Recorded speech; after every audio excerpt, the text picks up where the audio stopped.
Hello, good morning. Welcome along to the Modus Super Series from the Live Lounge here in Portsmouth, where the sporting story of Monday was all about a Dutchman, of course, the return of the champion Marvin van Velzen here to the Super Series. He got his title defence underway, and this was the best of the action from Monday.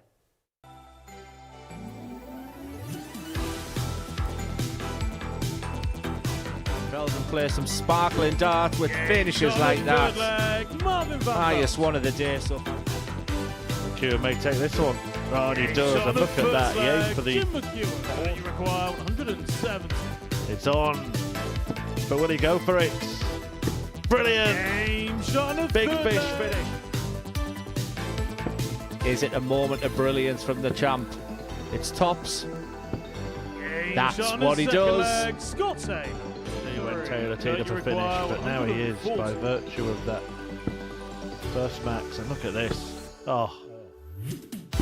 Sensational. Absolutely extraordinary. So the defending champion Marvin van Velzen has work to do. Just 2 wins on the opening day of his title defence. It's Parry who leads the way. 4 wins from 5 on day 1, whilst Jim McEwan, the winner of Series 5, and Scott Taylor, the winner of Series 6, find themselves on 6 points. Anton, Ostlund and David Mayle find themselves at the bottom of the pack. We're going to be watching all of the action today in the company of a man who's climbed to some of the biggest heights in the game. Former Premier League champion, former twice World Masters champion, 3-time Lakeside champion. And you get to spend your Tuesdays with me. Hi, welcome to see you. Great to see you again, Glenn. Just your thoughts and summations on day 1 yesterday. I thought Parry was absolutely outstanding. I think I've been coming to the Modus Super Series now for a couple of years, and I think, I have this fascination with throws. He's got the best throw I think I've seen for a long, long time, and yesterday he really delivered. He's one of those players that we see so often here. Looks like he's brewing in the right direction. He's made a few semi-finals here this year. Doesn't maybe play as much as we maybe would like to see him on stage. A lot of family implications, a lot of life implications impact on that. But when we do see him here and we see him in full flow, he's a player that perhaps you're surprised hasn't made a Champions Week yet. Yeah, he has got the Q school as well this year, so I think he's got real direction of what he wants to do. This 170, Chris Murphy actually called that before the first start went in, and that was the type of skills and abilities that man has got. Like I said, it's the other side of them attributes when it gets down to like a knockout game. I still think he's got a bright future. He was a prestigious talent 10 years ago. And look, from someone who didn't win a tournament until his mid-40s, the best years were ahead, but I was super impressed with Parry. Talking about a man who's blossoming late in his career, Jim McEwan, what would be your assessment of his opening day? Very good. Like I said, he had a lot of artillery thrown at him. He plays at his pace. At times, we felt his pace was a little bit quicker than normal. And when he started getting that top score from game 3, 10s were good for him early doors. He had a lot of fighting quality, which is synonymous to Jim McEwan. I was very impressed with him and finished off with a real aplomb against Ostlund. And he has that opportunity of starting proceedings today as well. So I think Jim McEwan will have been very happy with his day's work. Let's have a look at the numbers behind yesterday's session now. These are the averages and the stats for all 6 players. And one thing that stands out more than anything else was how good Parry was. His average in excess of 92, his checkouts 40%. Now that is pretty much bang on par with the PDC Pro Tour average for the year. Yeah, he was that good. He literally should have been 5 wins out of 5. The one game he did lose was a 4-3 game. There's lots of stats there. Van Velzen didn't have a good day, but the ceiling's still there. That 106.30 was a real special performance. Lots of positives on the debutant as well, David Mayle.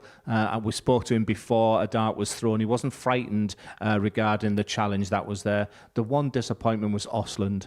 He's beaten players of like Wessel Nyman and Nathan Rafferty, Nico Springer this year, and I looked and I thought he could be a real dark horse. And I sat here this time yesterday saying he's the value for money he flattered to deceive yesterday. In terms of Marvin van Velzen, first time defending a title, you've been in that situation where you defend a title for the very first time. When you walk back in the building again, you play that first game knowing that this is the trophy that you won and you want to win again. How does the mentality differ? And can it actually be more nerve-wracking than trying to win it for the first time? If it is, he doesn't show it, but the word expectation comes in. You know, no longer is he that player where, oh, you think he may win it. That's a surprise. He's now expected to win this super tough group. It didn't go his way yesterday, but I don't think it'll dampen his confidence. I expect a really good day from Marvin van Velzen. Now, hopefully, I haven't blackballed him there like I did with Ostlund yesterday. I don't think at the moment, the way he's playing, he's got 2 bad days in him. So Marvin van Velzen about to win 0 from 5 because Glenn's just tipped him. But how do the bookmakers tip the players on this Tuesday morning? Kurt Parry goes off the 6-4 favourite because of his form yesterday. And then it's the 3 former champions, Scott Taylor, Jim McEwan, and the reigning champ Marvin van Velzen, who in the middle of the betting, Anton, Ostlund and David Mayle at the bottom of the pile. And it is 18 plus. It is gambleaware.org if you're going to have a flutter on the Super Series today. What are you expecting today? More of the same from Kurt Parry? Well, that's the question, isn't it? Because, you know, we've talked about Kurt Parry should have done more in his career with that throw. I mean, it's absolutely dynamite. I know I went on about it yesterday, but he's also got that, you know, why hasn't he progressed? He did talk to him that he's took time out. So the doubt is there. I expect more from Van Velzen. I think McEwan, we know what we're going to get. Scott Taylor started well yesterday without playing great. He won 3 games and then he'll have been really disappointed. I'm sharing accommodation with him and didn't really play with such aggression as well up there. It wasn't his day, so a fascinating day ahead. Right. Let's get to the culture box. Our first game of the session sees Jim McEwan, the Series 5 champion, in action. He's looking to rekindle glories here on the South Coast, a year on from that famous triumph. He's looking to make it through to a Saturday night. And Saturday nights really are becoming the real big ticket where we see big games, big names, big moments. And we've seen plenty of that so far in Series 9.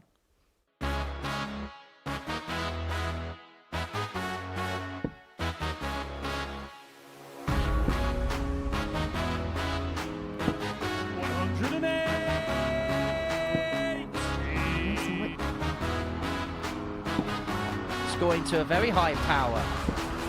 It's a perfect power so far. Like father, like son. Like father, like son. Double 18. Mason Whitlock hits the night starter. Here at the Live Lounge. Double 19. And Storebox doesn't need to practice. Can he do it? This time he can. Let's get through. But it's the only one he needs. Just needed to check that the treble was in. And the good news is the double is as well.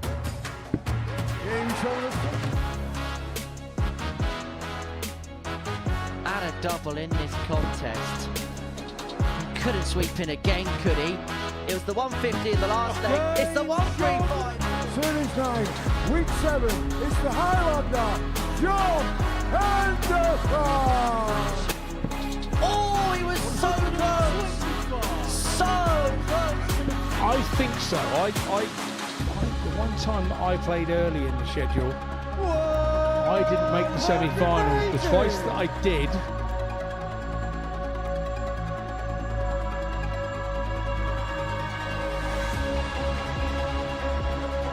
starts to get the better of John Worsley. Yes, a big moment still to come at the Super Series in Series 9, the final series for 2024. And it was around about this time last year. In fact, it will be a year ago next week when Jim McEwan picked up the title, beating Marina Mikkels in the final. And at that Champions Week, Anton Ostlund was also there, the 24-year-old from Nyasham in Sweden, winner of Week 5 in Series 5, up against the champion of that particular series, the 57-year-old Jim McEwan from Mayle in Scotland. And Chucky is looking to chuck some fine arrows in and around the Halloween period once again. Well, the festivities may begin on Thursday, but McEwan doesn't want to be playing when it comes to the Thursday and Friday shift. He's a couple of points behind Kurt Parry at the top of the table going into Tuesday's action. A big day today could see roles reversed. Owen Binks is your Referee for all of the First day's leg, it's action from Anton to throw Colchester, first. world level official. Game on. And he calls Anton Ostlund to the hockey to throw the first dart of the day. Darts, which are going to be watched in the company of the former Premier League champ. Hi, Glenn Durrant. Yeah, thank you, Henry, and good morning, everybody. It was a disappointing day yesterday for Anton, that's for sure. This was the final game of day one, and that man in your picture, Jim McEwan, absolutely battered Anton, to be fair. 100 average, 4-0, and Anton had only had one dart to double in that game. 57. But darts gives you the opportunity to respond, and for the Swede, he has to have a much better day than yesterday. Well, since winning that week, where he really did burst onto the scene here of the Live Lounge, it hasn't quite correlated 57. since he played at the Champions Week. And the last leg that he played at that Champions Week, he had a 9-darter hit against him by the Pole, Sebastian Białecki, a player that we're going to see for the last time here later on in Series 9. 58. Having won his PDC Tour card, courtesy of the Development Tour Order of Merit. And I suppose that might be one of the irking disappointments for Anton. How things looked as if they were moving 60. so nicely in the right direction for him. And maybe he's just hit a bit of a rock, hit a bit of a bump in the road a little bit. Yeah, when you have success, it's how you deal with it. First 180 of the day, and there was a bag full of 180s yesterday, 43. Nearly a record-breaking day in that statistic. 60. Full of quality. And Anton Ostlund, you know, whatever happened to him from that success, you've got to knuckle down even more. You've got to work twice as hard. Like I say, disappointed yesterday, but we all know about the Modus Super Cs. There's no 2 days are the same. Outstanding 180 and a set-up play with a 1-7 throw from McEwan. He means business today. He really does, leaving himself on a double after 12, immediately threatening the break of the Ostlund throw in leg 1 of this contest. 57. Yeah, we felt he just played a little bit more with pace yesterday, a bit more rhythm. Where the rhythm he's got right now, because that's a 13-dart opener, breaker throw. Perfect start for McEwan. And Jim is one of those players that really can build up ahead of stride. If he gets off to a good start, he can use that momentum in the right way to really progress his way through a card. The closest player to have picked up 30 points in a Group A campaign. 96. Picked up 28 from 28, won his first 14 games, before then losing in the last match of the group to Josh Payne. 100. Yes, we said yesterday we feel like 20 points may be enough in this really tough Group A. But he finished the day fantastically well, Jim McEwan. He's so solid. He has all those characteristics of match play. He'll dictate the pace. He's not afraid of anyone. He's got a load of bottle. He's a winner. 83. And he loves that stage. Well, you played him last year, didn't you, in the World Seniors, Glenn? What was he like to play against? Do you know, this might come out a little bit wrong, but it was more about what was done before a dart was thrown. 24. You know, I was showing him, I was hitting the 180s, I was playing fantastically well backstage, and he went grey because he was a really hot favourite to beat me. And I think I went 7-6 up or 8-7 up. But I'd forgot how to win, and he said it was one of the most relieved victories he's had, and he kicked on from that win. So it was a great game. I don't remember much about the game, to be fair. I just know that we had a similar pace. And I'm a big fan of Jim. We go all the way back to the old BDO days, and I've shared a final with him in a pairs competition at the England Open. We became firm friends since then. But he has that steely determination that you need to for success. And he seemingly has this contest exactly where he wants it right now. 1-4-7 for a 2-0 lead. He'll expect 6 darts from here. And he'll be hopeful of 6 darts from here. Unless Ostlund can take out the 1-6-1. Anton, you require 161. Which he hasn't demonstrated really anything like this as Ostlund. Not how they wanted to start. Jim McEwan will be back. 99. But there will be pressure there. 64. This for a 2-0 lead. And he's going to get 2 darts at tops. Now double 10. And from the periphery, 54. Ostlund has got an opportunity to get the break back 62. And to level the match up. Yeah, we always get opportunities in this game. And that's the perfect dart on the 62 combination. This has to go. And does go. Superstar from both players. Ostlund. And it's the Swede with his own breaker through takes that advantage. Anton to throw 1-1. first. Game on. Is there also perhaps with Anton as well the fact that there's been so much said about his fellow compatriots, Victor Tingstrom, so much said about Andreas Harrison. It's an area and a part of the world that really is growing in terms of the sport. Can you sometimes feel like you're left behind in that? And sometimes you feel like you want as much recognition of what you've done in this building compared to what others have done? You've got to earn it yourself. He's given himself opportunities. 82. He beat Dirk van Dijvenbode on a European stage quite recently. Had the opportunity to play Martin Schindler in that second game. I say he's beat some top-class players. Nico Springer, Nathan Rafferty, Vessel Nyman, all this month. So he's come here in good form. It just, like with many of the Scandinavians, Henry, I'd like to see a bit more spirit from him. When he's hitting doubles, when he's doing a checkout, there's just no reaction from him. He's that typical cool, calm and collected Swede. Which is interesting you say that, because when he really did burst onto the scene, he really did give it the big one. When Seb hit that 9 darter against him, it was Anton who was leading the celebrations. Well, I want to see more of that today, Anton. Because this has been a superb fight back early in this game, because Jim McEwan was threatening to run away, but missed out the tops and tens in that second leg. And Ostlund is really, really kicking on right now. I'd like to see the usage of the bull a little bit on that combination there from Anton. He left 62 in the previous leg by going down the 19s, and using the bull, you're guaranteeing yourself a 2-darter. But time on his side here. Anton, you require 101. How many times do you see this in a Super Series game? Some people can control, miss an opportunity for a 2-0 lead and can find themselves behind as a consequence. Ostlund with 6 to turn a 1-0 deficit into a 2-1 lead, and he's left himself on a single to double combination upon his return. But again, very similar to the second leg, there will be pressure on Anton. This 56 looks inviting. 140. Now it's a must hit. Jim McEwan's done his job. Can Ostlund respond? It's tops. Remember, it was missed dart at tops for McEwan in that second. 36. This could be a roles reversal. 40. It could be 2-1 in the right direction, but for the wrong reasons if McEwan takes this out. No mistake. Clips it off the barrel of dart 1. McEwan 2-1 to the good. Probably a fair reflection of the scoreline, even if how we've got to that point probably doesn't feel like it. Yeah, zero emotion, but inside. That's a missed opportunity there from Ostlund, because he did everything right. But you're absolutely spot on. This best of 7, it's brutal, it's quick.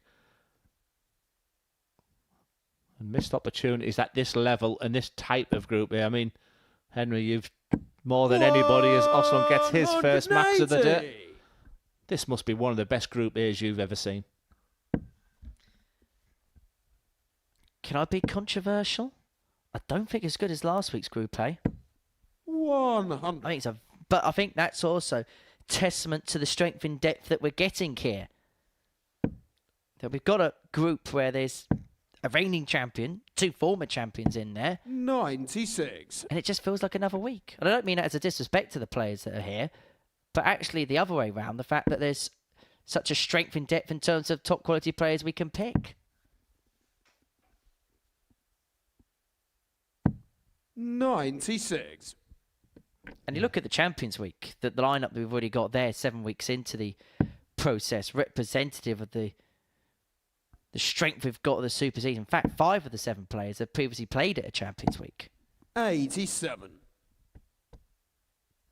Yes, you're beginning to sense Champions Week already, and there's that beautiful mixture of players, isn't there? Experience, players on the up as well.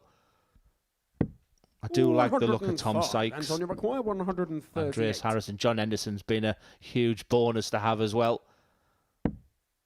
Can't finish Ostlund, but again, his set of play has been good. I'm surprised he went that way with the second, but that's the reason why He's going to have an opportunity to go level again. 40. Leaves tops after 12. But is he going to get a go at it?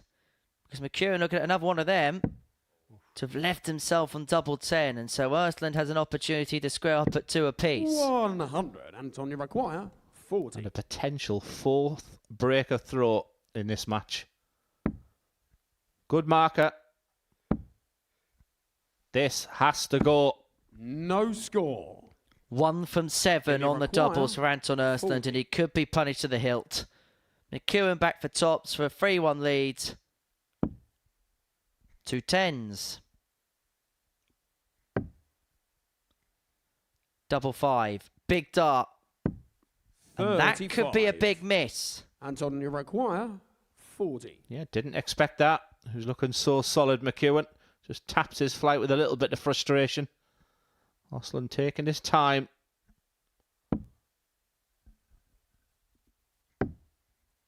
The misses rack up. 30. And rack up. Jim, and you rack require up. 5. And so McEwan with another opportunity to open up a 2-leg gap. 2 at the madhouse. Only Game needs the shown one. the McEwan fourth 3-1 leg. to the goods. Jim McEwan.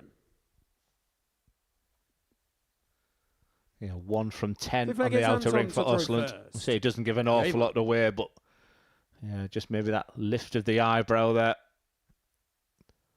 He needed a really good start today. He had his opportunity in that leg 3, but it's all pretty 98. much gone pear-shaped since then.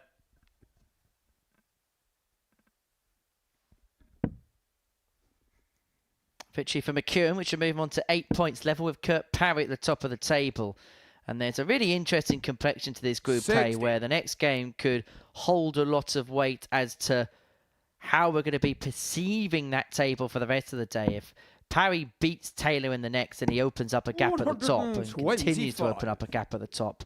However, if McEwan can finish the job off here and Taylor beats Parry, then the top 3 players would all be on 8 points in the group. And the champion Marvin van Velzen, with win against David Mayle, would be just 2 points behind that 92. particular party too.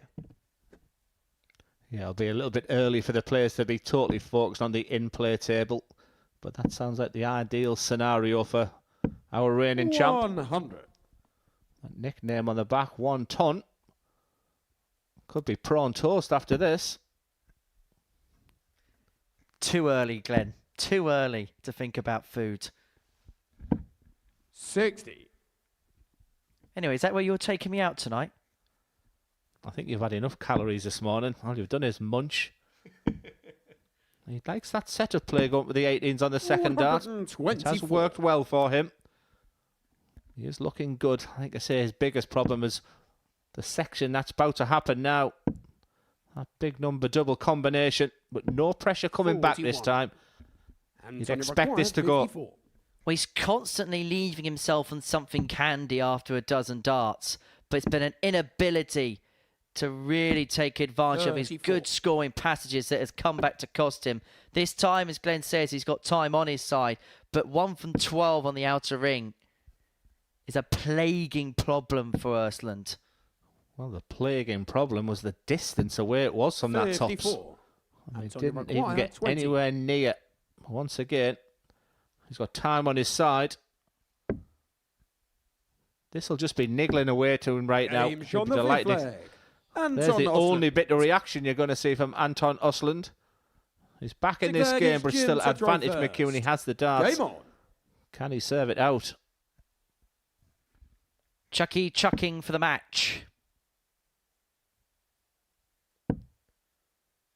But he may be chucking the advantage in this leg into the direction of Ostlund. 9. Not the 9 we wanted. More the 9s that you hit, Glenn, isn't it? God, you don't half like your digs at me, don't you? 57. Not a big enough response from the Swede.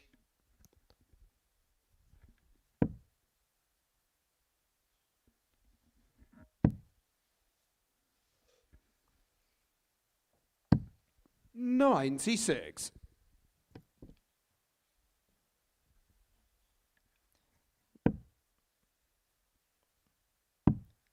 This game's just hitting a little bit of a stalemate, hasn't it? This leg, you could tell how pivotal it is in the match because it's just felt a little bit nervy.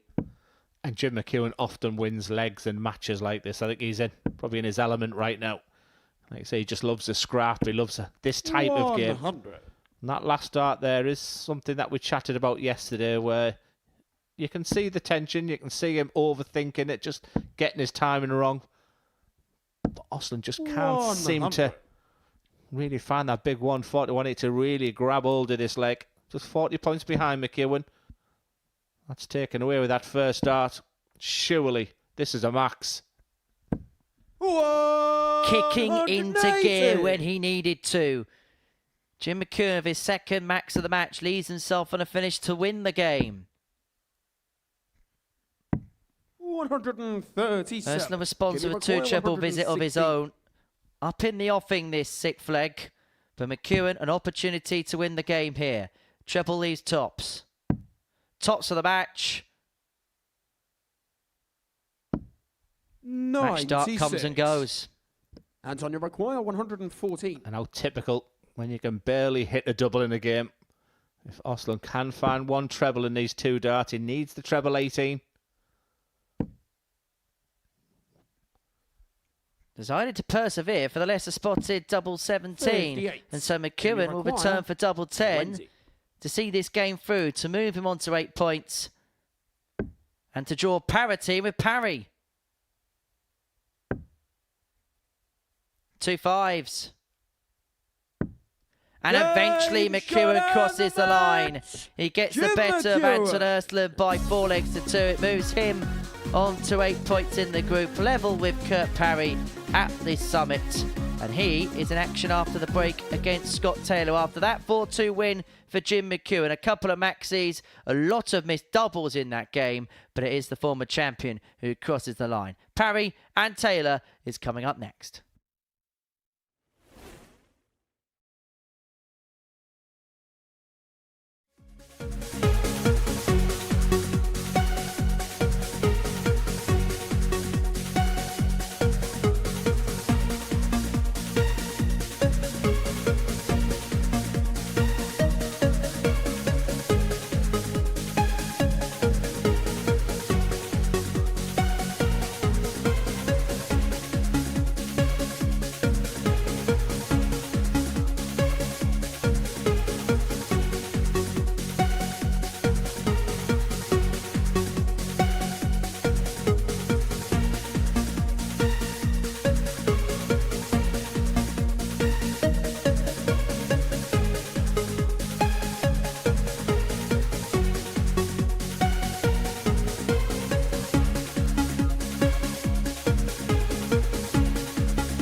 Welcome back to the Modus Super Series, where we now have 2 players on 8 points after the opening victory for Jim McEwan in that game over Anton Ostlund, which I guess the headlines was the scoring was absolutely fine, but missed darts from the Swede and another missed opportunity. Could be a long day again for Anton Ostlund, but really looking forward to this game because that player in your picture, Parry, was absolutely superb yesterday and was very close to winning 5 out of 5, which is very tough against a player of Scott Taylor who had a real up and down day. This time yesterday, he looked in fine fettle. He won his first 3 games, was looking good, but really we'd sort of seen attributes and characteristics of Scott Taylor that we've never really seen on that stage before. He was playing with real determination. First leg, it's Kurt maybe to just throw first. Game on.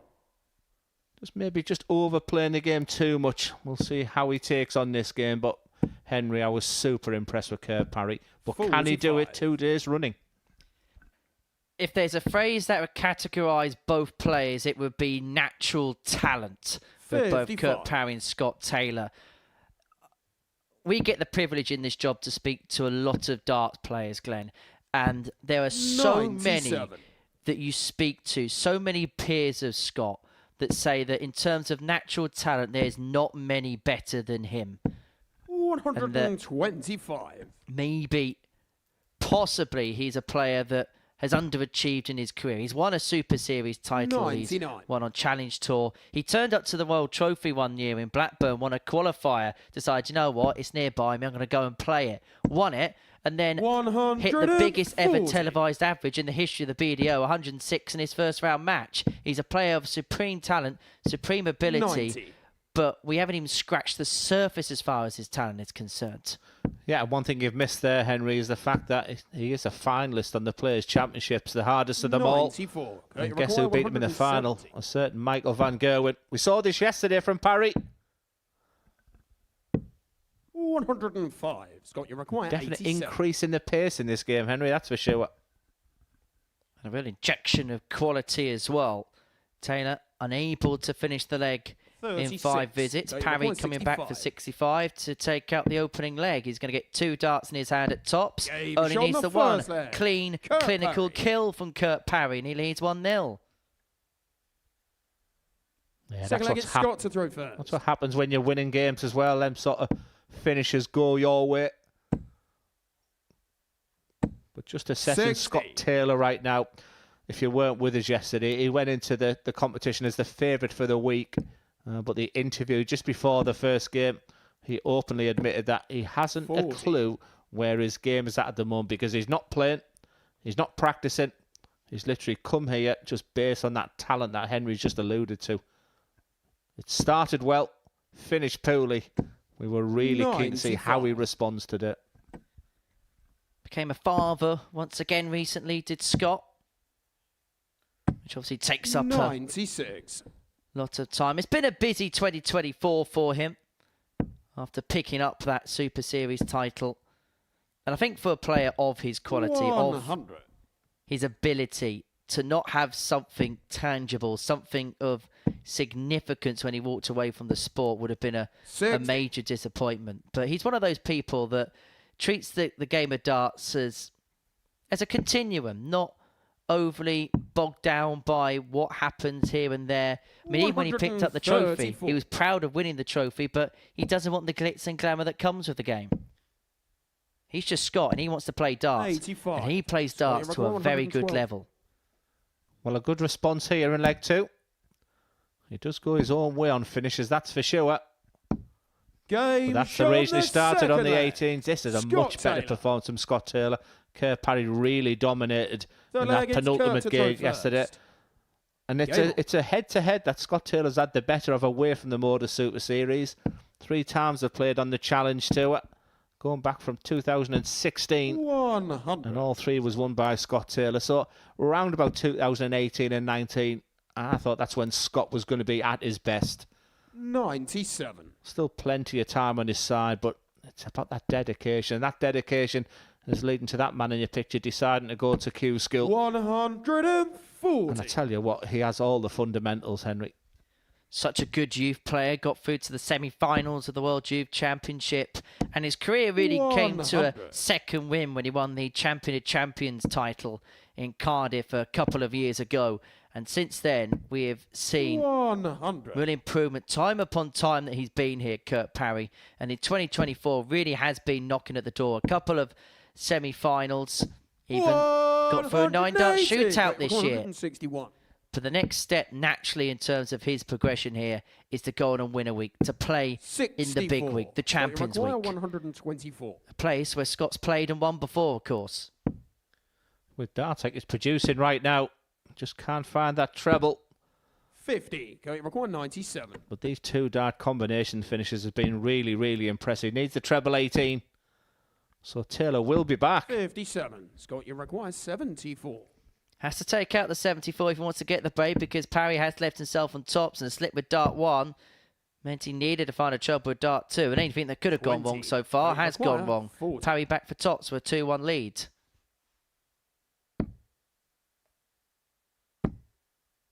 Surely now.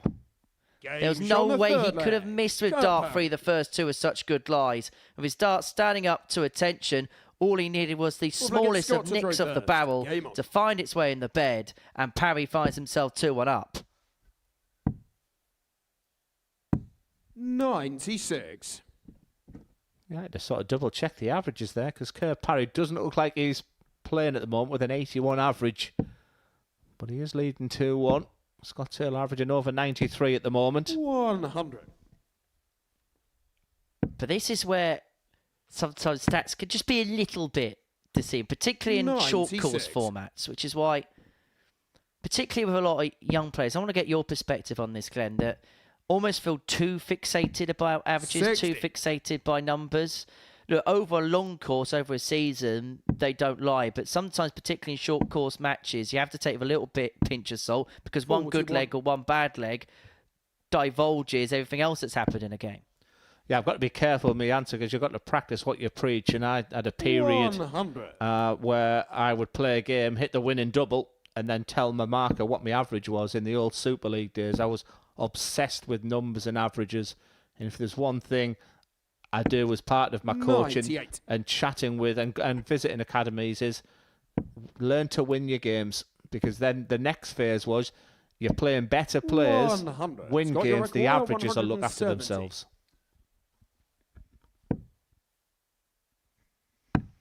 Because Scott Taylor in this game has an average 8 points higher than 96. Kurt Parry, but It finds require himself behind. He could 141. be back level if Kurt doesn't take out this 1-4-1.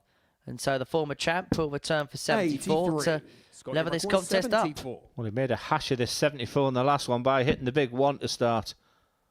But he's going to get a dart for 2-2. 34. Kurt, you require Dart 58. that has come and gone, and so Parry's looking for the break here. And he's going to get 2 at the target Taylor's just missed. And he finds the double 10, last dart in hand. Parry 3-1 up, and now throwing for the match. Yeah, my observations there. Number 1, the little fist pump from Kurt Parry. He knows how important this game with Scott Taylor is to start his day. Game on. But also the fact that you really hurt your opponent when you hit it with the last dart. And for the past 2 legs, it's been the last dart that's been the key to his success. 96. We had a competition yesterday as well. Who's got the 58. shiniest shoes in darts? Well, Kurt Parry's up there, but Owen Binks is on the stage. Over to you. Who has the shiniest shoes? 100. Well, I'm surprised you can actually see the board in the reflection of Owen Binks' shoes. But Kurt Parry has a number of Bobby Dazzlers in his collection. 96. We've tried to eke out the answer. Where does he get them beautiful, beautiful cobblers from? But he refuses to tell us where 60. from, because he doesn't want anybody else to have a pair of shoes just like his.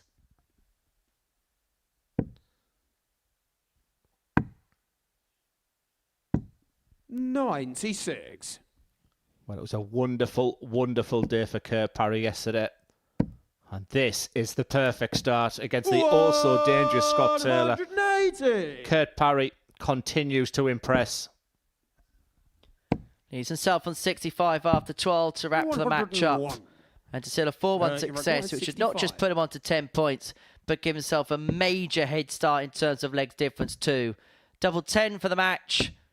55. 2 darts to win it have come You require and gone. 150. Yeah, patience is key for Kurt. He knows the importance. He just needs to... He'll expect to be back with a 150 for his opponent. So he just needs to get his preparation right. He'll certainly need to make a decision on this 10 because Scott Taylor's right behind him there with a 2-darter. Does he split or does he go straight for it? He'll make that decision roundabout now. Can he execute? Yes, he can. Kurt Parry does move on to 10 points. He stays at the top against the also dangerous Scott Taylor. Kurt Parry is in impressive form this week. That was a superb game. Scott Taylor played his part early, just a couple of missed opportunities on the combination finishing. Parry hit him hard and always with that last dart. And maybe the numbers doesn't do it justice there. Parry will be delighted with those 2 points. As we move on to game 3, it's the reigning champion Marvin van Velzen against David Mayle.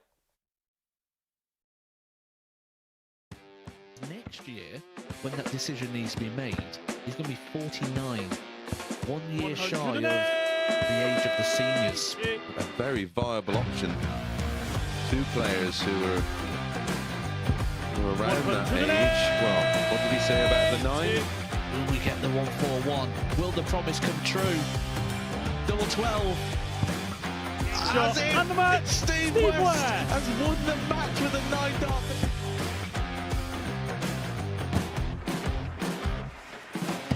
Harrison has kicked off the last leg in perfect style. It's everything, really. Oh, he's timing this well again. 180. With a 9-darter, treble 19. Treble 15 leaves double 18. Franchise Harrison to win the game in perfect style. Hold himself out of it. Yeah, it was something that Henry actually said in jest that I was quoted as saying Jared Cole is one of the most, sounds a bit fishy, blend, you know, my grandpa Mark Salmon. Do you? On a 177 and a 180. He's on a potential 9-darter. Come on, Jared. Yes, you beauty! Nice and high, and he's now got the game back into his 100. own destination, and wow, the momentum is with him. Here we go. 108. I wouldn't have said it. Don't jinx it. Yes. Yes! Double 12! Yes! Get in there, Lee Cook! Well, I think it's fair to say that the blue touch paper has been well and truly lit. 108. 6th max of the match. Oh, hang about. Hang about. It's getting ridiculous now. Can Tommy Leishman give us back-to-back 9-darters in back-to-back games? He could, you know. He could, you know. Goodness gracious me! Tommy Leishman. Back-to-back 9-darters! Welcome back to the Modus Super Series. So before the break, Kurt Parry got the better of Scott Taylor by 4 legs to 1 to move 2 points clear at the top of the Group A table. Our final match from the first round of fixtures sees the reigning defending champion, Marvin van Velzen, in action. He climbed to the summit by beating the ultra-tall Dutchman Jimmy van Schie in the final. The 24-year-old from Borjijk in the Netherlands, Series 8 champion.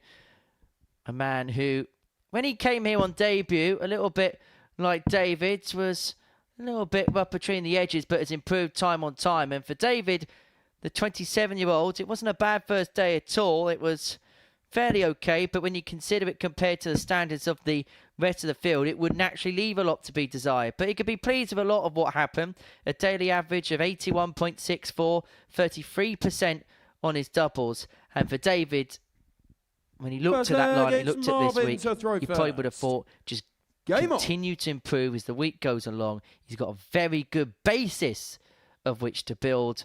But for this man, the expectations now, whenever he walks into this building, is going to be sky high. And it is a different type of pressure. It is a different type of expectation because without maybe being disrespectful to Marvin, he was a little bit of an outside winner of it when he won in Series A. And now, once you do win a title and you go and defend it, you do have that expectation on your shoulders. Yeah, I think one thing about Marvin, he's always had that air of confidence. And it was interesting that you said there about his first time he come here, because he said he'd lost an awful lot of weight. He was eating wrong, and he come to the Modus Super Series, and he said he played awful. But he said what was really important on debut, he learned what time to get to the venue. He learned how to deal with playing 5 games. And you're absolutely spot on. He's got better and better. You see, he didn't have the perfect day yesterday. Still demonstrated the highest average of 106. So the ceiling is still there. And I expect a lot from him today. 132. Well, I hope one of the things you expecting was him not to go for the bullseye on the 1-3-2, playing it safe to leave himself on tops after 12 and send an instant statement out to his opponent, David Mayle. 140. Yeah, we'll have a little chat about David in the next leg. 40. There's 2 players and that. Okay, but it's been a rapid start from the Dutchman. Can he see this leg out? No score. David, 3 darts are come and gone. 137. This would be some way to nick it. But he's unable to do so. So Van Velzen will get 3 more at the top of the board to take a 1-0 lead. Marvin McEwan, 40.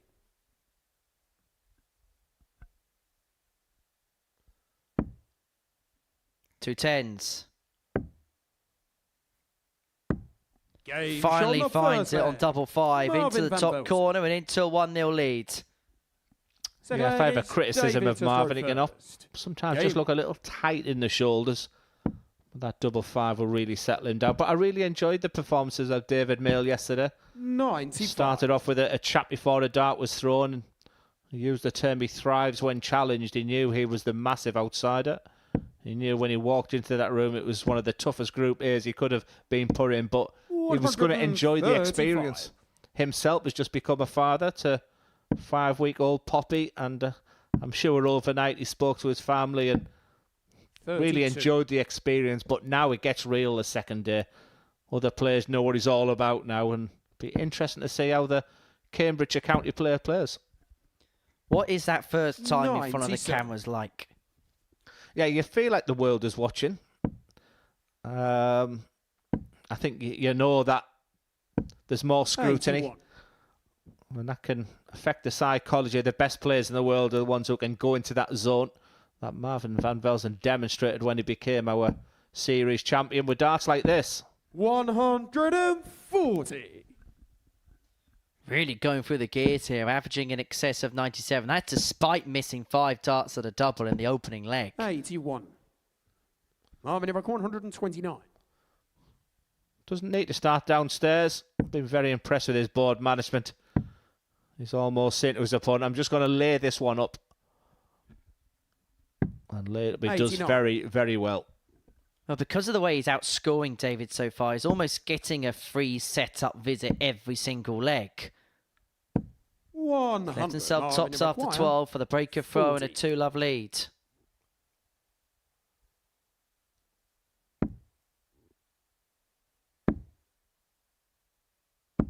And this time there's no mistake.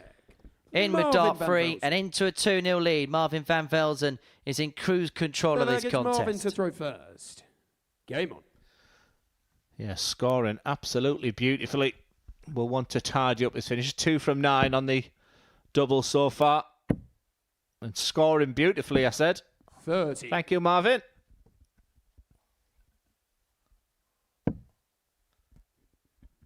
You did also tip him for a decent day as well. 95. It's better than sitting on the fence, like some people. He uses that as a real strategy. That 2 to 5 seconds just to regather his thoughts and find that treble 20 bet. I like that. 100. some sort of criticism that some of the players were feeling it was a bit of sportsmanship. But it's almost like you need that reset moment, as if, let's forget that score of 30.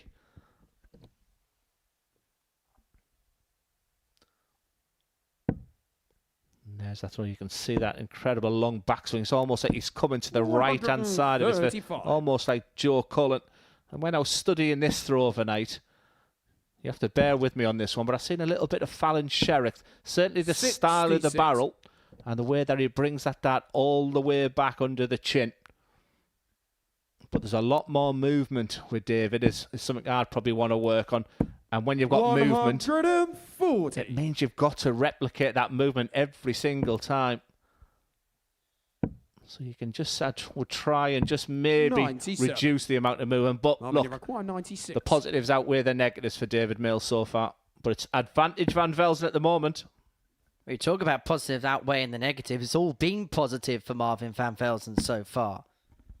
Trying to go double-double, and once again, leaving himself something handy after 12. And because he's completely outscoring his opponent, has got a free turn to set it up, to leave tops, to move into a 3-0 lead, averaging in excess of 91 in this contest so far. Yep, started this leg with the score of 30. Can he finish with real aplomb? Yes, he can. Van Velzen is flying. Marvin Van Velzen.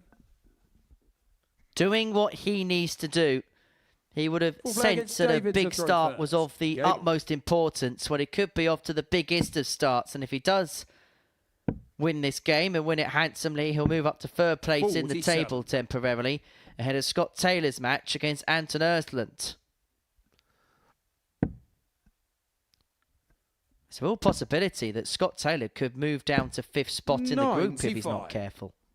Yeah, and for 9/10 yesterday, he was looking at top of the table.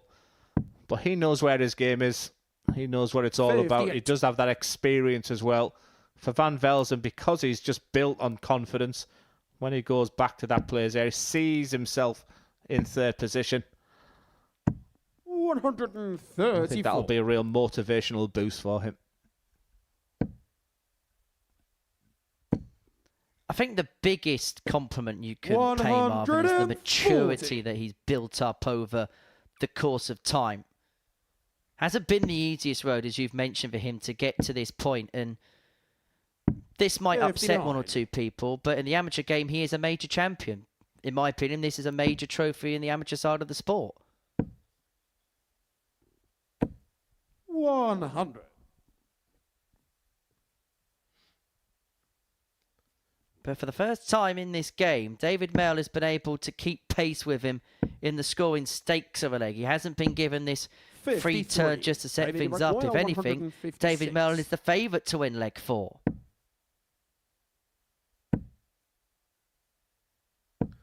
He did lose his opening game of the day yesterday, David Mayle, 4-0.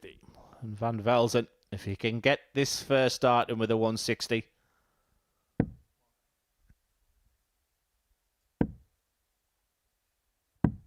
Well, fell apart in that visit until dart 3. Mayle to get his first leg on the board. Should get a dart. And is going to get a dart. A double 18. 70. Might be the only dart he gets at a double in this contest. There's Marvin just taking that 2 to 5 seconds he does. His eyes will not be taken off that treble 19. The focus is on the target and hit for the match. 77. The width of a wire away. 36. A couple of opportunities have come and gone for Marvin Van Velzen to win the match. For Mayle, this is to stay in. No They score. were 3 well-thrown darts at double 18, but neither could find the target. Yeah, the camera just showed that maybe they were too good, too close to that target. Van Velzen goes through his process and does move into 3rd position. That's a 4-0 victory and a little obligatory fist bump from Marvin Van Velzen. He is expected to do big things. It wasn't his day yesterday for the reigning champion, but he has bags of confidence, incredible belief, and that will only, he's deep in thought as he puts his darts away, and he will return later the stats, he was round about the 90 average throughout that game. He'll want to tidy up that checkout ratio. 4 from 14. He'll need to be better than that against the bigger players that has to come, but Van Velzen is up and running. As we move on to game 4, it's 2 players still searching for their first win today. It's Scott Taylor against Anton Ostlund.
Welcome back to the live lounge in Portsmouth for the Modus Super Series, where the first round of matches have come to a close on this Tuesday morning. Before the break, the defending champion Marvin Van Velzen got the better of David Mayle by 4 legs. And I've also seen wins for Kurt Parry and Jim McEwan early on in Tuesday's proceedings. It is Parry who leads the way on 10 points. McEwan in second place on 8.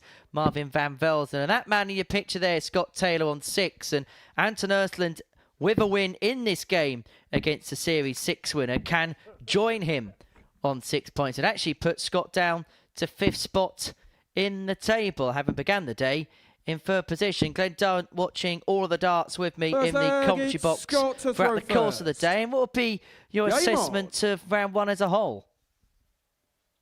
Yeah, Kurt Parry continues to impress. I think it's the first thing. Marvin Van Velzen, I'm expecting bigger and better things today. What a start from Scott Taylor. And for this game, I feel like, again, it's a must-win game for both. Ostlund, I fear for him if he loses this game. He's got a long way for his next game. And Scott Taylor, it's 3 losses on the spin now. And he won't want to go back and look and see himself in a position where he's looking at a Group C in 5th place. He's had the perfect start. But Ostlund is not missing the target. It's the distance he's missing them. It's the distance he's missing his doubles as well. This is not the Anton Ostlund I was expecting this week. 85. Scott in his first game looked very frustrated, particularly towards the end. He looked like a kettle that was beginning to boil over a little bit. 55. Scott, you require 153.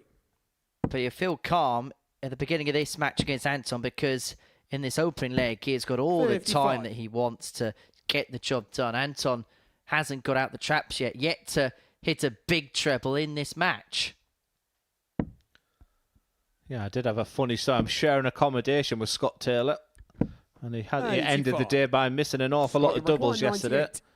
And when he ordered his Chinese last night, I'm not joking when I say he missed his plate with his rice, but no such issue with a 98 finish there. That's what Scott Taylor's all about.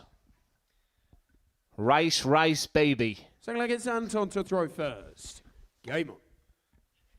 Well, the former champion won up with a flurry that we are so used to seeing from him. A 14 darter out the blocks. 100. And one thing he's been so much better at channeling, particularly in recent times, and possibly one of the reasons why he took the title home in Series 6, is he is a player that plays with his heart on his sleeve, that plays with a lot of emotion, and maybe sometimes just a little bit too emotional for his own liking, but he's become so much better at channeling that aggression, channeling that enthusiasm, and actually trying to work it as an advantage to him. Yeah, the snarl is back. That 140 in his first 3 darts of this leg. It's like he's throwing that dart with 110% every time. And I just worry how long you can use that emotion. And maybe that was one of the reasons why, come game 4 yesterday, he just run out of steam. Just let that elegant follow through do the work. 120. We're scoring big. Anton, you require 170. As is Ostlund in this one. For another fish, not to be on this occasion. Taylor looking at 116 for the breaker throw and a 2-0 lead. Scott, you require ill opportune time for a bounce out there for 1 ton, but it looked like it was in the 1 bed. Tops. Clips the wire, just the wrong side. Require 130. Yeah, really good performance so far here from Scott Taylor.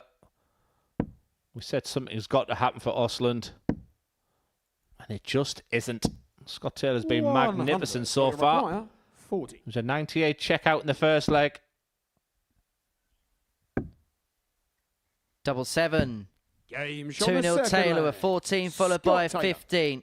And the former champion is in cruise control of this contest, averaging 103.5. Game on. For Anton Ostlund, he cannot get a foothold in this contest whatsoever.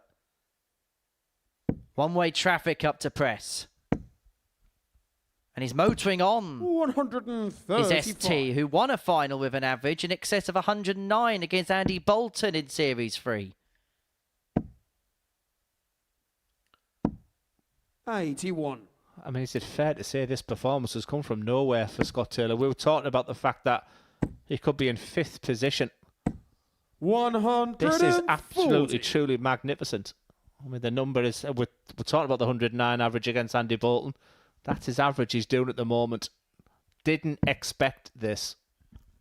And it's 109 that's climbing. 34. He may be getting his way out of the little bit of trouble he was beginning to find himself embroiled in. If he lost this game, he could have gone down to 5th, but if he can win this and he puts himself onto 8 points and puts himself back in the picture. Yeah, I'm sure that a lot of players look at the timetable and it seemed to work well for Scott Taylor, playing 2 of the opening 4 games as he looks at this 129. And he's now back. If he can get this victory, a statement victory, and then come back game 7, things could still happen for Scott Taylor.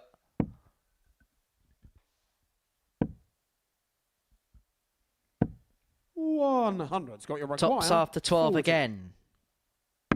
This time he pins first time. He's averaging 14 darts a leg so far.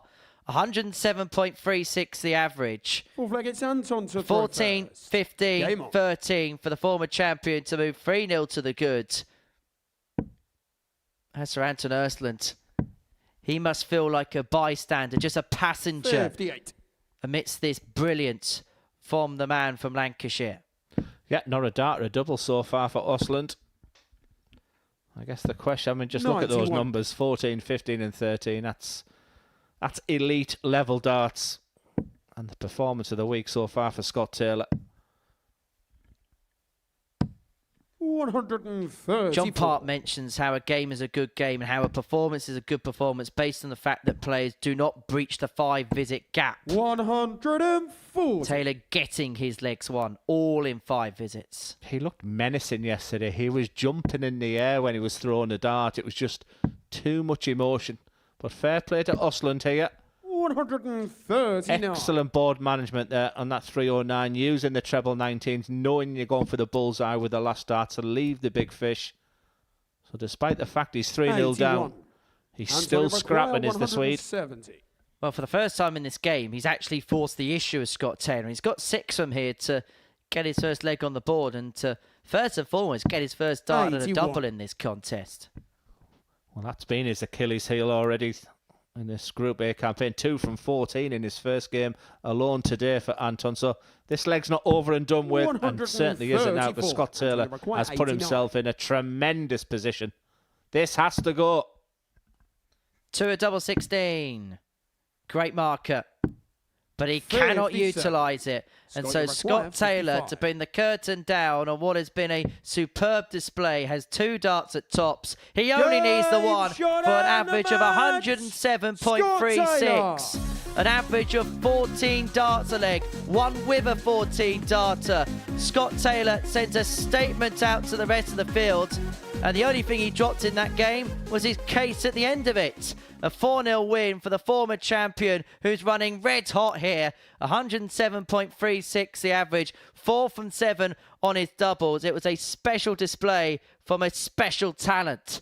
Coming up after the break, it's Jim McEwan up against David Mayle. Welcome to the party in Portsmouth here at the Modus Live Lounge. They've both got the talent where they can reel off leg after leg and dish out a heavy defeat. What a way to start the day. We're up and running here on Champions Week with a maximum. Well, what a way to finish. A 12-dart leg. Beautiful check out there from Cam Crabtree. Only needs the one. On the second leg, Darius What were you saying about efficiency? on the third leg, Is that the moment that Reece Robinson comes alive in this crucial clash? Looks like he's going to go for it. And it is right next to his favourite double top. And he gets the job done at the earliest possibility. That is Cam Crabtree through. Case not so. Harrison gets the all-important win. Game shot on the second leg, Darius Labanowski. Game shot Smith, is it a 9? A long time, and that clenched fist. He gets the job done in the end. He's nodding in total agreement because game shot on the fourth leg, just like that. Only needs the one. There you can see that she can unlock at any moment, but that is quality from Harrison. This would be a wake-up. welcome to the party in Pompey. Should be a good marker for him, and is. It was a great dive. Shot on the first leg, Andreas Harrison. It's a breaker throw for Andreas Harrison. Shot on the second leg, Crabtree. Consecutive breaker throw, double 16 is found. And he does lead. It's not an 11, but it's a beautiful 12, treble 17, which he gets. Bullseye for the win. Absolutely incredible by Andreas Harrison. He's Andreas Dirty Harrison!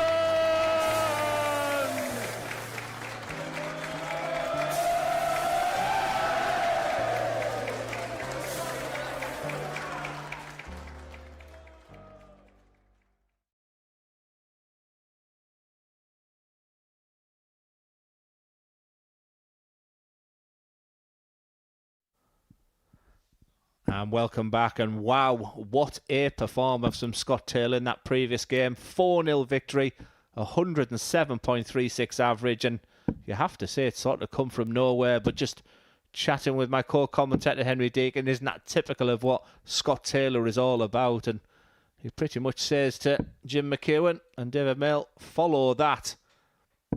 Not that that's in the DNA of Jim McEwan. He just seems to be in that bubble. He just does his own thing. It works for him. He will dictate the pace in this game. And very sort of similar to the start David Mayle yesterday. He lost his opening game 4-0. To throw first. He was clearly second best against Marvin van Velzen. So an important game for David Mayle. He's enjoying the experience. For Jim McEwan, he has the eyes on the prize. Perfectly epitomised. For David, everything is a bonus. But for Jim, there's only one expectation, and that is to win. That is to be on the top step come Saturday night for a third time. 38. Only a handful of players have won 3 or more weekly Super Series titles. Tom Sykes was the latest player to join that glistening list, alongside Darryl Pilgrim and Matt Clark. 140. Didn't take him long to get to 3 titles, it should be said. Neil Duff and Andreas Harrison with 4 weekly titles. Steve West still out in front 91. on 5. That'll be a glistening list of names for McEwan to join. And Harrison, of course, looking for a second series title in December. He's already 46. qualified for Champions Week. Looking to join Luke Littler by picking up the title for a second occasion. Yeah, you get the sense with Jim that he's not really bothered about stats and numbers. I know he was thoroughly delighted to lift that trophy on that stage. He was an extremely proud man. Very emotional, wasn't it, when he received that trophy? You know, to be doing it in your mid to late 50s as well. And still throwing as good as ever. That's the one thing I can say about Jim McEwan. Better from Mayle. 180. Jim, you're And that, 134. the 50th of the week so far. McEwan looking at 134 to take out the opening leg. Not to be done on this occasion, but he has got time on his side. 56. He's himself on a 2-darter.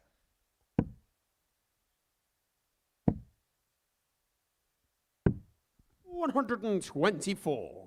Well, he's left himself on a double by hitting the double 2, but it wasn't the one that he desired or had by design. Double 12 to take out the opening leg. Double 3. Game shot. And it gives McEwan clean. He leads 1-0. Yeah, just going back to that 50th 180. Yesterday, there was a staggering amount. 43 180s on day 1. The third highest ever on the opening day. 100. The Modus Super Series, and the highest of this series. Just shows the quality of the scoring from these 6 players. And David Mayle's playing his part in that. He hit 4 yesterday, and that's his 5th of the week. 97.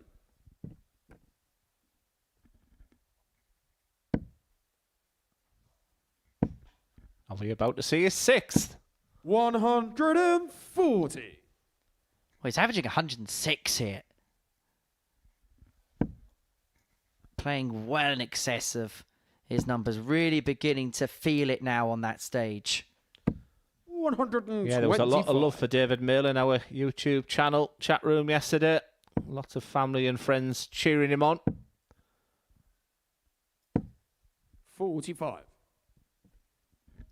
Against a player like McEwan, that could be a slip. Even with McEwan in this position, because a couple of trebles here would leave himself on a finish. Unable to do so, and so David will get 6 from this 176 to equalise this game up at 1 apiece. Yeah, when you see 176, you're thinking 140, 136. 152. Second leg in a row, he's done that. A double to leave a double. And he's left himself on that double 12 after 12. And there's not really much McEwan can do by way of response. 140. He hits a ton for it of his own to leave himself on a 2-darter of his own. But he now has to hope for misses from Mayle. And there is no miss. It's a 13-darter. It's a level game at 1-1. The leg is Jim to throw first. Game on. Yeah, his second game yesterday for David Mayle was his best game His only winning one against Anton Ostlund, just shy of a 90 average. I think when you're searching for a win and you get on that stage and you're facing Jim McEwan, but he doesn't look phased, does he? Been really impressed with his passion, his desire to succeed on that stage this week. It's just another week at the office for Jim McEwan, one of the most experienced players we've had here at the Super Series. And actually, when he won his series title, I mentioned in the last leg it was a full circle moment perhaps in his career, but also a full circle moment in terms of his career playing in this concept, this tournament, because he won the last ever tournament that took place in Southampton, the Champion of Champions event in July 2 years ago, beat Conor Heenahan in that final. So he won the biggest prize that was available at the time in Southampton before then picking up the biggest prize in Portsmouth. A man that will forever go down in the infamy of this tournament. 123.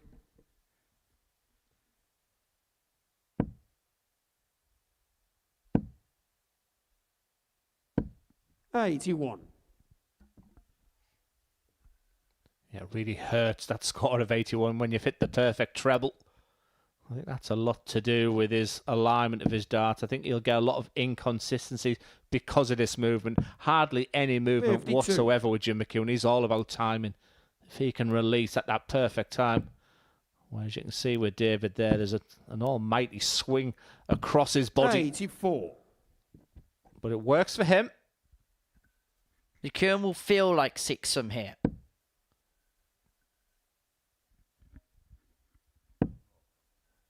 Yes, we chatted about this yesterday, Henry, in the sense that certainly the back end of legs as well. When you're a methodical 60. player and you're bringing that dart back, if you don't get the timing right, often when it's at a critical high pressure time, that's when it can go wrong for Jim McEwan. 60. Jimmy require David will feel disappointed he didn't follow that really good marker of a first dart. He's left himself on a ton out. May not even get a go at it. Because McEwan is going to have a dart at the bull. But he's not going to get the bull. 87. David require 100. You have a plan A here. And this is plan A all the way. Big dart for David. 60. Jimmy require Opportunity 37. to put himself 2-1 up with a break in hand. And this is how quickly these short races can change. Because if McEwan finds his double 18, he's got the ascendancy. He's got a 2-1 lead. But the pendulum swings again. Yeah, did you see that shake of the head as well, Henry? 40. He did not like that going across the double 9. Mayle has to take opportunities. He knows he's up against the real top players. Score. 2 of them Jimmy on the wire there. That 80. will hurt. It's been a pass the parcel type leg. James on the third And leg. it's a leg that's in the leisure of Jim McEwan as he moves 2-1 to the good. Fourth leg, it's David to throw first. David will feel like a major opportunity has been missed in the previous leg, but he has to put it to one side and not let him drag him down. And what he's instantaneously done at the beginning of leg 4 is with a dry turn, giving Jim McEwan the opportunity to take the throw off him. And by doing so, take full command of this contest. Barring the first match yesterday, Henry, between Jim McEwan and Scott Taylor, if there's a scrap, if he's involved in a 6-leg, 7-leg match, 59. Jim McEwan comes out on top. And for me, that's not because of coincidence. That's because he just loves those really tight games. If he is to lose, it's often 4-0, 4-1, where he hasn't been involved. And I just think when it gets down to the back end of these games, he's just such a tough nut to crack.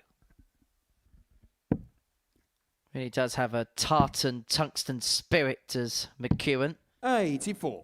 That never say die attitude, which we've spoken about with so many of the top players from his native homeland, the likes of John Henderson, the likes of Robert Thornton, who were here last week. 45. Yeah, I thought he was solid without being spectacular in the opening game against Anton Ostlund. And just looking at the averages right now, This is a C- performance from Jim McEwan, and David Mayle has to take these opportunities. He had a similar game yesterday, and it was against Jim McEwan where Jim was offering opportunities. He had opportunities against Scott Taylor, and it's almost like David's surprised when one of these top 5 players aren't producing the goods against him. He must be feeling that he's playing the equivalent of a computer level 10 every single match, and if somebody deviates from it, there's almost a stunned surprise. Yeah, he's just shaking his head in the background because I was just about to say I like him. 86. Speaks well, delighted to be here. But now he needs that steely determination. Treble 17 should be the shot. 137. He will be back for 2-2, but he has to find that real spirit that you need if you're going to have success here on that stage. Frustrating thing is, this could and perhaps should have been a shot for 3-1 in his favour. But he's going to have to take this, otherwise he could find himself 3-1 down. Don't miss the big number. Too many of them yesterday. Perfect marker again. I think he deserved that. He's hit so many darts on the wire of the tops, and Jim McEwan, almost like a resigned look. But it's still advantage to the Scot. He has the dart, and if that man in your picture there is going to win this game, he's going to have to break the throat of Jim McEwan. 2-2.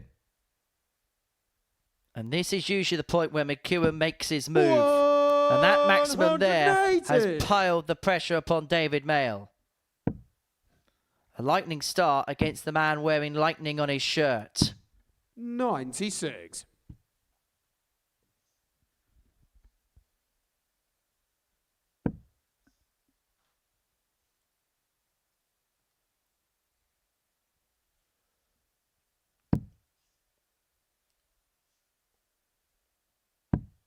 $115. Well, 5 perfect darts out the 6.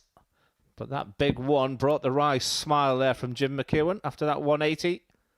But this is really good 37. from David. Well, he's posing the questions of McEwan. Maybe in the first game he was constantly a score behind Marvin van Velzen. He wasn't able to apply surmountable pressure, but he's been tapping his opponent on the shoulder in pretty much every single leg in this contest. 58. Jimmy require 128. Doesn't need to go for the 18s with his opponent way back. Does he go for the bull? Well, he started off on the 18s. 88. I never understand that strategy, but after 12 darts to leave tops, very, very tough to beat. But he's going to have pressure. 85. Jamie require 40. To establish his advantage at 3-2. Double 10. Into the bottom corner. And that's a 14 darter for Jim McEwan to move him 3-2 to the good and a leg away from winning this contest. A contest that, if he wins, would ensure a perfect start to the day. 2 wins from 2 against the bottom 2 in the table, on to 10 points. And then his last 3 games will be against Taylor, Van Velzen and Parry, where he really can make severe indents upon his rivals at the top of the league table. And he kicks off a second consecutive leg with a maximum. Yeah, very, very impressive response. And David Mayle, to get here, had a very, very tough run, remember. A quarter-final victory and 91 average to beat Thomas Banks is an indication of how well he can play, as McEwan is looking to do something very special on this stage. 140. And that's win by 4 legs to 2. A semi-final win over Ben Hazel, and he beat Darren Brown, so it was a tough way to get to the Modus Super Series for David Mayle. He's producing some nice goods here, but unfortunately for him, it's at the same time that McEwan is finding his mojo. Can he set this 181 up? Well, he's hoping for a mistake. 83. 83 could be seized upon if he hits a big turn here. Not to beat. Finds a chopper with dart 3 to leave himself on a 2 darter, but this is for the match and a potential 11 darter to cross the line. Yes, he was shaking his head an awful lot in the mid part of this game, but he's put the afterburners on. He went for the double-double, which you don't often see with Jim. 46. And for David Mayle, you sense this 87 has to go. It may be the bullseye, you know. It is the bullseye for 3-3. 62. Skims the wire, but just a shade 52. above. And so Jim McEwan for a second consecutive victory to kickstart his day. 2 darts in his hand at tops. And McEwan's beginning to make a march on day 2. A 14 darter to cross the finishing line to get the better of David Mayle by 4 legs to 2. It moves him on to 10 points. It puts him on the coattails of Kurt Parry. And this is how he's done so. Average of 88.35. Couple of maximums in there coming at the beginning of legs. Constantly putting David Mayle under pressure, who had opportunities himself. 2 from 9 on the doubles. But it's McEwan who runs out a 4-2 victor. Coming up after the break, it's Kurt Parry up against Marvin van Velzen.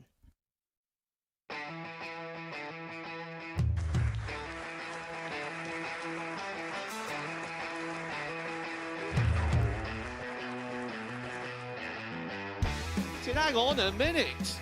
Wow! Oh my God! Well, that's 100 quid down the drain already. Itching to hit the 180. He's gone for the maximum.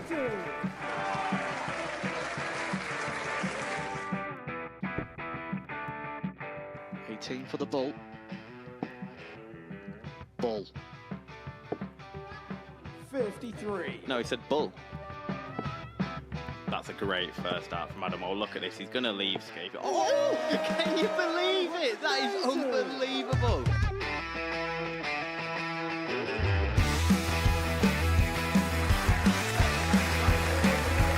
Get match darts to put his team into the final.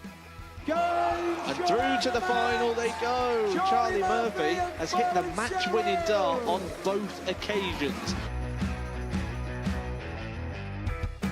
Double 4 for the title.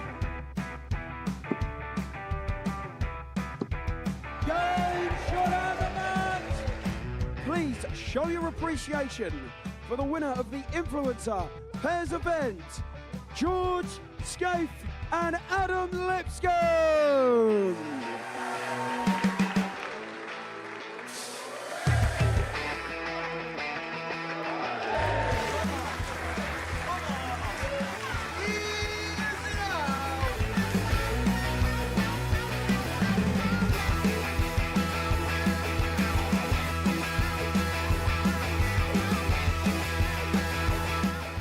He seems to be out, that's what he is. Charlie Murphy. A couple more visits yet. We're not going to need that. Bosh. Pie Face is through. He gets And he's absolutely buzzing. It was a game that Pie Face dominated throughout.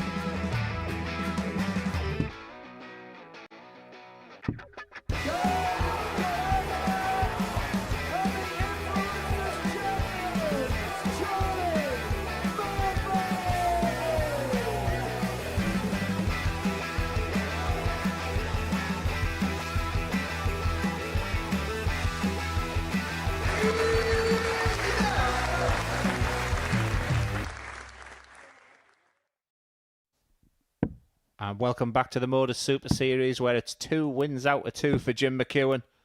And just a gentle reminder to that man in your picture, top of the table, Kurt Parry, that Jim McEwan's going to make it very, very difficult for him.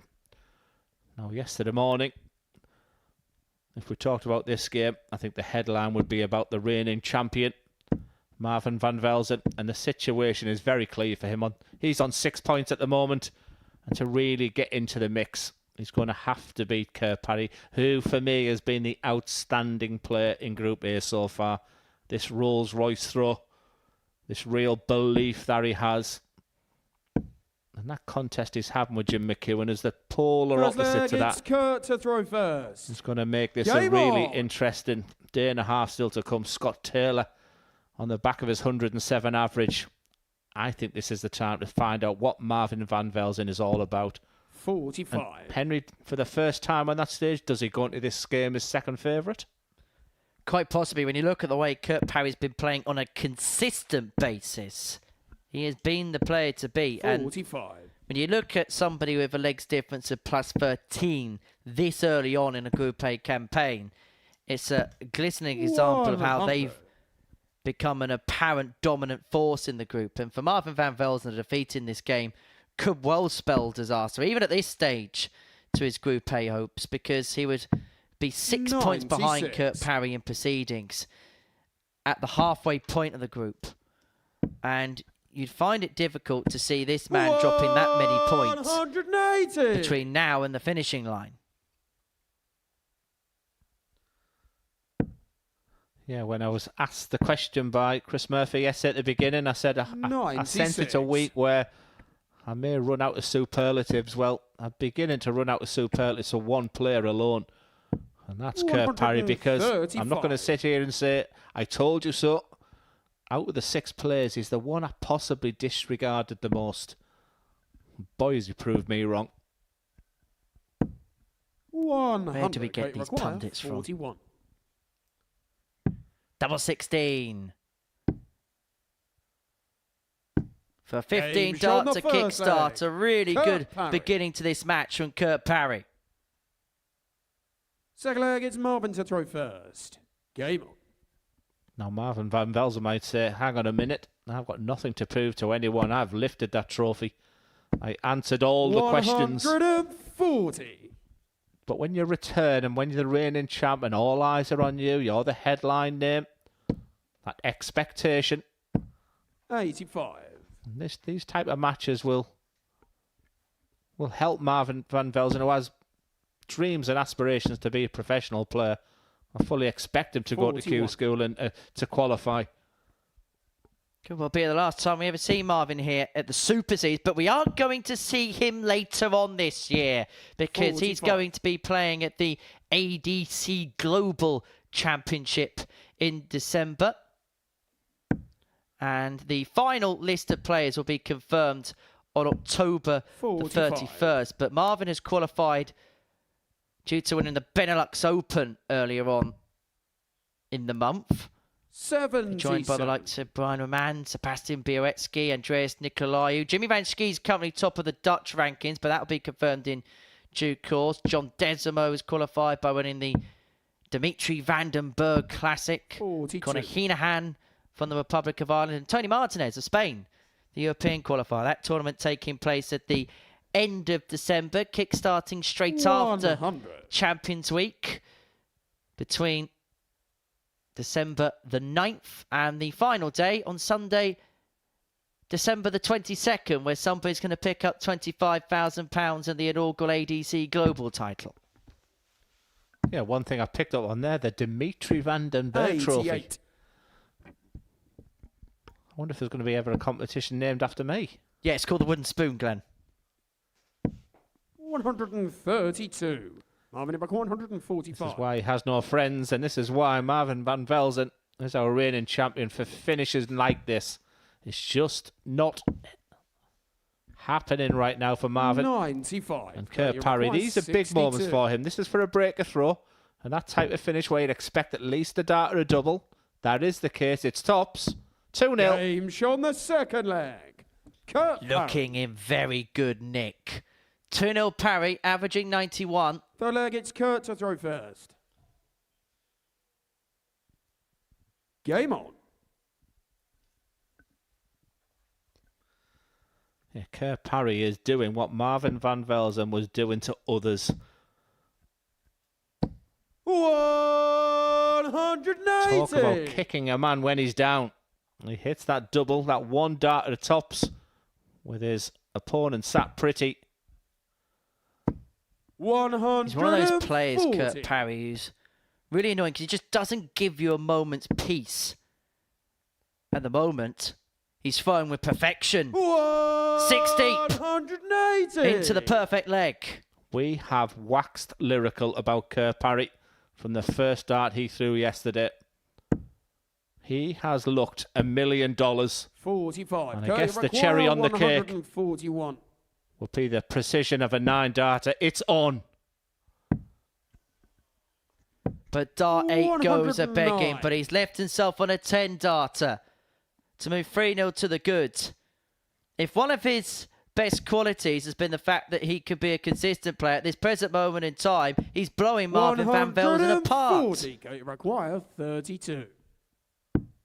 The adrenaline will be rushing through that body right now. And how 60. many times when a player's on a 9-darter does he end up losing a leg? Well, time's on his side, to be fair. But he has to use that moment now, this 5 or 6 seconds. Because let me tell you, the blood will be rushing through the body 60. with excitement. You require Your 60. job is to manage that breathing right now. Look at that double A. Game Ping shot it, the Parry third leg. Kurt Parry. is brilliant. 3-0 to the Full flag, good. it's Marvin to throw first. And he's Game. left Marvin van Velzen in a spin here. And the champion, the defending champion, 60. finds himself somewhat on the ropes in this Group A. Loses this game to Kurt Parry. He'll have a 6-point deficit to make up. But not just that, but he'd have an 18-leg gap in the legs 140. difference to make up too if he loses it 4-0. And the way Kurt Parry's playing, he is restricting Marvin van Velzen quite literally to nil. He hasn't had a dart and a double in this 96. contest, averaging in excess of a ton.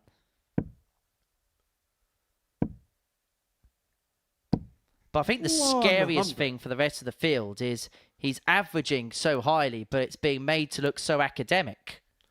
Yeah, I thought you were going to talk about it's just the accuracy, the rhythm, the confidence that's oozing out of him as well. We said we're going to find out a little bit about Marvin van Velzen. 180. Let's see you scrap, Martin. A joy to watch. 140.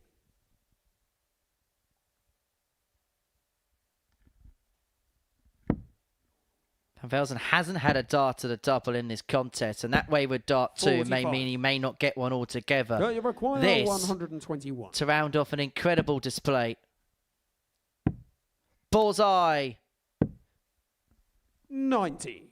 Marvin, you require Would have been to a seal of a 120. ton plus out. This to save it for Marvin van Velzen.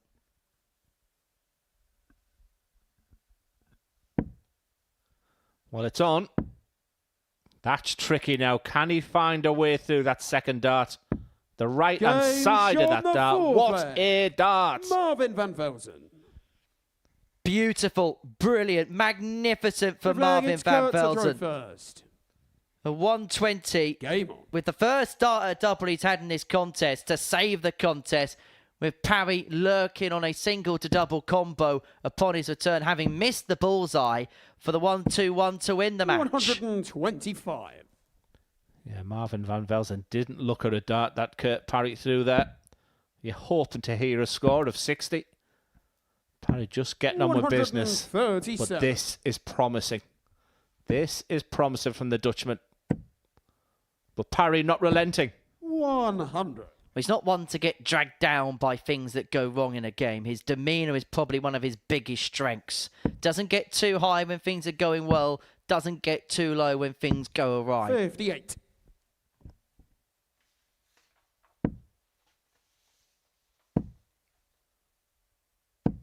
$60. Marvin will start on the 19s on 306. His board management is particularly good. He has an option to go back upstairs because that first dart made it awkward. 90. And that last dart just keeps this leg interesting. Still advantage Parry. 6 darts from 216. 100. Big last dart. 1 treble. Should leave himself on a double upon his return. And just has to be careful here, Kurt Parry, just to mind the gap a little bit, because if he loses 100. this leg, Van Velzen would have the darts to take us all the way. He'd like to finish it off here and now, but he's not going to get a dart at double 18 to do exactly 41. that. Marvin, you require 107. Yeah, what's even worse, almost just a little bit careless as well. Just kissed into that second dart. 75 is not a gimme if he does come back. He will be back, but it should have been 51. a lot easier than this. He will start on the treble 17. This is superb once again. It's double 6.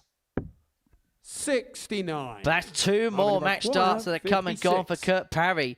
And slowly but surely, Marvin van Velzen is whittling the lead that he accrued away. This game could be back on phone in a couple of moments' time if van Velzen can pin tops. And pin tops he will. And suddenly this game has a different complexion. Kurt Parry was averaging around about a ton, in excess of a ton, had a dart to win it 4-0. Van Velzen took out the 120 to reduce the gap back down. And now that deficit is just a solitary leg. And crucially, throwing to take us to a last leg. 85. Well, a 3-0 down. We asked for a little bit more from Marvin van Velzen. It shows why you're a champion. Sometimes you need a little bit of luck on your side as well. And Kurt Parry has had an opportunity, but van Velzen is really back in this game.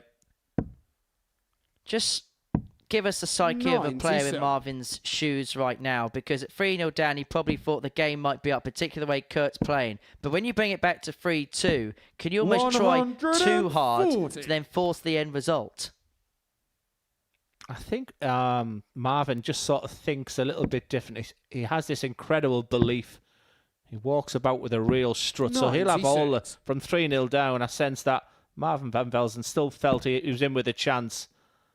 But he's just up against a machine in Kurt Parry. His head could have dipped in this game. He's had opportunities. But after 9 darts, Parry down to 1-2-1. Everything that Marvin has thrown at him is being given back. It's 6 darts and 1-2-1. Still averaging in excess of a ton, 100.5 Kurt Parry. Doesn't have to go treble 17 pull. But what he is going to do is leave himself on double 12 after 12 to win the game 4-2. And to move him 2 points clear of Jim McEwan, and perhaps more crucially for Marvin van Velzen, he'd be 6 points behind the table topper if Parry could take double 12.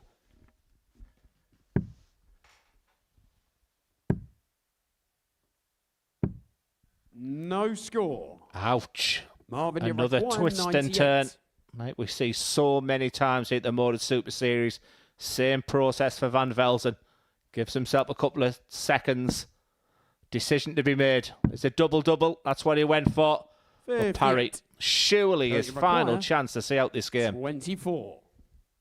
He's had a handful of opportunities now to win this match. But finally, Kurt Parry picks the points up and picks apart Marvin van Velzen. And it is a 6-point gap between him and the former champion now. Kurt Parry continuing this ascendancy, this real run in this Group A. He moves on to 12 points. His 6th win from 7 matches. Doing so of an average of 96.82. 3 maximums in there. That was despite missing 10 darts at a double. Marvin van Velzen threatened the comeback. He brought it back from 3-0 to 3-2, but Parry crosses the finishing line. Coming up after the break, it's David Mayle up against Scott Taylor.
Welcome back to the Modus Super Series, where we are 2 rounds down on this Tuesday morning. This is what we've seen so far. Jim McEwan and Kurt Parry with perfect starts to their day, 2 wins apiece. Elsewhere, Marvin van Velzen, the reigning defending champion, finds himself on the back foot somewhat. He beat David Mayle 4-0 in his first match, but that 4-2 defeat to Kurt Parry before the break means that he is 6 points behind the table topper. Parry, 12 points to his name, 6 wins from 7 so far. He's looking like an unassailable object at the top of Group A. Jim McEwan on 10 points in second. It's a fairly uniform Group A table, as you can see on your screen, as we head into round 3 of our day. And it sees Scott Taylor in action, the Series 6 winner, up against David Mayle, who is looking to pick up his first win of the day. And he's taken on Scott Taylor, who is in red-hot form, average 107.36 in a 4-0 dismantling of Anton Ostlund. Legs of 14, 15, 13 and 14 saw the champion over the line.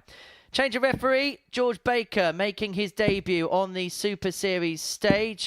Marco on the Challenge Tour, on the World Senior Tour, and he's also a county level referee, refereeing for Warwickshire in the County Championship. David to throw first. Game on. Great to have him here, and great to be watching the darts in the company of Glenn Dummett on this Tuesday morning. Yes, it's a couple of debutants on that stage now, and David Mayle. And good luck to George Baker, our referee. It was a phenomenal performance from this man in your picture in his previous match. 140. 107.36 average. And from me, it sort of come from nowhere, really. He'd lost a couple of games at the end of the play yesterday. 100. Lost his opening game of the day, and I feared for Scott Taylor. He even talked about that he could be in 5th place out the 6 players with that defeat, but he's found something. And this was a game yesterday, Henry, which was probably the most disappointing of the day. It was round about the time that Scott sort of hit that brick wall, and there was nothing David Mayle could do about it. And Scott did get over the line in that game, but it was a missed opportunity for David. As a performance of the day so far, which is some Scott Taylor, what you don't quite know what you're going to get from him from one game to the next, and that's by his own admission as well. But he's got off to the quicker start of the 2 here, leaving himself for finish after 9. He's got plenty of time 41 on his side, and we saw this in David's game against Marvin, didn't we, in his opening match of the day, where he was being vastly outscored by his opponent. So effectively, Scott has been given a couple of free turns to set up to win this leg.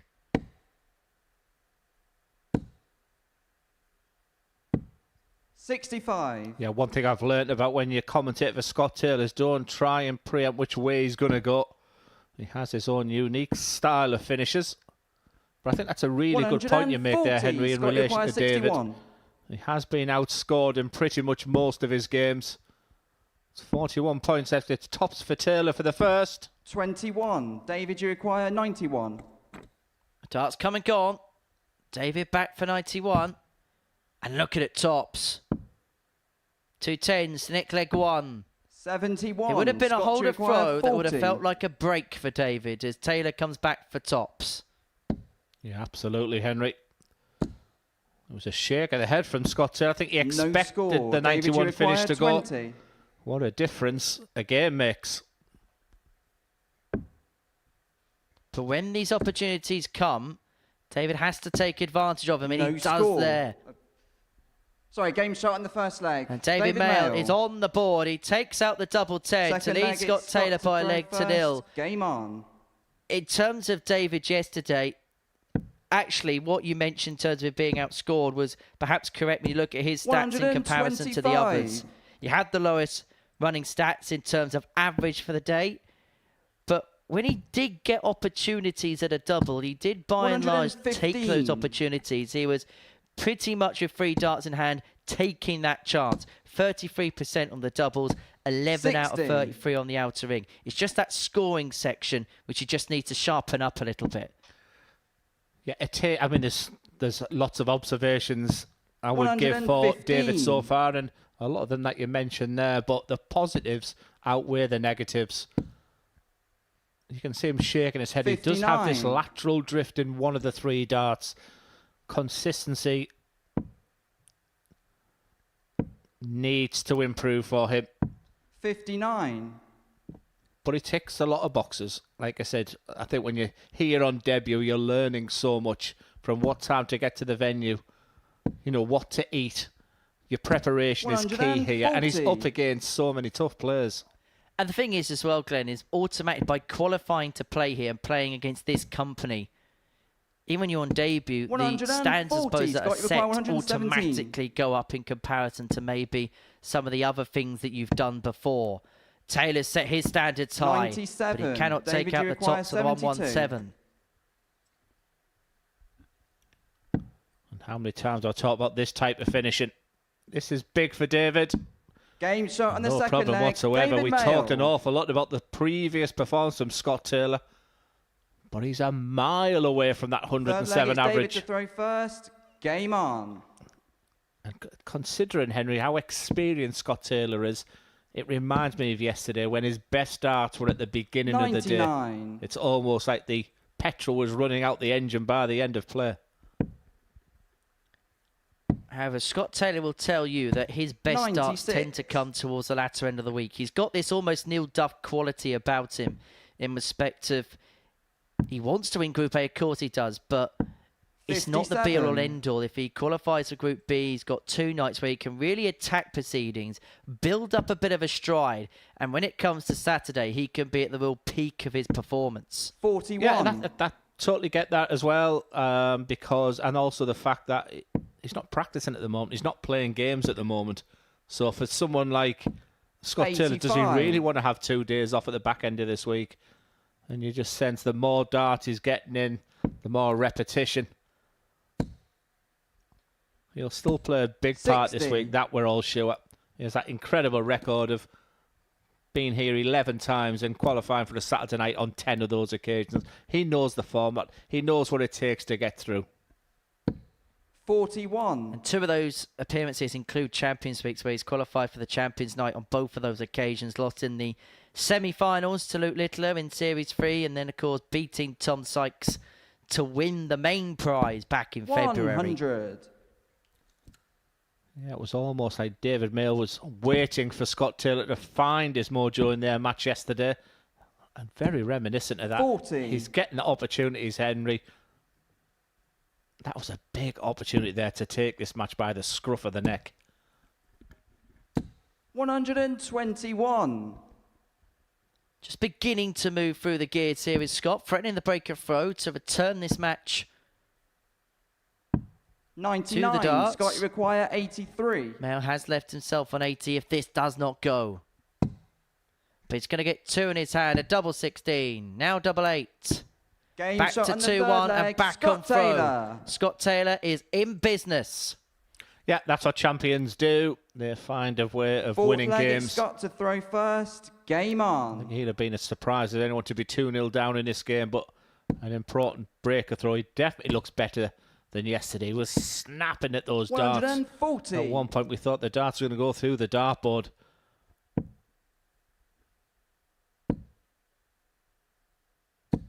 $60.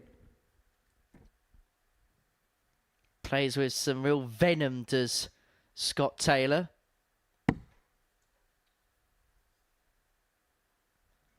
And I suppose when you talk about venom, you have to talk about comebacks, don't you? 93. Yeah, patience is important. Bring a best of 7. You know, you feel like the match is going against you. But on this occasion, Scott Taylor will feel he's the better player than David. He's got the better CV. Because a darts like that, that's unlucky because that was in. When you play against a player like Scott, can you feel like there's telltale signs that if you feel like they're in a bad space, you think, right, I can get at him 70. here?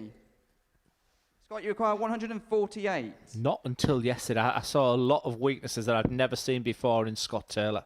His mind 95. wasn't correct, and I'm wondering if that's linked to the fact that he's not playing and was getting some frustration. This is a much better version of Scott Taylor right now. And in pretty rapid time, 83. Henry. Scott, 2 darts away 53. from levelling this game up. Well, he's flicked a switch, hasn't he? Double 10 for 50 darter. And from 2-0 down and looking an imposter on the stage, he's levelled up at 2-2. Fifth leg, it's David to throw first. Game on. Yeah, and the carrot that's dangling for Scott Taylor is the fact he can move on to 10 points. That's always a 29. motivational thing when you go back and look at the in-play table. Taking his time, which is nice to see. They're just almost doing a Marvin van Velzen, just resetting. You can see David Mills this time. He's hit the wall. What David could do for a real big score right now, because he's floundering. He must feel like he's being continuously 99. hit with haymakers right now. But he must have expected that Monday morning. When he walked in that room, or when he saw the players on Thursday when it was announced, 140. he must have realised that he's going to be hit with a lot of haymakers. It's how you respond to that. This is what he should be responding with. 140. Superb from David. I can imagine it's easy to expect, but is it difficult to deal with until you're put in that position? He's learning so much that he probably doesn't realise right now. It's such an individual sport. It can be a lonely place up there, but let me tell you, he's getting so much experience in the bank right now. It'll serve him good in the future. But he's allowed Taylor here 6 starts on 169 to move 3-2 up 60 and 2-0 down, and he'd have the darts in the next to see the game through. It's the 1s and 5s for David. If you can just, that's the problem. 45. Too many darts are going into the 1s and 5s for me.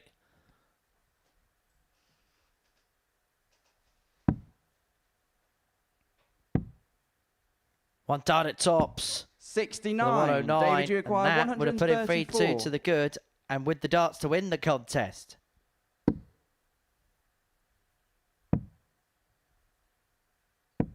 $80. Scott, you require 40. Yeah, pivotal moment of this game. This would be a breaker throw for Scott Taylor. His opponent sat pretty. So wowzer. Well. 16. David, you require 54. Well, David Mayle has been presented with a chance he probably didn't expect to get. But it's Game a shot chance in he the fifth takes leg. full David advantage of. He Mayle. moves 3-2 to the good. There was a real possibility he could have been swept aside if Scott Taylor had Sixth moved leg, in it's front. Scott to throw But now he first. has the ascendancy Game again, on. and suddenly it's Scott Taylor who has it all to do once more. Yeah, that's why it's really difficult to be a pundit in these best of sevens as well, because let's look at the evidence. 57. You've got Scott Taylor, who's on the back of that 107 average. Probably for half an hour he's walking on air backstage in the players' area against a player who's only had one victory so far this week. A couple of defeats already today. You would think there's only going to be one winner.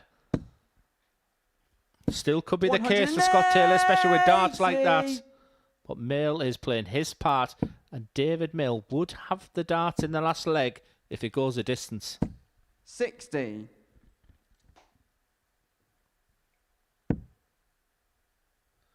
And Henry, it's round about now that we start talking about the fact 54. that David's getting all this experience in the bank, and that'll serve him well in Group C. But this week, the Group B and C are incredible. But I do think he's going to get more joy in 81. that Group C. Yeah, that's what Chris Murphy felt yesterday as well. He felt Group B could be a real task for anyone to get through. 96. I look at that Group C and think there's a lot of quality players in there, but they're players where we don't quite know where their game's at this present moment in time. 140. Scott, you require 114. Will Mill be back for the match? Scott Taylor needs a treble 18. He's decided to stay there for the lesser spot. A Game double shot on the sixth 17. leg. Scott Taylor. What a finish.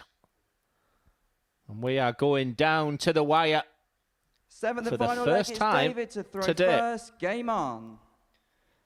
How much of a skin saver could that be for Scott Taylor?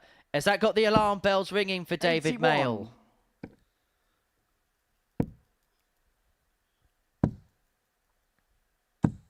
$58. But that try start for Taylor has given David the opportunity to move clear in this 54. leg, but he's passed the parcel back in the favour of the man from Bolton. And that past the passes, that drift into the 5 again. And I apologise for harping on about it, but when you're playing the likes of Scott Taylor, that's what you've got to expect. What a response from Scott Taylor. Maybe the favourite back as a 32. huge sigh of relief right now, because Scott Taylor will have gone into this game as a big favourite. And now he has this. It's his to lose from here. 134. Well, this is a result that he's carved out, Scott Taylor, if he is to cross the finishing line. Hasn't been anywhere near his vintage 180. best. He's But got you David by Mayle there with that 129. maximum has left himself on a finish, forcing the issue with Taylor. But it's bullseye for the win, and it would have been bullseye for 104. David, you back-to-back require ton plus 154. checkouts. What a crescendo to the end of this game. David Mayle is going to leave it pretty. He's been second best for a lot of this game as Scott Taylor, but he's first for a real opportunity. He loves double 12, and that's the reason why. And the match, Scott A huge Taylor. sigh of relief for Scott Taylor, who was a big favourite going into that game on the back of that incredible 107 average. And David Mayle once again played his part, but just fell short at the final furlong. And Scott Taylor's got away with one there. The fact he's moved on to 10 points. And the averages, they stack up 88.53. Super solid. We'll want to improve on the checkout ratio, but the 114 being the highlight. Real good moments for Scott Taylor as we move on to the next game. It's top of the table, Kurt Parry against Anton Ostlund.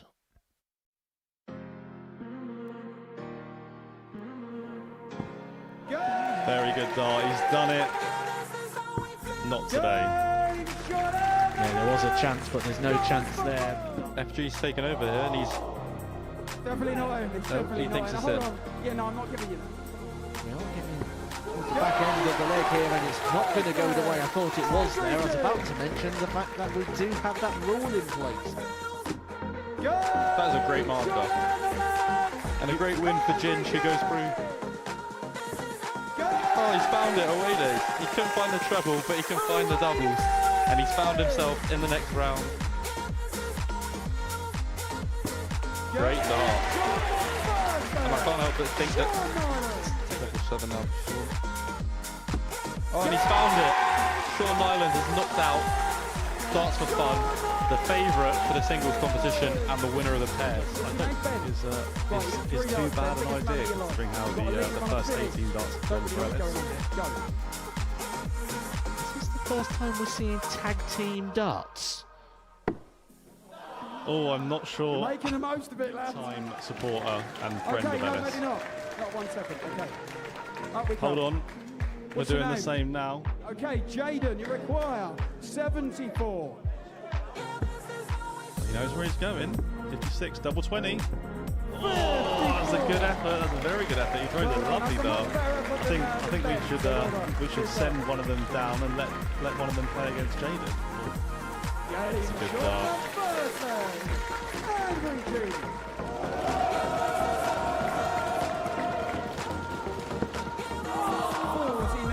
Plenty of dartboard to use for one of the most unorthodox ways you'll ever see a semi-final being won. And that is good. It's a nervy game, a nervy encounter. He is the favourite now to go on and win it, and he's trying to get... Struggled today with a bit of nerves. And that extra moment, that little bit of pause, that little bit... Second dart. Calm down a little bit, just relax into the game. Oh, hold on. Yay! We have the first one from an influencer. It's one of them things he either loves or hates in a darts time. And he loves it! But that is... It's Angry Jim!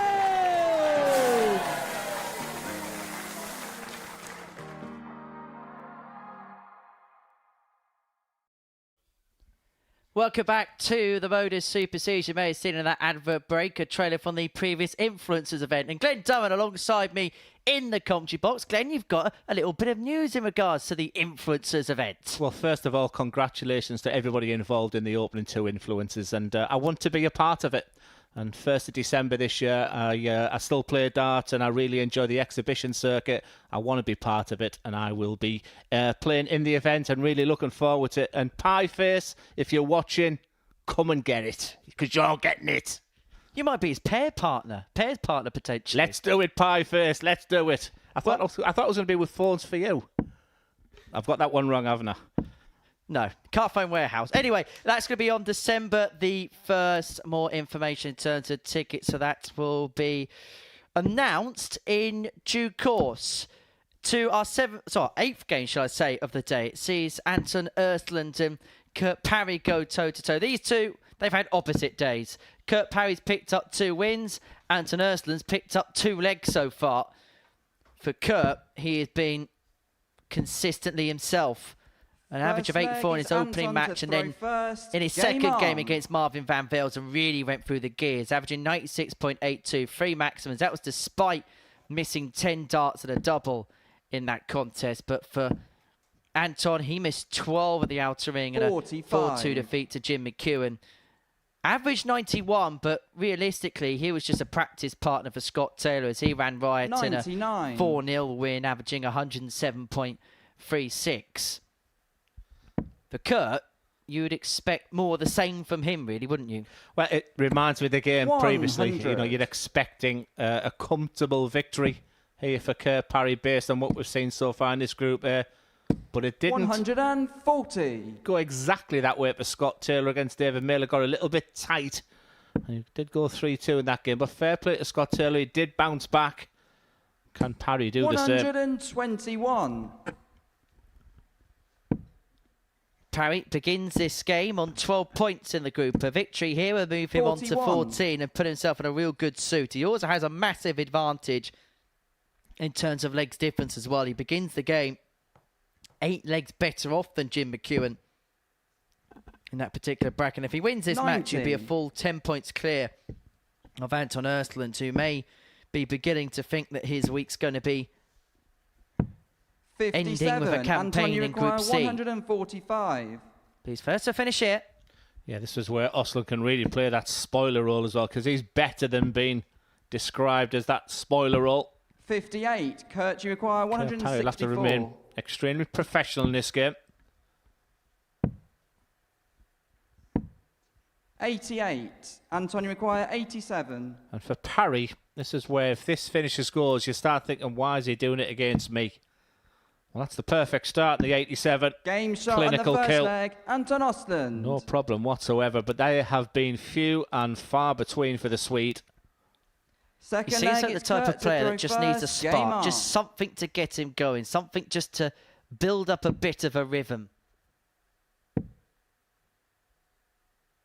70.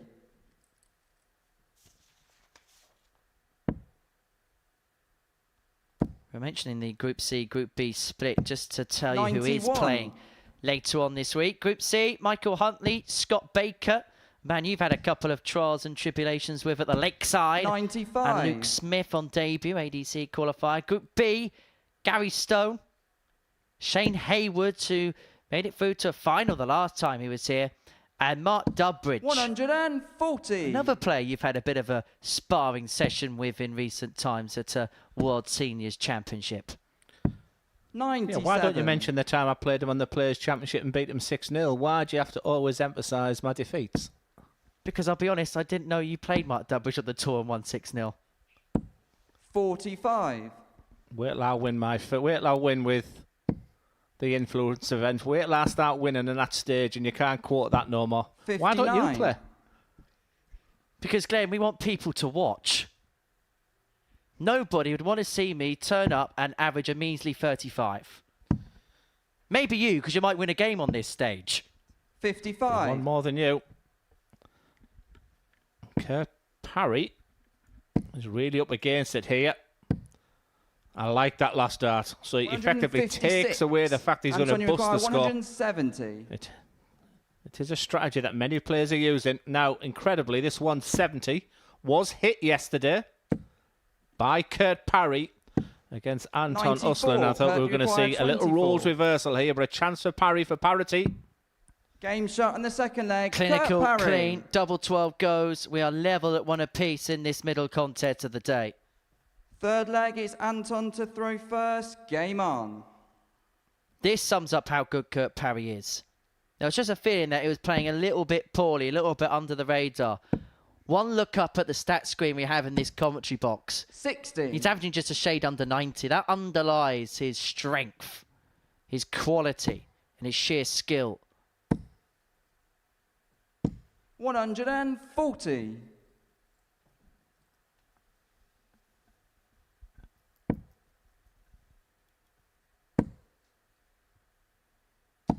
$100.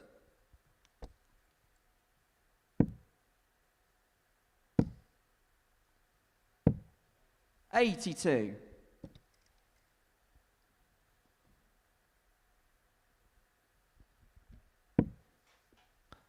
I'll tell you what I'd like to do if I was Kurt Parry. If I won a match, I think I'd click those shoes 57. and say there's no place like home.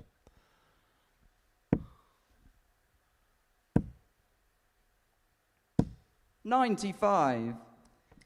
Well, he's certainly not tiptoeing, is he, at the top of the table?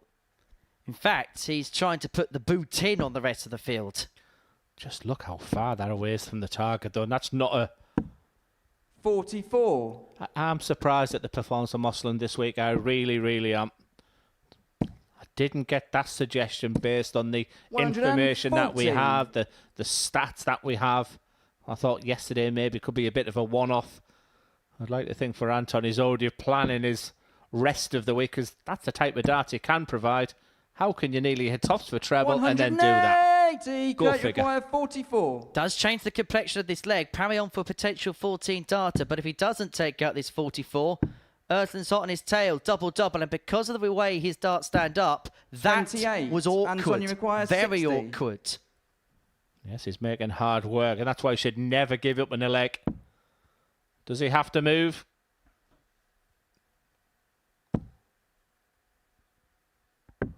Game shot on the third leg. Well, I'm surprised he Anton didn't move with that Ostlund. second dart. I was just looking from our point over there. He stands right to the right-hand side and decided to stay there for that double 10. Game on. Good moments for the Swede here. Still on throw. As far as Anton's concerned, he would have come into this with big expectations, 59. big hopes, because of what he's done previously in this building. When you turn up to a tournament brimming with confidence, brimming with hope, and it doesn't quite work 85. out, how quickly can that elation turn into deflation? Yeah, well, that's part of your character. That's part of how you deal with the ups and 125. downs of the games. And almost yesterday, sort of, his head's gone down, and I didn't think that was going to be the case of Marvin van Velzen today. I thought Marvin would go through the card. That's 100. just what the Modus Super Series is all about, and the headline's all about that man in your picture right now. Because of darts like that. 180.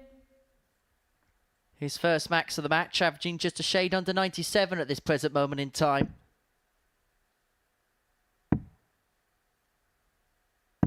$96. Kurt, you require Has 137. got 6 darts to level this game up at 2-2. And despite how well Parry's playing, you've got to give credit to Ostlund, because he's the player that's in 59. front at this present moment in time. Yeah, but you're absolutely spot on. It looks like this is a real disappointing display from Kurt Parry. He's averaging over 94. They're good signs. 100. Good Kurt, last you start require there from 78. Ostlund. Makes this 78 a little bit more trickier. It's the big 20. 4 tops. Shuffles across. This is awkward for him. 58. Anton, And you that require third dart was an 120. illustration as to why. Parry's already been hit for 120 today. That was by Marvin van Velzen in the previous match. He could be hit with another. 100. Kurt, you require 20. First reaction, though, from Anton. Desperation. He thought that was in. Game shot on the fourth But leg. we're 2-2 Kurt after Parry. 4.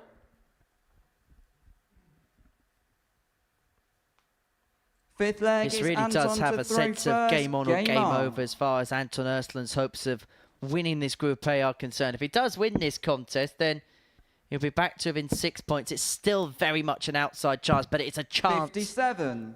nonetheless. Yeah, I was just looking out our commentary box window there, Kurt, not looking. And when you hear that 57, you think, come on. 96. He'll take that. For the next game and a half, I know we're still talking fairly early in terms of league table, but it could have a big bearing. If Parry wins this game and 140. Van Velzen beats McEwan, he's got a 4-point gap at the top of the table. However, if he loses this game and Van Velzen could pick points up, then There'll be 4 points between the top 4. 180. George Baker bellowing out the 180 call. But 95. Parry had 6 on 225 to move 3-2 to the good, and then he'd have the darts in the next to cross the finishing line. 140. Yeah, just a joy to watch, isn't it? It's on the throw of Ostlund and on 209.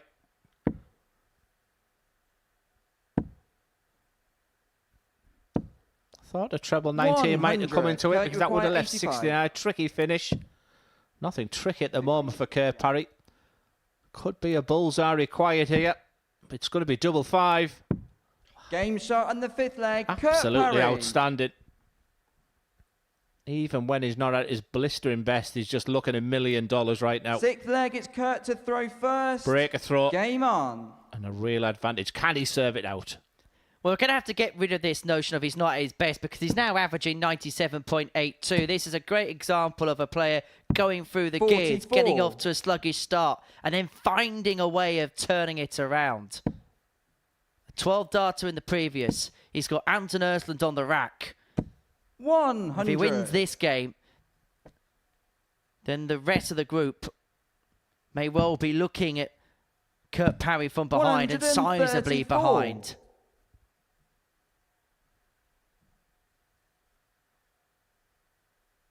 He's beginning to build up daylight now, isn't he, Kurt Parry? 43. He certainly is now. 30 points ahead plus these. He has been finding that treble 20 with real ease, but when it comes to see 55. that winning line, still advantage. Needs a couple of trebles, does Anton. And finds those couple of 140. trebles. 1 ton couldn't settle for a ton. He's put himself in play, but Parry still has this game in his hands, and he's looking to motor towards the finishing line. The perfect time to find his 3rd max of the match. When it's mattered, he's hit the most. You hit me with the left, I'll hit you with the right. 52. Kurt, you require And 88. interestingly, that leaves 166. That could be a change of strategy. What strategy? It's a Game majestic shot and the performance from match, Kurt Kurt Parry Parry. once again. 6 wins now on the spin. He is absolutely flying. He's looking $1 million. And even when he didn't look at his best, was still averaging way above what the other players are doing right now. This is a great time to be Kurt Parry. And he's doing a real demolition job. Look at those numbers. 98.22. Really good on the outer ring, 50%, and that sublime 88 finish to take the spoils. Another wonderful performance from Kurt Parry. And next up, another big game. Jim McEwan has to follow that, but he's got the reigning champion to beat. It's Marvin van Velzen against Jim McEwan.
And welcome back to the Modus Super Series. We did label it yesterday as a real group of death. Returning champions, proven winners. But it's Kurt Parry who's putting a virtuoso performances on. Another 98 average this time.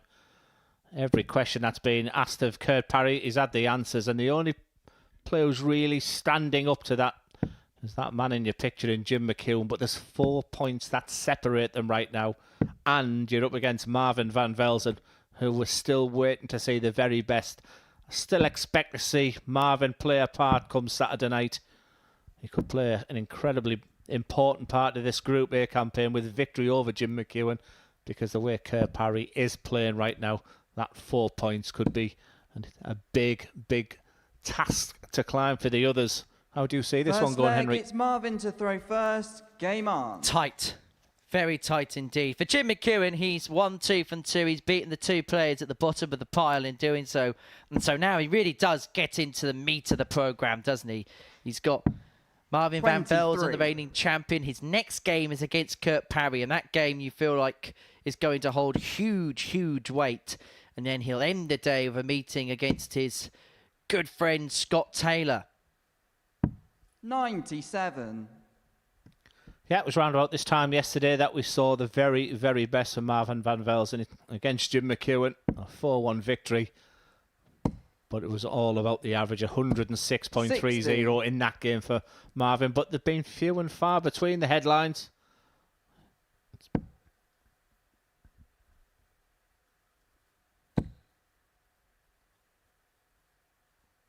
Backed by the Marvin Army. 100. Van Velzen qualifies on Saturday evening. Expect a sea of Dutch support for this glittering, glistening young talent.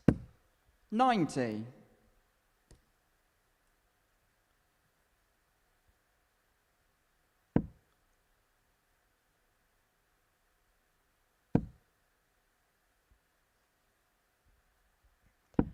If 98. you are watching and you want to get in touch with us throughout the course of the afternoon, you can do via our social media sites. We are at MSS Darts on Facebook, Instagram and on X. Any comments and observations you may have, you can get in touch with us. Now, it's one of them where 120. you need to double check whether the point was touching or not. And on that occasion, it wasn't.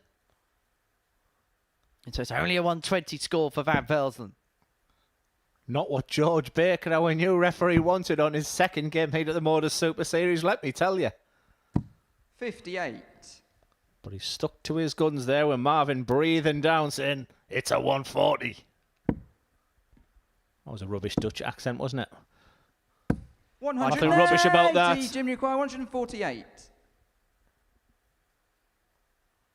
148 for McEwan for the break of throw. It's not going to go. And so Van Velzen, because of that max, has forced the issue in this opening leg. 52. Marvin, you require 28. Yes, it was a dreadful way to start this leg for Marvin van Velzen. But it's not how you start.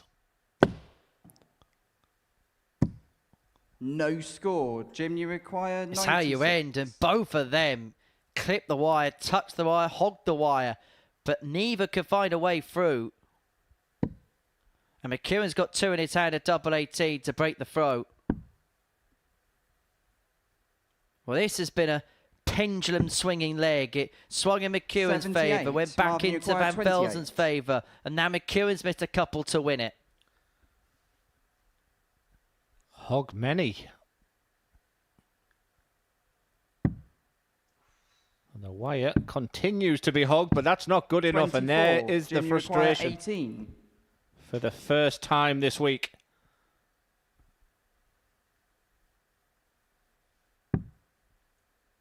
Can McEwan pick up the pieces? 1 dart in his hand, a double 4. 10. Does not go. It's a scrappy you first leg, but it could be 4. a pivotal first leg. Yeah, didn't expect this. Not with the calibre of the 2 players on the stage there. And maybe based on the fact of what Kurt Parry is doing to the rest of the players, it's a must-win for Jim McEwan. Every time he steps on that stage, based on what Kurt Parry's doing, is that having an effect on the other players? Because after 24 darts, you do No not score. expect to see Marvin Jim van require Velzen 8. still not finishing a leg. Chance for McEwan. He's boiling over as the champ. Game But shot McEwan the is on first the leg. board. Jim McEwan. He gets the break of throw. He brings to an end a frustrating first leg, played with a plethora of Second missed leg doubles. is Jim to throw first. And it is Chucky Game on. who's got the ascendancy. He's got the break of which to build upon. Marvin van Velzen looks a dejected figure in the background.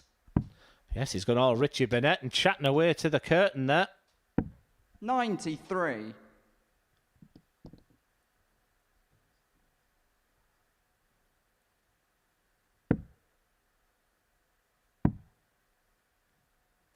Marvin van Velzen, the only dart player to have a grandfather clock on his arm.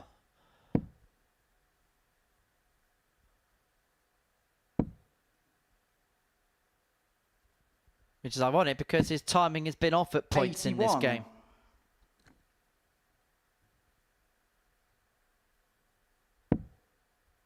Well, the week where the clocks went back in the United Kingdom, Van 100. Velzen probably on his journey over to Portsmouth on the car ferry was probably rewinding back to those special moments at the end of Series 8 where he beat Jimmy Van Schie in the final, the last leg to side. It was a night littered with drama, littered with some 100. controversies as well. It was a special, special night, and probably the most special night in that man's fledgling career.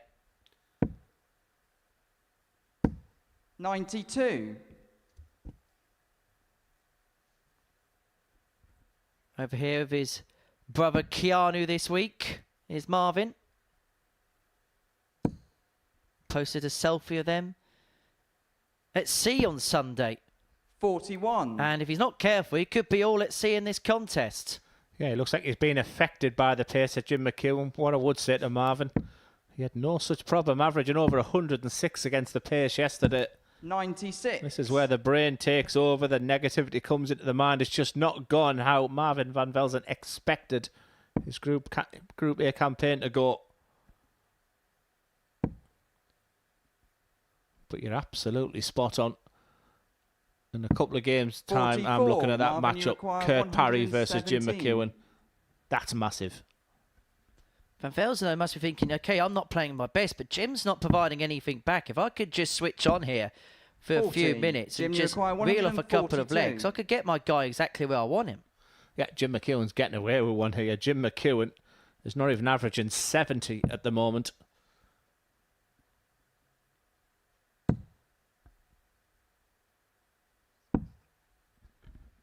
'86. And the way Marvin van Marvin, you require Velzen is playing, 77. Jim might expect to be back.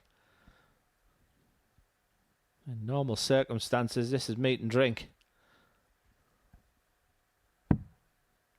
Double 10. And maybe Game that's shot the in the end second of the leg. bad Marvin dart van in this match. Velzen. We'll level after 2. Van Velzen just letting out a few pent-up emotions. Third leg is McEwan Marvin to looking a throw confused first. figure Game at the back on. of the stage. Pensive.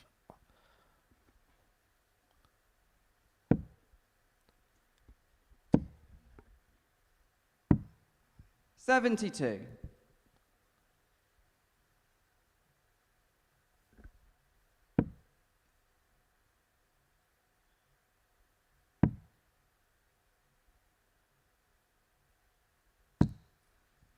$134. Yeah, we felt yesterday, Henry, that the best darts Jim was throwing where he's just finding a bit more rhythm. Is it me, or is this game really... 140. Is he really slowed the process down? Because I don't think it's suiting him. I think neither player have been able to really build up a stride at any point in the contest. And I just get this 58. nagging feeling that both players have maybe thought about what each other could do, and as a consequence, this game has become a almost standstill contest, a mediocre match. 100. And actually, the irony is, if both players perhaps were thinking more about what they were doing, then maybe this game would have a different outcome to it. There's almost too much respect being paid on that hockey.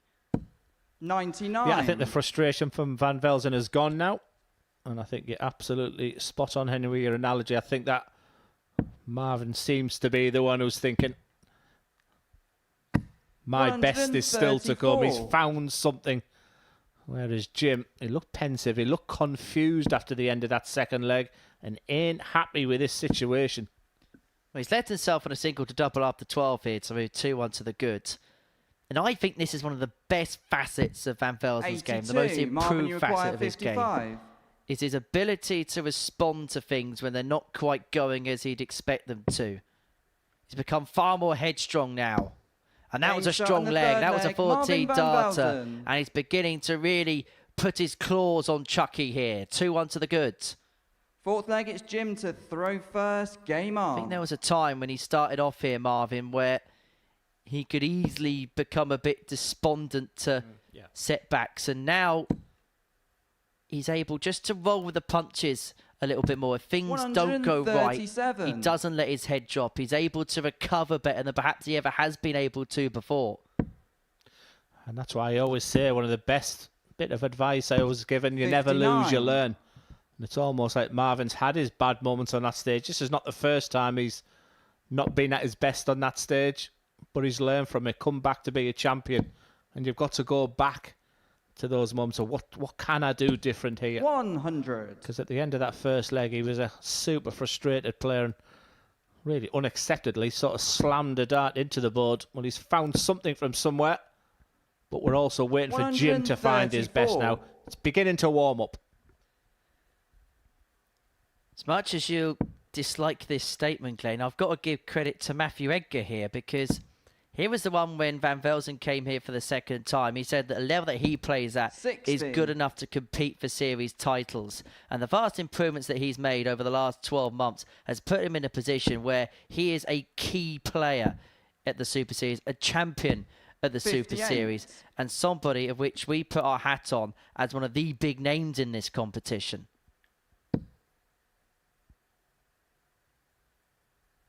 I suppose Edgar has to get the odd one right, doesn't he? 44. Glenn stays quiet, as does Jim McEwan right now.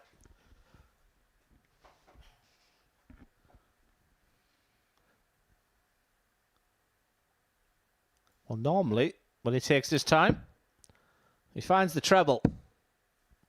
That's why he does it. Ooh. 81. Jim, you require 160. Now, all of a sudden, with that one slip into the one, McEwan's looking good to go 2-2. Just needs the one treble. Well, that straight with the last dart, Van Velzen undone all his good work. 78. And McEwan with that last dart in hand has put himself on a 2 dart to level this match up. Van Velzen can only hit and hope from here. And he's not doing any hitting whatsoever. 26. It's gone awry the last 6 darts. Sorry, Jim, you require 82. Yeah, game of the day yesterday, this one. It's arguably the poorest game of the day, or the most surprising game of the day. Big 17. Tops for 2-2. 42. Above the wire, it's a big opportunity for Marvin Van Velzen. But if he takes it, he has the break of throw and he has a 3-1 lead. Steadying himself in his own time. Unable to take the finish out. So McEwan returns for tops to level this 89. contest at 2 Jim, apiece. You require 40.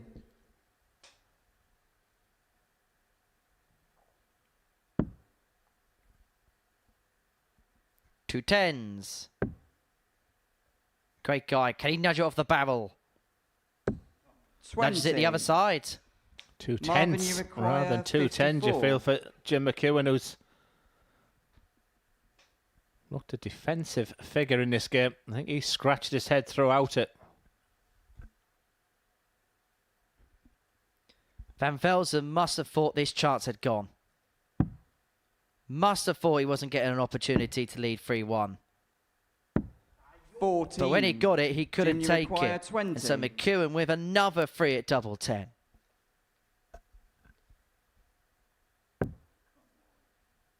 Two fives now.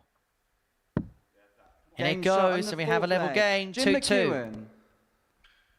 Yeah, A real slow burner for Jim McEwan. He's got to look at the bigger picture here. Fifth leg, it's Marvin to throw first. Not even at the Game races on. whatsoever yet. He's 2-2. He needs to... I mean, who am I to tell Jim what to do? He's a proven champion on there. 100. But he looks a defeated figure, doesn't he? Despite the fact it's a level game without being at his best.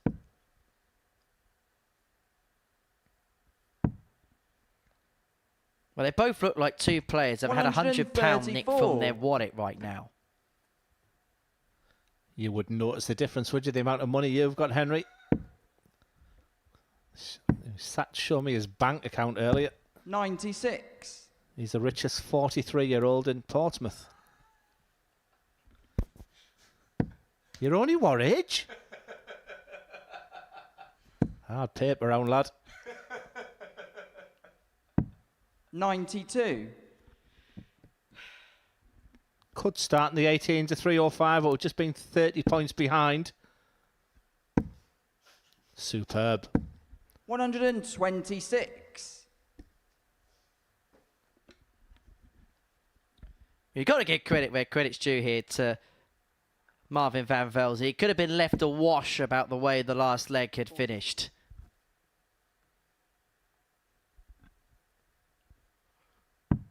$59. Yeah, sometimes we're guilty of, throwing stats at you and whatever. This is just a good old-fashioned slugfest of players who aren't nowhere near the best right now. 136. I just sense the big winner right at this moment, Henry, is Kurt Geiger.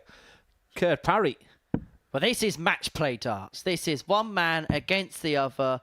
Who can win more legs? The numbers, the 96. averages, they're Marvin, you irrelevant. require It's just getting the 43. victory, getting the W, and getting the 2 points. And if Van Velzen could take out this 43, then he'd be a leg away from doing exactly that. He goes Game low shot to on go the fifth high, leg, and Marvin that's a van 14 Velzen. darter for Marvin van Velzen. An improvement of quality in that previous leg, and now he's just one Sixth away leg, from a it's win, Jim to throw which would put him on first. to 8 Game points. on.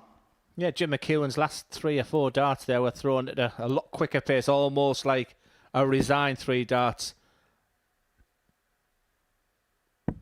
It's so difficult when you're up there and you're fighting with yourself, never mind your opponent or the dartboard. 41. And that's what Jim is. An absolute legend on that stage. A proven win, has been superb in the past day and a half in this group here, but just when he's needed it most. We highlighted a real 60. heavyweight clash here. Could the pressure still be put on Kurt Parry?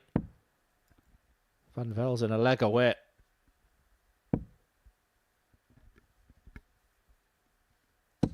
$100. One thing we know about Jim McEwan, he will make his opponent work for it.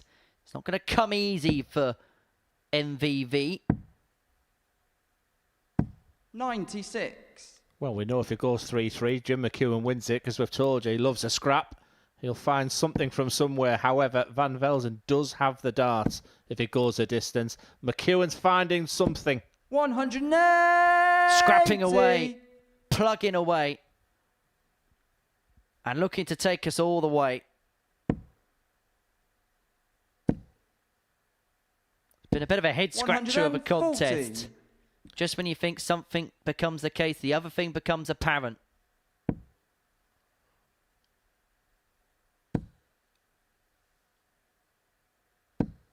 $78. He's almost looking at the scoreboard at the same time of throwing that dart. He is definitely playing with more rhythm.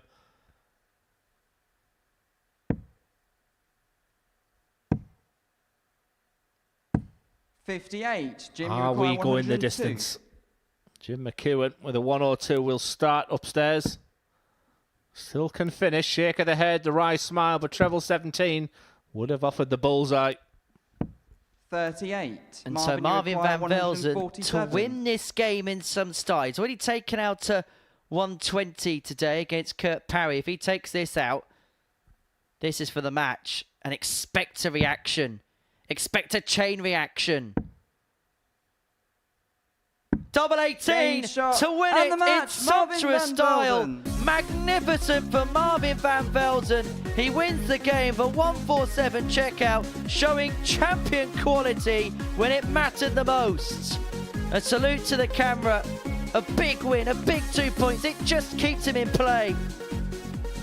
Van Velzen a 4-2 winner against Jim McEwan. Finished off with a fantastic 147 checkout. For McEwan, it's his first defeat of the day, and it could be a damaging defeat to boot.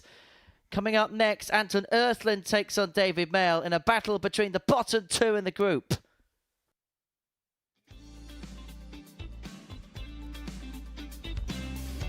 This will be some way to win 4-0 again.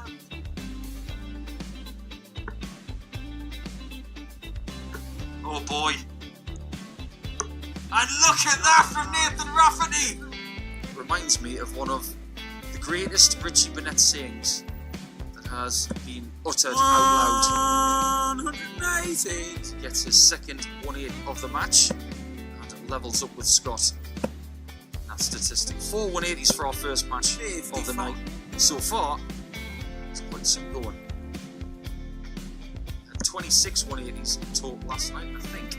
I get something fairly similar. Oh, we've got another one from Burnett though. We'll come back to that story about Richie Burnett a little bit later, because last night he had a crack at this. 128. Richie didn't get dart 8. 41. He's got the 60. He's got the 45. Double 18. Richie Burnett hits a 9 darter. Get in there, the Prince of Wales.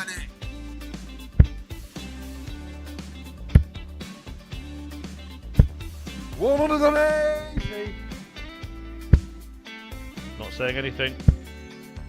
Not putting a curse on it. 180. Danny require Just do it, Danny. Do it. Do it. Do it. He's done it. Showing the match. Danny It's incredible.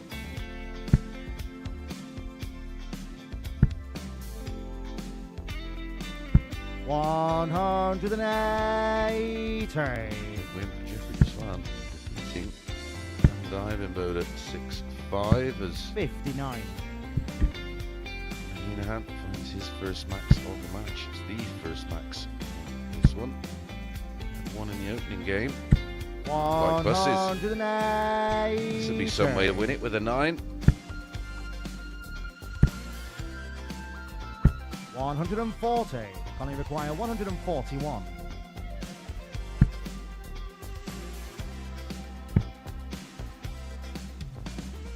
Game Go shot on, and Conor the match. Hinahan. Conor Hinahan Winning the match with the magical 9 darts. Welcome back to the Modus Super Series. We've completed 3 rounds worth of fixtures. And after that, Parry leads the way, leads the standings. He's picked up 14 points. He's won 7 out of his first 8 games and is making this Group A look very routine. Jim McEwan before the break losing out 4-2 to Marvin van Velzen, who took out a 1-4-7 finish to win the match. McEwan and Taylor both on 10 points, Van Velzen on 8, and there's plenty to look forward to as the day draws to a close. Some big games, including that match between Parry and Jim McEwan in game 12 of the session. Scott Taylor and Marvin van Velzen, another meeting between former champions. And the last meeting of the day is between the winners of Series 5 and 6. McEwan up against Taylor.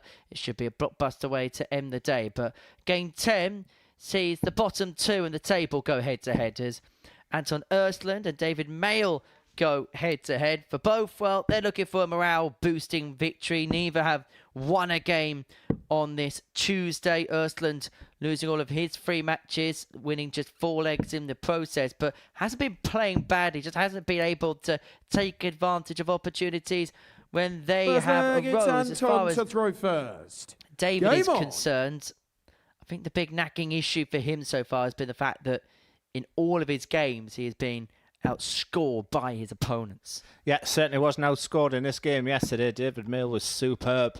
He was on the back of a 4-0 opening defeat. And we did at that point fear, did he have the quality to stand up to the rest of these players? Well, I think he's demonstrated an awful lot of positives, and it's time to turn those positives into some wins. And I think if there's one game he can sort of attack and look at, it will be this game. Like Henry alluded to, both searching for that first victory of the day. It could be tight. Tight and potentially 87. tense as a consequence. Yeah, I think both of them have already got it in their mind that they're going to be going into Group C. 96. So I'm not so sure how tense they will be. Frustrated maybe for Anton that hasn't gone. I just don't think you can take the smile off David Mayle's face, whether he wins one game out of his 54. 15 or can have a bit of a run. He's living the dream on that stage right now. Both players will be aware of the day that the other one's having so far. Is there an element that you could maybe try too hard to try and get that first one, thinking this is probably the match where you've got the best chance? Yeah, certainly for Ostlund, I think, you know, he'll be expected to win this game, despite the fact that David won this contest yesterday. 145. He won't be happy with the situation, the league table, how it's gone. But how many times have we said at the Modus Super Series, it's a marathon, not a sprint. He can come back, both players can go back in Group C as totally different players when everyone starts on 0. Velzen leads himself on a 2-darter, 85 left to take out the opening leg of this contest. David also leaving himself on that number after 5 visits to the board, but it's first poke for the Swede. He's going to get a dart of the bull, 60. which grazes the 25 David wire. Require, 85. I have a sense David will start in the 15s. It'll be a different way of going for it. 25 and Bull. There's the 25. This is awkward. He's now throwing all the way in the right-hand side of that. 52. You're almost thrown from round about 8.5 to 9 foot. 2 8s. To lead this James game on the 1-0. first Anton leg. Ostlund Anton up and Ostlund. running in this match. Second leg, it's David to throw first. Game on.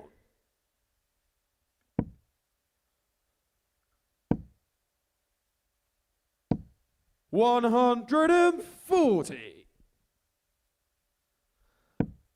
Yeah, first time you seeing Mayle up close and personal. Have you saw any positives for him to take away from this Group A campaign? 100. I think there's a lot of really good fundamentals there. And I think David's one of those players that's quite systematic of a qualifier we get here from the ADC. Technically looks 97. very good. You could tell there's a really good game in there. But like a lot of players that come through the system, play on a stage like this, play against the opposition like this, it's finding that 100. consistency over the course of 15, 25 games that will see him last the whole course. And this is all a process for David. And no ADC qualifier is expected to get it 100% right first time of asking. He hasn't played badly, not at all. But as we've mentioned before, possibly the one nagging issue as far as he's concerned is the fact that he's being 58. outscored a lot of the time. He's allowing his opponents an extra visit to the board to see legs out. If he could just sharpen up on that aspect of the game, I think we've got a very good player on our hands. Yeah, there's levels even at the amateur level.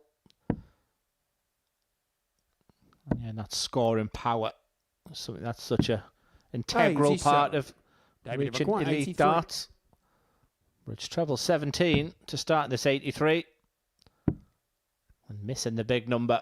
Just needs to take his time, mate, and just realise what you're on, because you're that 43. frustrated. Hands on the require. Sometimes you can get that count 156. wrong, but Ostlund, it's all about the first dart.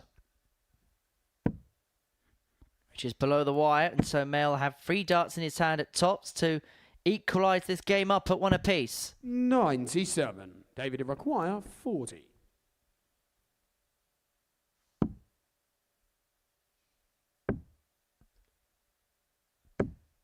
$20.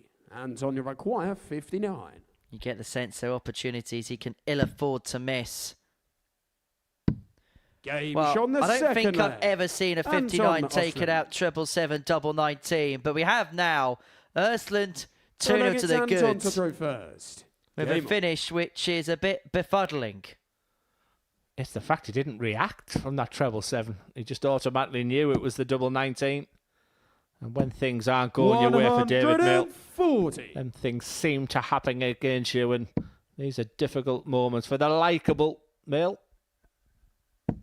55. These two players, ADC qualifiers, Anton Ostlund via ADC Europe, David Mayle via the ADC in the UK. It's the final week of 97. qualification for the ADC Global Championship.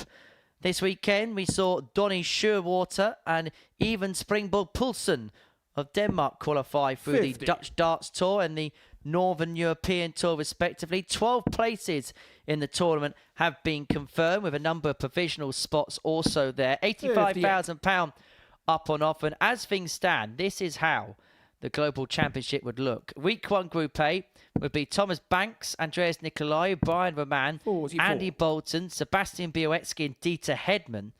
The Group B would be Darryl Pilgrim, Bradley Brooks and Tony Martinez. Conor Heenahan won the Irish qualifier. Week 2 Group A, Gary Stone, Marvin van Velzen, Donny Shearwater, Adam Mould and Even Springboard Poulsen alongside Fallon Sherrick. The B would be Joe Croft, Charlie 46. Martin and John Desimo. Johan 68. Geldenhuys has won the South African qualifier in Group C. Cheeky double-double. Cheeky double-double for Anton Ostlund to move 3-0 to the goods. Against David Penny for your thoughts, David Mayle. Game on.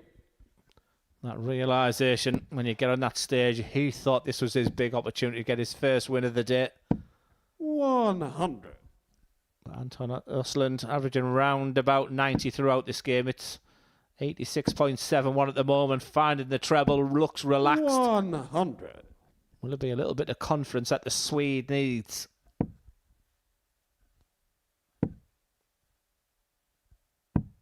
We've had some great Swedes on there, haven't we? My mind's obviously going to Andreas Harrison. I really enjoyed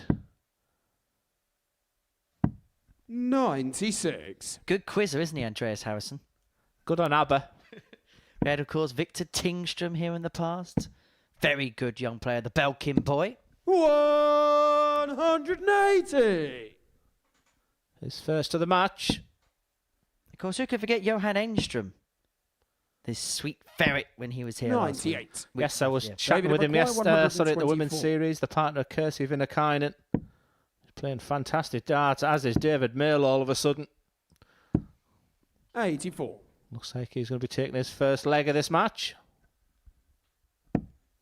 So after 12, Ostlund is hot on his tail, so this does not go. It could well be the last dart he throws in this match. Ostlund's average is in excess of 90. It's been a much improved performance from the Swede.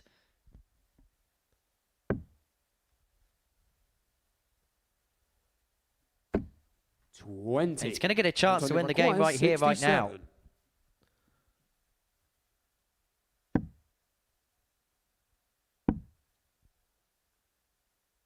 For his first win of the day. 31. David, he requires Another 20. unique way of going. This time at 67. Opportunity knocked so many times for David Mayle. And he finally gets there in the end. A deserved leg on the board there for David Mayle.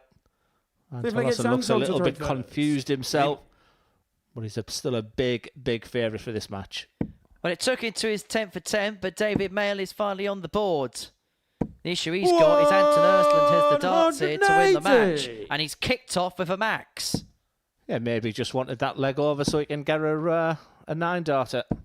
140. Watch this fourth dart going to the single one. You've known me for too long.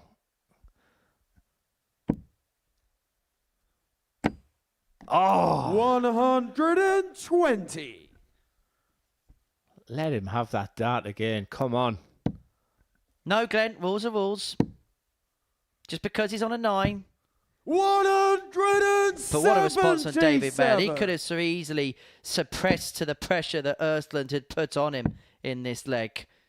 First class Mayle. 57. As he stamps his authority on this leg. And he's continuing. He's licking his lips over this prospect. But this, for the match. Oh, beautifully situated for another double 12. Oh, magnificent! Oh, my words! Anton Ostlund. That was a special way to cap off what was a very good performance. A 144 checkout to seal a 4-1 win against David Mayle. 1 ton wins it with a ton plus checkout. He sweeps David Mayle aside. A 93.76 average, 4 from 6 on his doubles. The highlight, without any shadow of a doubt, that 144 checkout. Anton Ostlund has arrived all of a sudden here at the Live Lounge in Portsmouth. Coming up after the break is a meeting between two champions as Scott Taylor meets Marvin van Velzen.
And welcome back to the Modus Super Series, where we just watched and witnessed a wonderful conclusion between two players who were searching for their first victory of the day in Anton Ostlund and David Mayle.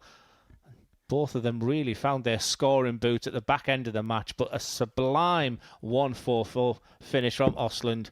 That one will live in the memory of today's player. But two champions are on the hockey. Marvin van Velzen on the back of a big victory over Jim McEwan. I think the big winner of that victory for Marvin, though, was Parry, who we'll be seeing next in a real blockbuster of a game with Jim McEwan. So a really important couple of games coming up. It's Scott to throw first. Scott Taylor is definitely showing signs of he's going to get better throughout the week.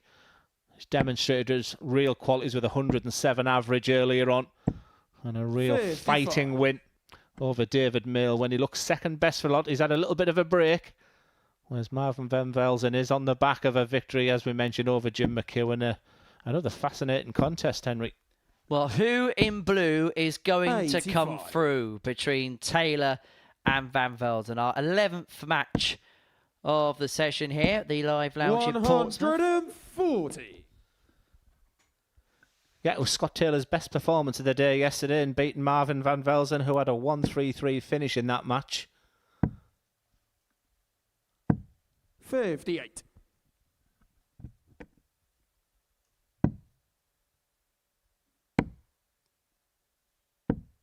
$59. Yeah, the luxury of sat here so close to the...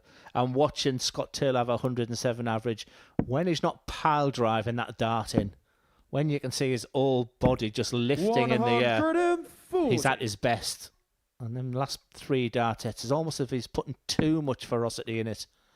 Lovely, sweet and smooth, the snarl to go with it. That's how to do it, Scott Taylor. Leaves himself on a finish after 12. Average 14 darts a leg in that 4-0 victory against Anton Ostlund in his second match of the day. Requires 67. And Velzen finished off with that 1-4-7 and a 4-2 win against Jim McEwan. And he's not going to get a go at a similar size finish as Taylor takes out the opening leg in 15. Second leg, it's Marvin to throw first. Game on. Yeah, I think it was something that you mentioned which has resonated a little bit with me, that Scott Taylor gets better as the week goes along. 100. He's already got better than yesterday, despite the fact he had 3 wins yesterday.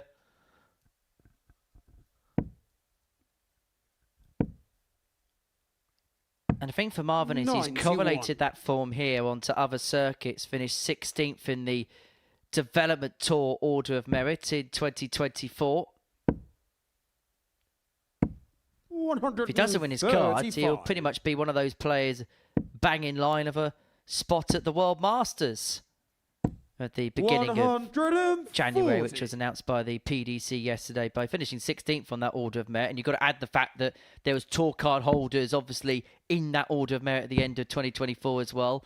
Add in players who qualified. He's got a very good chance of potentially making it through.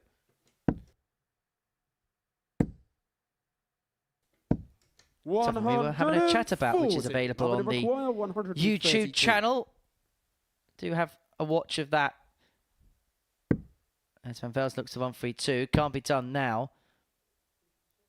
Make a very good podcast, that. If you want to have a listen to that whilst you've got something else on, whilst you're doing your work. It's a good listen. 130. And a good watch on the YouTube channel. This match has certainly been a good watch so far. That's the perfect marker for the treble, for the bullseye. 105. Marvin McEwan. 2 classy operators. Definitely playing their B+ games right now. This for 1-1. Game show. And it goes, a pair of 15s for the opening couple of legs. Taylor won, Van Velzen won. And when the Terminator came back, he came back to pin the tops.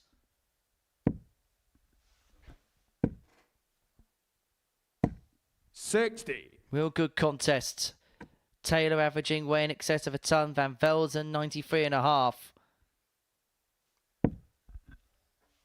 What you'd expect for a meeting between two players that have picked up the big trophy in the past. Yeah, we said that, didn't we, about Marvin Van Velzen and Jim McEwan, and it was a game that was a bit of a slow burner and a difficult watch at times. 100. This one, good rhythm, good pace, big scoring, good finishing. That's what champions are all about. A game which has all the ingredients. 140. It'll be like watching me at that influencer event. That's what it'll be like. Considering how some of the influencers played in the previous events, you would look like a world champion in that field, Glenn, admittedly. You're a horrible individual, you, Henry Deacon. Do you know that?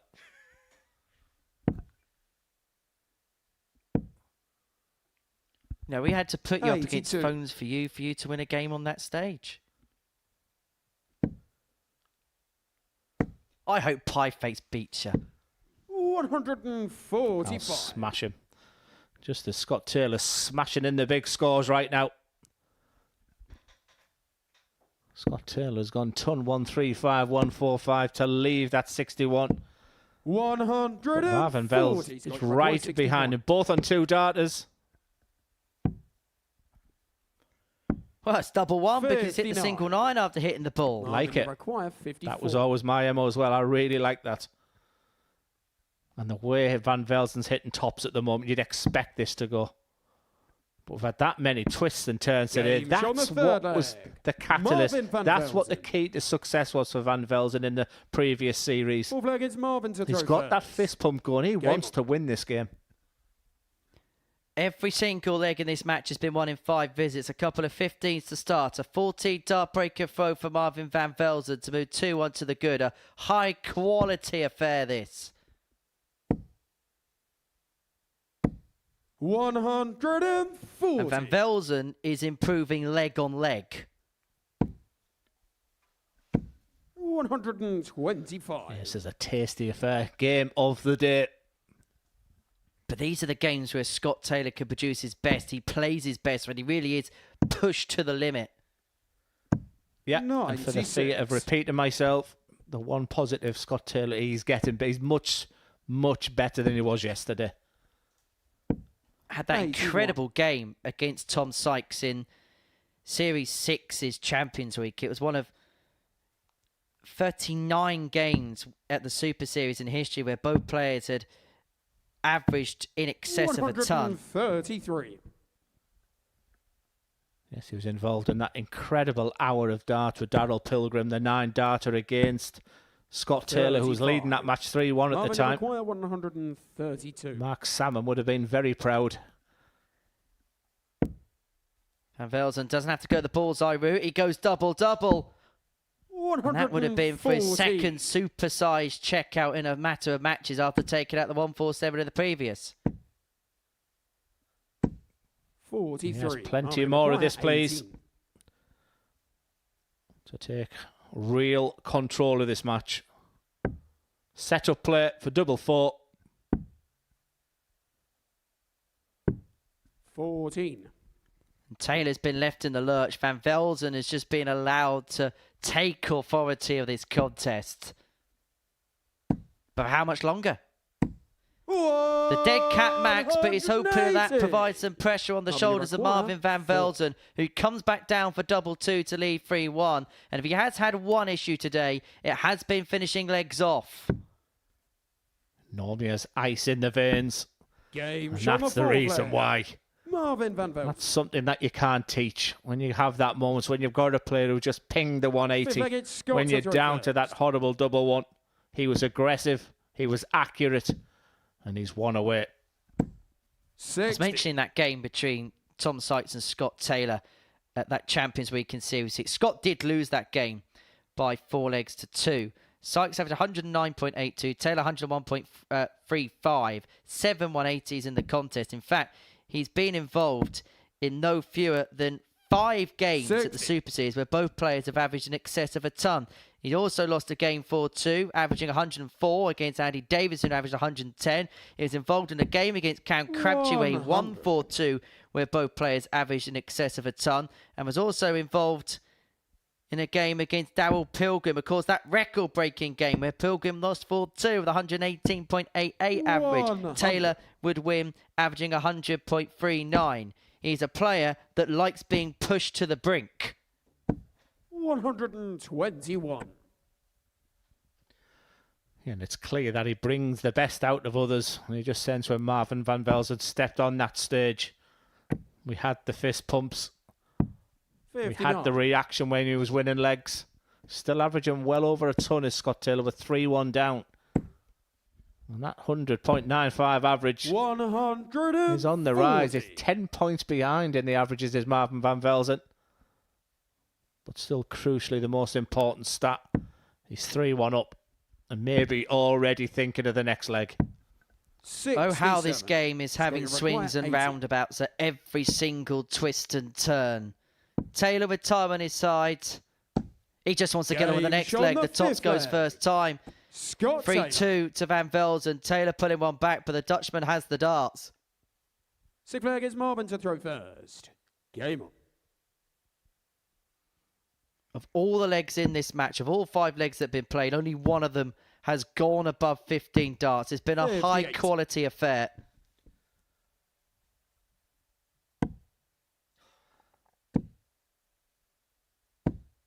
He'll be disappointed there's not more to be had there, because that first dart for Scott Taylor sat perfectly in the bed for him. Yeah, I think we both sort of sat up, didn't we, expecting at least a 140 there. 55. But now it's advantage Taylor. Remember, if it goes the distance, it would be Scott Taylor. And there's that snarl. 140. Yeah, some people might say it's sportsmanship, that fight. I don't. And like I say, it usually works for Marvin Van Velzen. Will often find a treble when he has that moment. That's why he does it. That's why he's a classy operator. Well, the Grand Prix in Mexico at the weekend was won by the smooth operator, Carlos Sainz. And Scott Taylor here is motoring towards the final leg. 170 left after 9. But the problem he's got is Van Velzen, with the darts to win the match, is putting himself in a much better suit. And that 140 leaves himself on a 2-darter after 12. This has to go. It could go. Bullseye for what would have been the ultimate skin saver. What a barnstormer of a game this is. It's been an absolute belter. A real slugfest. Big haymakers thrown at each other. They're both still standing. But it's Van Velzen with a match dart. 28. Scott, you require 25. Opportunity missed. An opportunity knocks for Taylor. Double 12. We go all the way. Game shot on the Perhaps sixth fitting leg. this game has a crescendo leg. A 14-darter. And this meeting between the former champions heads all the way. It's been a high-quality affair between two top-quality players. It's Taylor with the darts to see this game through. Averaging 102.63, 50% on his doubles. Van Velzen on the other side of the coin, 91.45. But has missed 7 darts at a double in this contest. Yeah, he's lost his opening game of the day, did Scott Taylor against Kurt Parry. 97. But he's been involved in some real crackers since then. Slip with those opening 3 darts from Taylor. 100. That last one's a bit of a skin saver at the end, but this is right in the balance.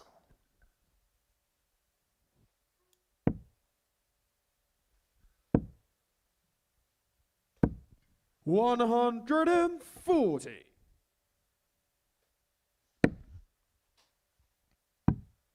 Van Velzen 96. has wrestled the darts from Scott Taylor. 6 on 2-6-4 to claim a 4-3 win, which would put him on to 10 points. A result which could put Kurt Parry at the end of this round of fixtures 6 points clear at the top of the table if he beats Jim McEwan. An incredibly enjoyable game. Should move around the board. Does. Can stay there. 134.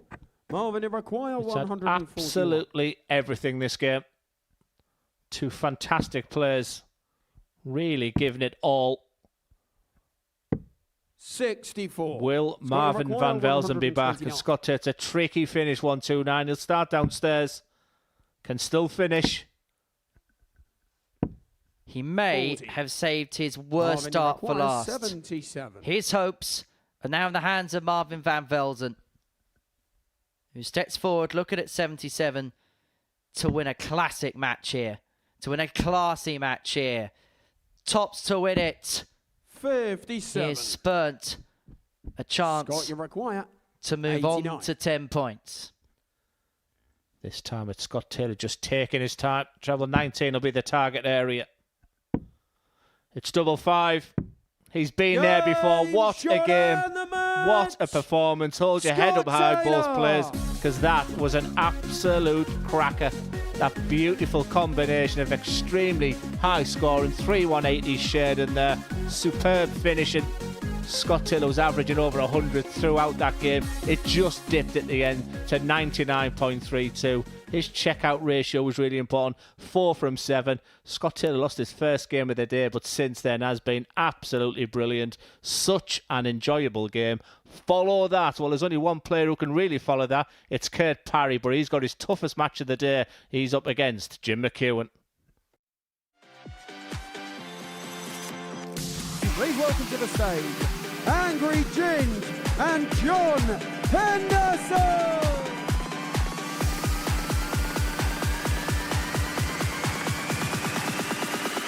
And this is where... Hang on, wow. One about that there for Nyland, but you do not expect him to get another visit in this match. John Henderson, double 10. And he pins it to take the opening.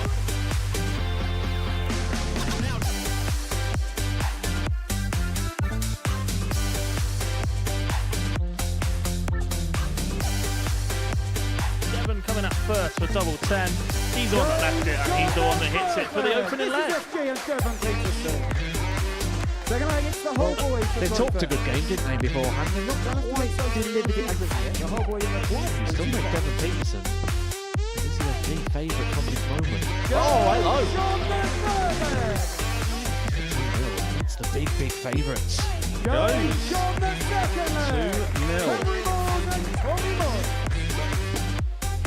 But it doesn't.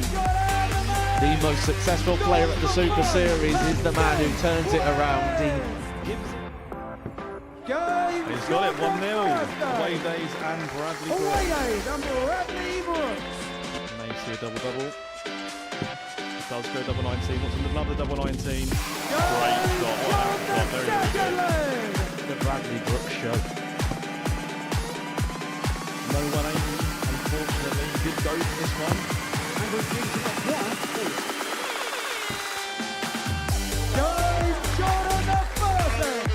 But this could go. This is a match opportunity. And both their dots stand up. Will they block it? They will not. John Henderson to take himself. I think he was going for a 7 there, but it doesn't matter because he's going to hit it anyway. 47 kills. Still an opportunity to showcase what he can do. And that's what Steve West can do. A double-double to get the job done.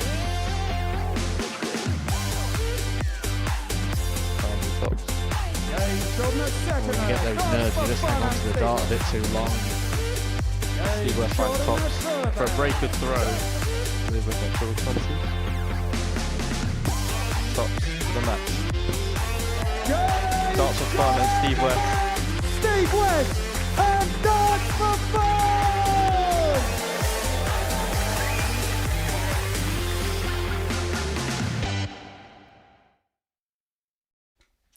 Welcome back to the Modus Super Series, where before the break, Scott Taylor won an absolute crackerjack of a match, beating Marvin van Velzen in a last leg decider 4-3, averaging 99.32, 4 from 7 on his doubles.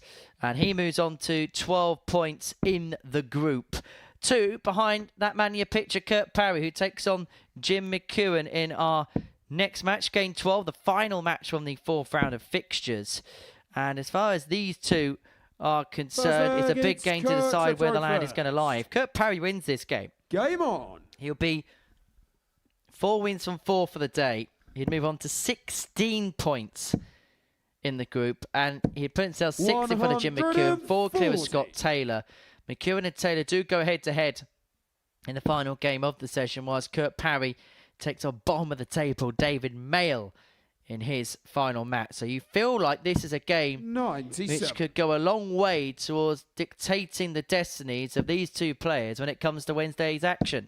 Yeah, bearing in mind that we said no one would reach 85. 22 points because it was such a tough group where players will be taking points off each other. It's been a phenomenal performance so far from Kurt Parry, and he's got David Mayle in his final game, so he'd be an incredibly big favourite for that match. 59. Yeah, just have that sense if he can get through this game. And Jim McEwan was out of sorts in his previous game. I didn't think I'd be saying this, but this could be over and done with very, very quickly tomorrow. Looks like you can put your abacus back in your bag, Glenn. It's not an abacus. 100. It's a calculator. I'm modern. I'm an influencer. 59. Could use AI.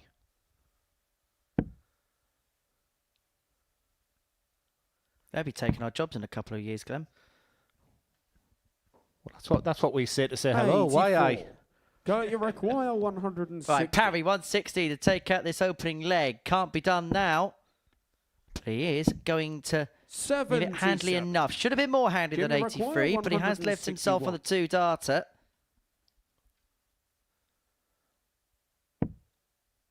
And we'll get a look at it. McEwan unable to take out the 161. 58. Go, you require 83. Yeah, the one game that Kurt Parry has lost so far has been against Jim McEwan. Did go 4-3, but it's double 9 for a 1-0 lead. Game shown the Everything he first touches turns to gold right now. In the groove, in the rhythm, in the mood. Game on. And seemingly an immovable object at the top of Group A. Forget someone having the Modus touch. He's just got the Modus touch right now. 23. Quite like that, actually. Everything he touches turns to gold. I'm very impressed that they knew you sang that. You did know that, didn't you? Everything he touches turns to gold is by the Midas touch. See, I'm good even when I don't know I'm good. 135. You should have just left it there, Glenn. Power of the pause. 97. Anyway, we'll take our highlight of the day and swiftly move on. Yes, please, because it's all about Parry right now. That's where all the focus should be.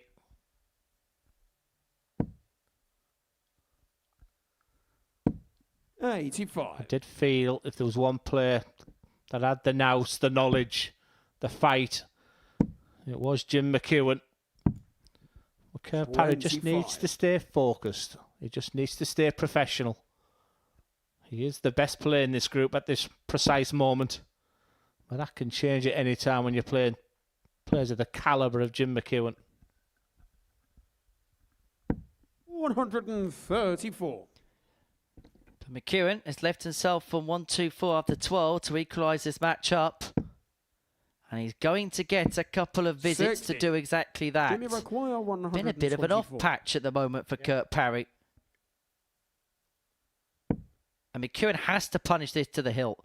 When you've got a player of his quality just scratching beneath the surface of what he can play at, you need to make these chances, make these openings 36. count. Yeah, maybe the pace is not suiting Parry. So he has to find his own answers, his own solutions to the challenge that's in front of him right now. But way off target right now. And so McEwan has another 6 if he so wants it.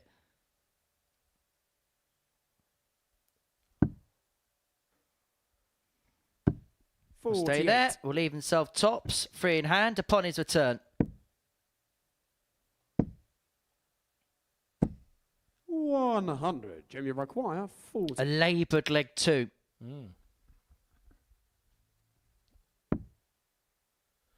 Can't miss, surely.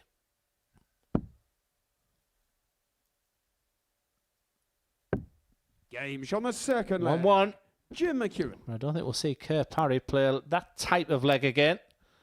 So there's that just little moment to himself. It's back on his throat. Game on. And I'll stake my reputation back in the treble 20 bed. 60.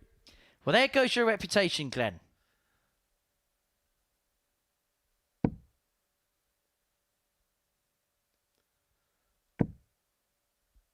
But McEwan's in the treble. 140. And a couple of them there means that he's taken the throw. I think you were a visit too early, Glenn. 131. Yes, I think so as well. I'm just thinking for the neutral. A victory here for Jim McEwan keeps the group interesting. Scott Taylor just keeps nagging at me there. He's just looking at him. He's sat doing his own thing right now.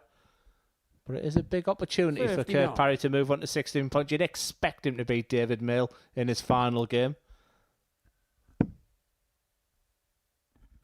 But Kerr doesn't look like a man, if he builds up a big lead overnight, he's going to be somebody who lets that slip, who lets that slide. Yes, he's off to Q school this year, and I can see why. He's got a young, well, I say a young family. He's a 13-year-old and 7. He said, I have taken a lot of time out of darts over the years. I did remind him when I won my first. I do think, Henry, his best years are still... He's really, really impressed me. 140. And I have a high ceiling myself these days of what I want to see. Jim McEwan throwing everything at him. He's not at his best right now, is Jim. But of course, he's scrapping away. 94. Well, Kurt's in one of those positions where life is now a little bit more secure for him. He's got that freedom to go and play more regularly. And by playing more regularly, he's playing better. 66. But he hasn't played well enough to win this leg as of yet. Require 70. Yeah, you don't want to go into tomorrow where you're looking over your shoulder. This will tell you how you look. Because normally, this would be no problem at all for Jim McEwan. Chance for Parry. Usually that's meat and drink, but he's let that slip. And Parry comes in and takes out the double two to lead 2-1. And I do want to go back to that point about Kurt and how life circumstances have meant that now he's got more time to dedicate to the sport. And actually being in the position that he's in could actually harbour him with a bit more success. How many times, as you mentioned, players harbour success later on in their career? Look at Peter Wright, for example. And you look at a lot of players. And look, we get players here, Glenn, across a cosmopolitan mix of ages, experiences as to where they want to be and what they want to do in this game. 96. For example, there's a lot of players in their mid-20s that feel pressure. They were good young players, but probably when they're at their peak, they didn't have any pressures. Parents are probably helping them get to tournaments and people funding their tours. And then suddenly when you get responsibilities come into your life, playing sport at the highest level becomes difficult because you go from having that freedom of it doesn't matter, anything I get is prize money, it's just a bonus for what I get. Suddenly you're trying to hit a double 10 to ensure that your weekend's paid for, to make sure that the bills are coming in, that you can pay those bills that come in. It's a different mindset and mentality. Whereas Kurt can play with this air of freedom knowing that he's got a secure 9 to 5. He plays darts at a very high level. And it's almost a hobby that you can treat as a job. But because of that hobby element, he can play with a bit of freedom. 75. Yeah, it's... Jimmy require 167. Just maybe see what Jim McEwan does on this 167 first. Yeah, so much you said there was correct. If you can play when you're happy, and that's why sponsors are so important, where if you can just be free-flowing and play your best. 93.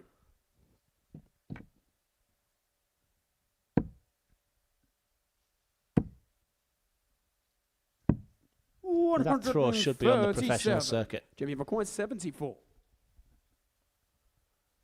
McEwan full level game at 2-2.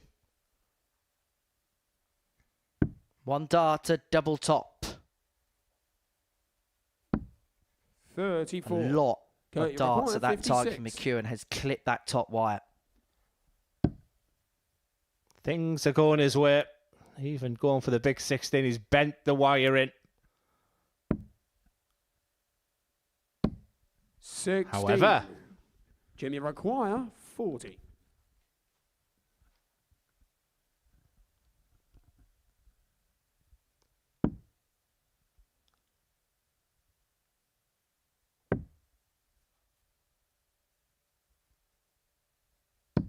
Game shot the Parry, parity. Jim McEwan. 2-2. A little shake of the head there from Kurt. And that's what Jim McEwan can do. Kurt to throw first. Listen, we can talk all about the skills and this throw of Kurt Parry and this. And Jim McEwan, you know what you're going to get, but he's so difficult to kill off, isn't he? It's 96. Just the utmost respect for him. And just going back to your question there, you have sat here and watched every sort of amateur player. And with all the money that you have in the bank, if you could sponsor one player, if you could support one player, 59. Who would it be?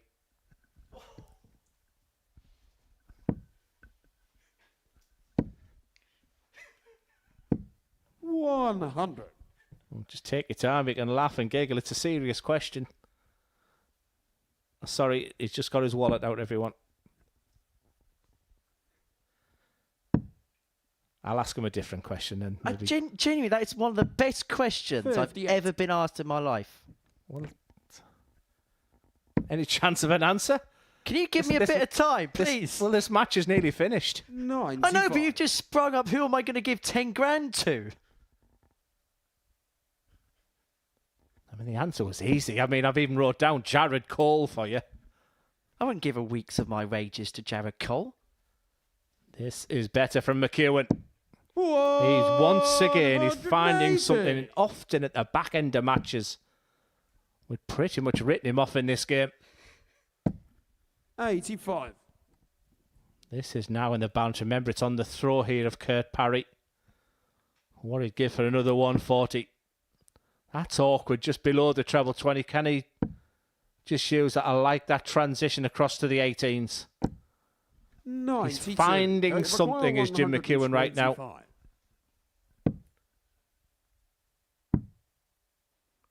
McEwan, 112 for the break of throw, and if he does take it, he'll be 3-2 up and will have the darts in the next to cross the line and to reduce the gap between him and Kurt Parry in half to 2 points.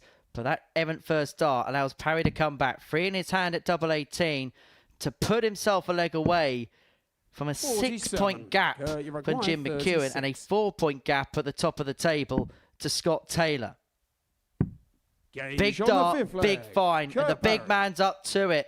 Parry looked as if for a second he could have been curtailed by Jim McEwan, but he moves 3-2 to the goods, and now a leg away from opening up a seemingly too sizable a gap from the Scot. Yeah, winning ugly, you could put in inverted commas here for Kurt Parry, but he's still averaging mid-80s in this one. 60. Feels like it hasn't gone his way. Feels like we're not seeing his brilliant best. But he's doing it. So many things right. 45.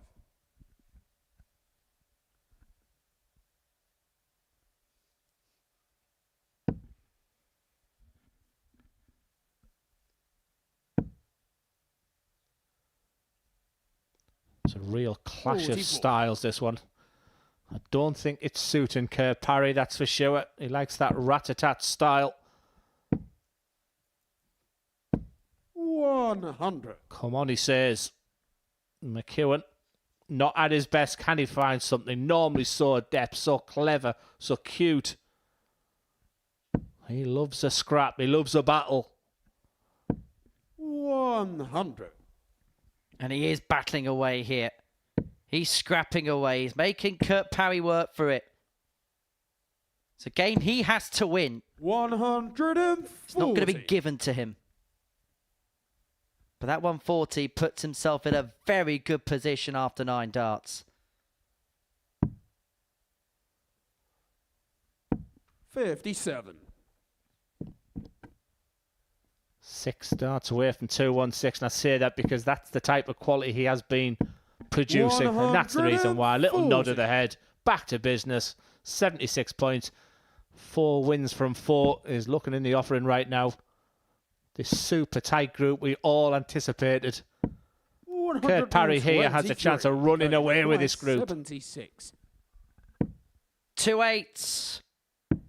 Kurt Parry is the dominant force. Kurt Parry. A 4-2 win against Jim McEwan, his 4th win of the day, and he's 4 points clear at the top of the group.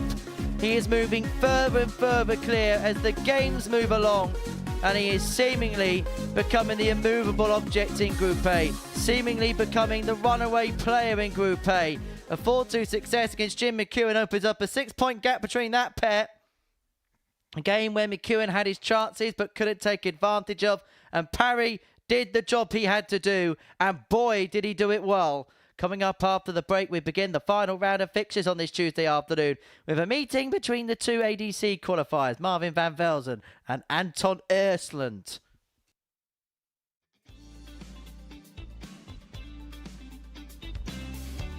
Fabulous start from the young man. Right. World Youth Champion. What a response that is from his father.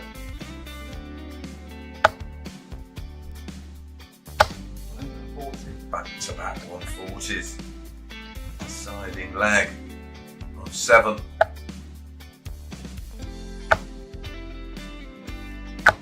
My goodness, back-to-back 180s. Well, we've seen 2 9s in last year's Modus League.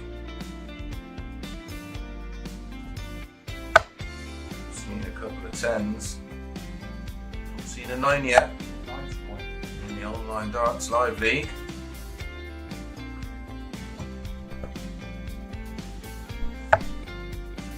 Double 19. Double 12 for the 9. And he gets the 9. What a way to win.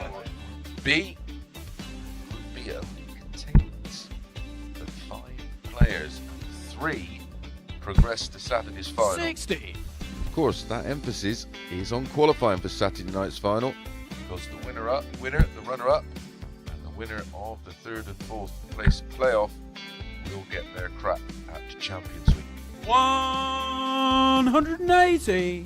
Trying to get their hands at £7,000 first prize. 45.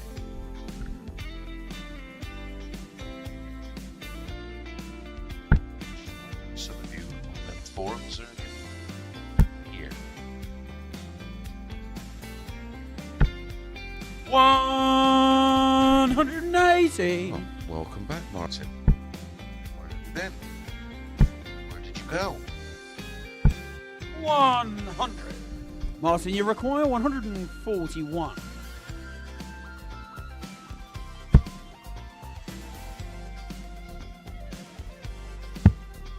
Double 12.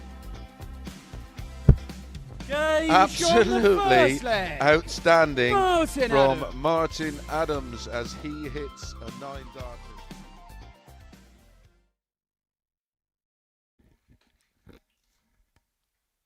Hi there, welcome back to the Modus Super Series. We've completed 4 rounds worth of matches on this Tuesday afternoon. This is what we've seen in the previous round. Parry beat Jim McEwan by 4 legs to 2. That means he's won 4 from 4 today. Scott Taylor beat Marvin van Velzen in a superb game 4-3, whilst Anton Ostlund got off the mark with a 4-1 win against David Mayle. So 3 more matches to go. This is how the table looks going into it. Parry has a 4-point lead from Scott Taylor at the top of the group. McEwan on 10, Van Velzen on 8. So Parry very much up in front and in the ascendancy and in control really of this group going into the final round's worth of matches. He'll take on David Mayle in game 14. Scott Taylor takes on Jim McEwan in match 15. But before all of that, it's Marvin van Velzen up against Anton Ostlund in the meeting between the 2 ADC European representatives this week. 2 former weekly winners, of course, the reigning champion Marvin. Anton winning on his debut in this competition. George Baker back in the hot seat. He's replaced Owen Binks for the remainder of the day. First leg, it's Marvin to throw first. Game on. Here's Van Velzen to get us underway. He'll be happy enough with his performance, particularly the scoring phases of his performance against Scott Taylor. But it was a lot of missed doubles that came back to cost him, including a couple to win that match against the man from Bolton. 140. Yeah, it was a super game, wasn't it? But Scott Taylor, I thought, was terrific throughout.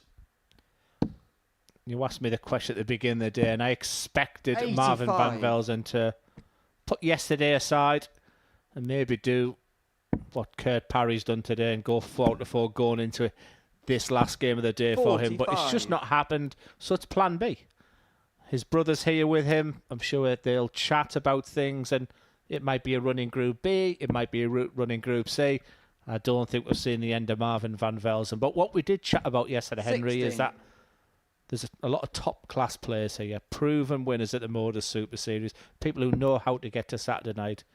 But we can't fit them all into Saturday night. There's going to be some big hitters who don't get there. Imagine if one of those names is Marvin van Velzen. Well, he become the second defending champion to not make it through to the Saturday night after winning the title.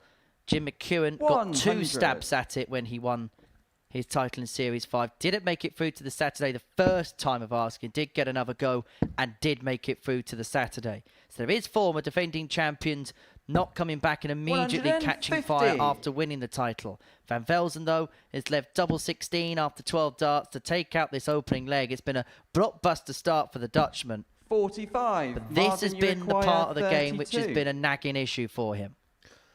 Yeah, the ceiling's there. The performances are there. Just needs to bring it out more often. But a super start in his final game of the day. 14 darter. Hold a throw. And Anton Ostlund, second leg, yes, on the back of victory over David Mayle, but a Group A campaign to forget. Well, you mentioned how Scott Taylor is a player that plays progressively better as the week goes along, where you can actually begin to attach that tag to Marvin van Velzen, because both of the times that he's won weeks, the qualifying week and the subsequent Champions Week, he got through to Group B on both of those occasions. The first time, 100. He probably felt he should have won the Group A over Bradley Brooks. The second time around, he managed to squeeze into Group B after a runaway campaign from Connor Scott. He managed to get through the evening group on both occasions, playing some good stuff, and then won on Saturday. But talking about good stuff, a perfect visit there from the Swede, Anton Ostlund. Yeah, I was very, very impressed with Marvin each time he's played in the Group B. With darts like this, 180. the pair of them exchange maximums. Hang about. 134. Van Velzen has gone into turbo mode. The Terminator striking gold. A flurry of excellence, a flurry of perfection. The only thing that's stopping him is bounce outs right now. 80. Which is a real Anton, shame you because require we're privy to his 129. average right now. And it's massive. Well, prior to that visit, it was 117. 56. Marvin, you require 141.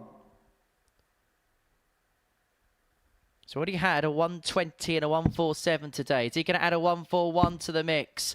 He's looking at treble 16 there to leave himself double 18. He's left Anton, you himself on require 2 fours. 73. If Ostlund cannot take this 73 out.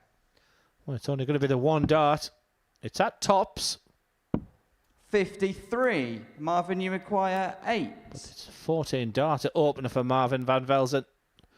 This double 4 for a 13 darter. 14 will do. The second leg, Marvin van Velzen. Saving his best to last.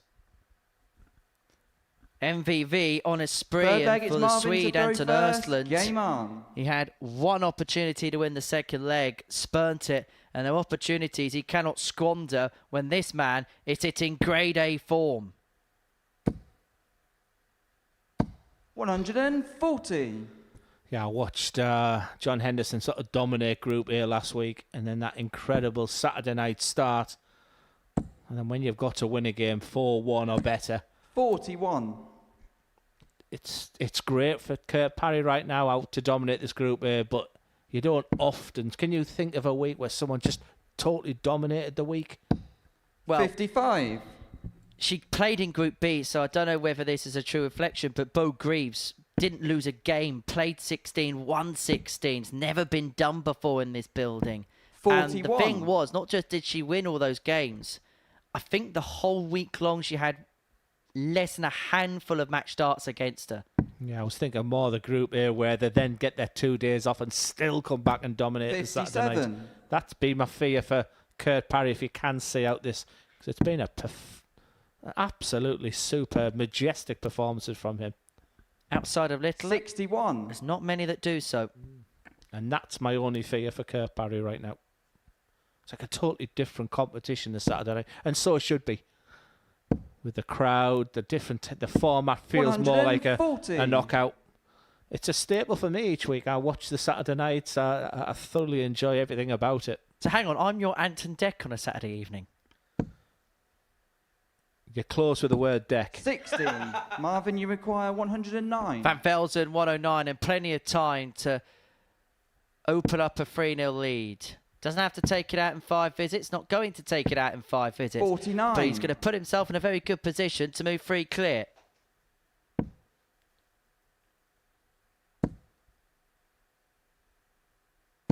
$100. Marvin, you require 60. Yes, it was rapid fire at the back end of the last 3 games yesterday. This could be 2 darts away from being 1 away from another whitewash win. It's quite a flat 20. dart that made that dart awkward. And any sign of a massive average from Marvin. He's still averaging 95. But we were looking at numbers, potentially record-breaking numbers at one point. 60. Marvin, you require Well, after 40. an up and down day, I think he'll just be happy to finish with a win, and particularly a big win. He's had it all his own way so far. Game and he's shot 3-0 to the good. Marvin van Velzen. The first 2 legs were sublime. The last one, well, the scoring stakes are really good. A little bit scrappy towards Fourth the leg end, but is he'll be Anton happy to enough throw that he's first. 3-0 in Game front. on. But he's putting in a performance befitting of a champion and befitting of champion qualities, because today hasn't been a day that's truly gone his way. He's had some big defeats, including that one to 85. Scott Taylor. But when he has had adversity, he has been able to come back from. He's been hit by averages of 96 and 99 today. His opponents have had to play well to dispatch of him. But the response, as we mentioned earlier, in terms of his mindset, has to be complimented. Yeah, he had that real moment, didn't he, where he slammed a dart at the ball. But apart from that, 180. third of the match, second for Ostlund.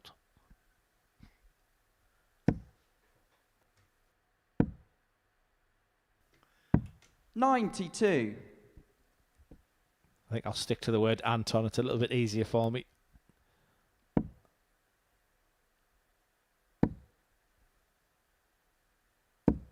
$41.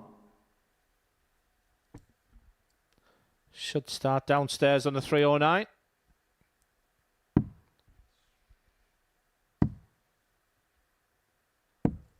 $86. Yeah, I'm just looking at the positives for Marvin. I guess when he goes back, he can see the fact that he's in that third place. And something that you touched on was something I recognised as well. That he's looked 82. Absolutely superb in a Group B. On a night time, it's really suited, I guess, the time he's used to playing. And right now, he's in third place in the in-play table. And Scott Taylor could do him a favour in the final game. And that's a big point, because in Holland they play a lot of Super League darts late at night, which is why it's not a surprise that players from the Netherlands play very well in Group B. For Van Velzen, that is probably going to be the task on Wednesday. But for Ostlund, the task was the 1-1-3, and he's up to that task. 1 ton with a ton topper. He's still in this game, and he forces the champ to serve it out here. Game on. Well, he had a big 1-4-4 to win the match. He's now had a 1-13 to save another. 140. But he may have just touched a nerve of Marvin Van Velzen, who kicks off with 2 treble score. Yeah, few and far between, hasn't it, for Ostlund? 43. The 1-4-4 was his real highlight. The 1-1-3, it's almost just delaying the inevitable. 140. Free flowing, just nice to watch, big scoring. 2-2-1 after 6 darts, couple of 140s. Marvin Van Velzen is sprinting. He's in the final furlong. I can see that winning line. We talked about horses for courses yesterday, how much you must love getting on that stage when you've had that memory of lifting that trophy, the emotion. You want more of it. 93. Once you taste it once, it's like a drug. You don't want to ever lose that feeling again. You want to keep getting that hit of win after win after win. Marvin, you acquire 128. He looks like he's going to get a win here, because Anton has provided no opposition in this leg. Van Velzen, as much time as he wants to see it through, he may only need the 3. Oh, beautiful! And the match, it's victory for Van Velzen in sumptuous style, a ton topper and a performance from the champion, which tells everybody that he is still here and up to the task. It was a trying day at times for Marvin Van Velzen, but he has finished off with a classy performance. The first average of the day in excess of a ton as he beats Anton Ostlund by 4 legs to 1. He moves up to third place in the table overnight. He's going to be locked in a battle for Group B on Thursday and Friday evening, respectively. Van Velzen 4, Ostlund 1. Coming up after the break is David Mayle up against Parry.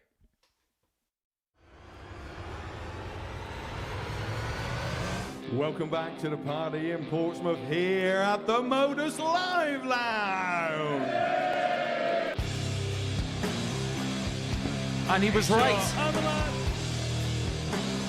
Van Velzen's had opportunity, but it's Steve West that takes his opportunity. Does he get one this time? The jury's out. Is the double in? Listen to that! And Jimmy Van Ski is still alive! He's made it! And Marvin Van Velzen!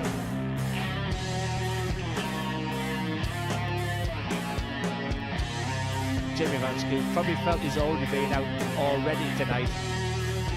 Surely not again. Oh, Jimmy. It's a wry smile. What a finish. What a man. What a response. Of the 5-time weekly champion. It's Jimmy Van Ski who makes the final. Are we, Jimmy? You bet we are. One leg to see who the champ is. Yes, he can. Marvin is the man.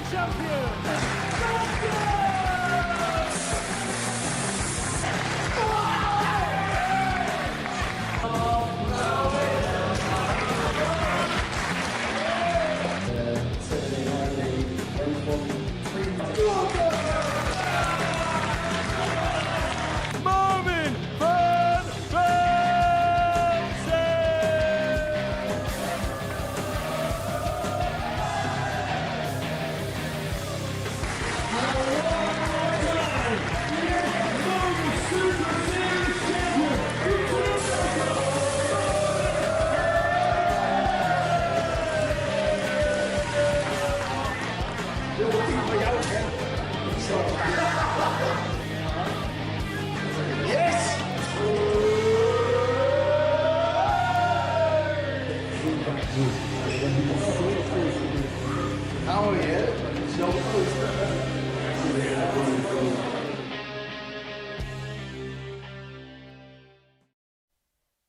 Just 2 games remain, and it's the penultimate match of the day, and it's the man of the moment. Just retrieving his darts, Kurt Parry. 4 wins out of 4, flying high at the top of the table, and it's top against bottom. But let me just remind you, I've said that statement so many times at the Modus Super Series, and don't write David Mayle off. It was a one-sided affair when they met yesterday. It was a 4-0 victory for Kurt Parry, which was that real foundation for him to kick on. He's been also impressive. I've seen positives from David Mayle.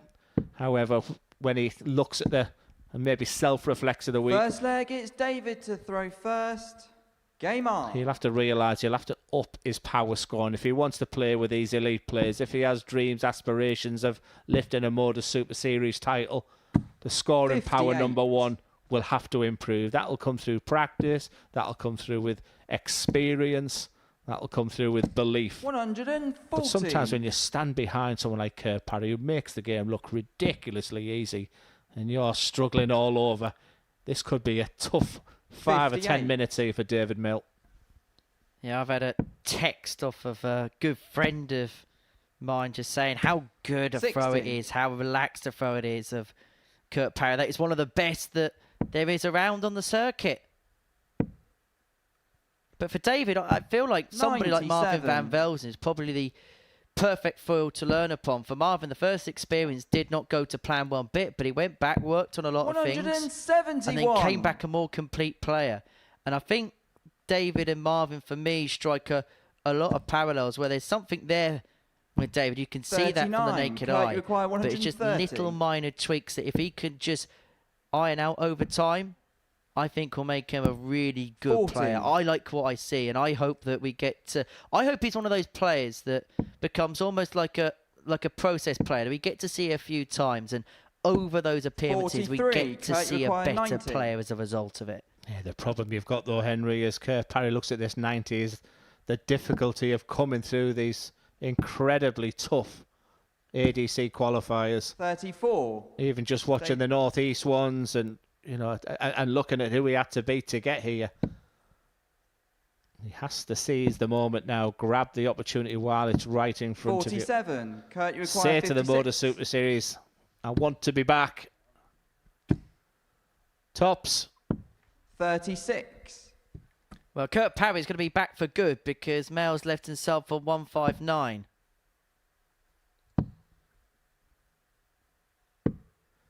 $102. You're just trying to relax the shoulders, Kurt Parry. They've probably been in the venue around about 4 to 5 hours now. 10. Massive favourite going into this David, game. you require 57. All that hard work that he's done today. If he doesn't get through this game, he'd almost go away disappointed. It's tops for Mayle. He's had Game shot on the opportunities first today, leg. David Mayle, Mayle. and hasn't always taken them. The shake of the head there from Kurt Parry. How many times, Henry, have we seen top against bottom and the bottom player comes out victorious? It happens more often than you think. There's seemingly inevitability about the player at the top beating the player at the bottom. But I've got to say about that darts, as you called that dart home superbly, Glenn, I was just muttering underneath my breath, great 44. dart. Because everything that's happened today, that could have been low, that could have been nervy, but that was a clean, clinical dart at tops. 81. When you're a massive favourite like Parry is for this game, it's the expectation now. 140. Even a win sometimes won't delight himself, everybody else. You also want to win and be impressive. 99. When the realisation, the situation is get the 2 points, Kurt. Move yourself to 18 points. See yourself 6 points clear. 100. Do the damage when you got the opportunity to do so. And by winning this 60. game and by playing first in this round of fixtures, you instantaneously put it upon Jim and Scott, particularly Scott Taylor. And this game will be 30. the first match of tomorrow's action. 164.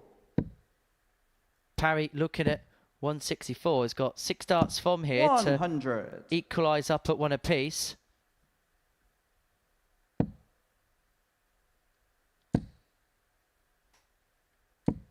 $50. Kurt, you require 64. For a level game. 32. David, you require 137. He's looking a little bit confused, isn't he? It's a top, big tap. Could be tops. Just missed out on the execution there. Kurt Parry's missed about with doubles. Not from 5 so far, just takes his time. Double 16, the desired target. Double 16 hit, 1-1. Parry. Beautiful from Kurt Parry. These two meet in the first fixture tomorrow. And interestingly, third leg is David to throw final first. game of each other's Game group, on. game 14 on Wednesday, if it's needed, is Kurt Parry against Scott Taylor. Kurt has the darts in that game. Yeah, I think that's I don't think 21. Kurt Parry will know that the first game tomorrow will be against David Mayle, but it's a massive opportunity.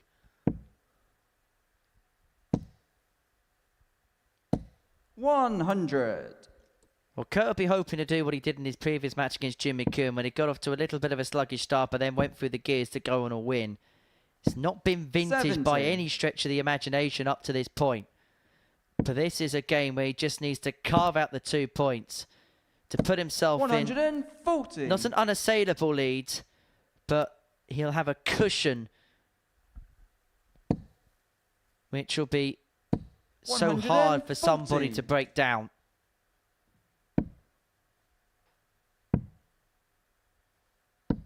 $55.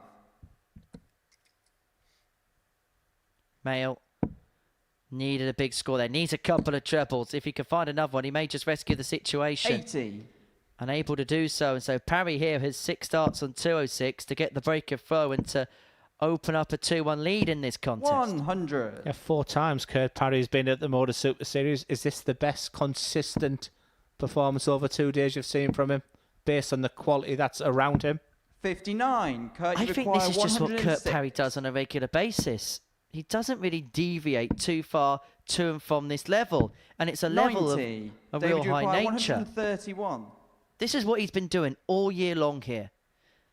And I thought that he'd be a player that could be underestimated if he could play to this Kurt, level. You require 16. And it feels like that's been the case thus far. That was a wry smile there from David.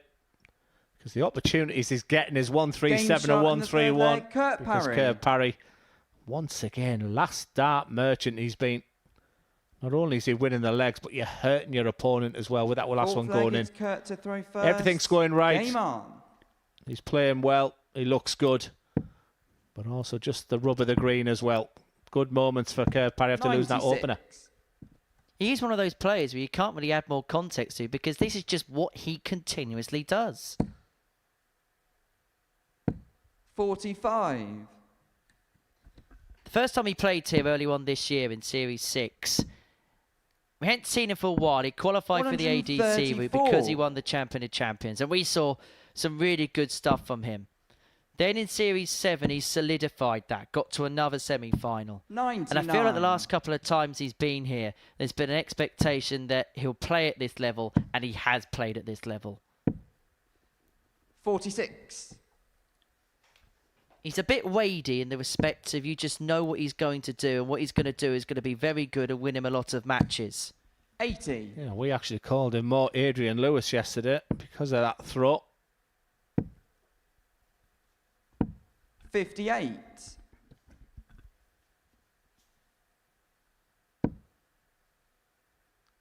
It's so interesting as well, getting perspective of somebody like yourself, where 177. Kurt, you require 167. you've not seen maybe in the flesh commentated much on Kurt as perhaps other people in these 91. seats have, and so David, you get to require see 100. the real improvements in the naked eye. It's been tops in the last 3 legs, and tops. He's hit that same spot 40. each time. Kurt, you require 76. It's the 137 tops he had, the 131 tops. Always punished. 36. However, David, you require 60. this time he returns. Should have been free in hand because he missed the ball with the Game last shot dart, but in the that's fourth leg. David rendered Mayle. irrelevant now. Mayle pins the 60, 20 double top, level at 2-2. Fifth leg, it's David to throw first. Yeah, Game once on. again, favourite backers will be a little bit nervous right now because it's effectively a best-of-3 game. David Mayle's got the darts. He's finding the treble. 99. But we did warn you at the beginning of this game. Top against bottom. I don't know why it happened so much, but the results can 39. often be not what you think. Well, it nearly happened in the football of the weekend, didn't it? Where Southampton nearly got a point against Manchester City. 140. And it is a complete difference of the two mindsets, where the player at the bottom of the table has got absolutely nothing to 104. lose, whereas to a certain 100. extent, the player at the top of the table will almost feel like they've got nothing to gain because it's a game that they're expected to win. 98. I think the pressure will be on Dave in a sense that you don't want to. I know what it's like to continuously. I lost 8 on the spin on there. Now, David had that win early 140. doors. David, you require 164. But since then, he could be looking at 8 on the spin. You don't want that. So he'll have his own pressures. But with darts like this, just a reminder of what he can do. This is getting interesting. I'm just thinking Scott Taylor, Marvin Van Velzen, Jim McEwan backstage. I'll 58. have the David, banners you require out. Come on, 43. David.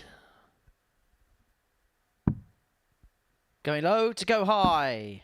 Game And shot into in the top fifth corner. leg. And that's David a 14 Mayle. darter for David Mayle. The quality for him is continuing to improve as this game goes along. 3 Sixth from leg 4 is on the Kurt to doubles. throw But for Kurt first. Parry, Game on. 9 missed at the outer ring. And now he's throwing to stay in this contest. 85.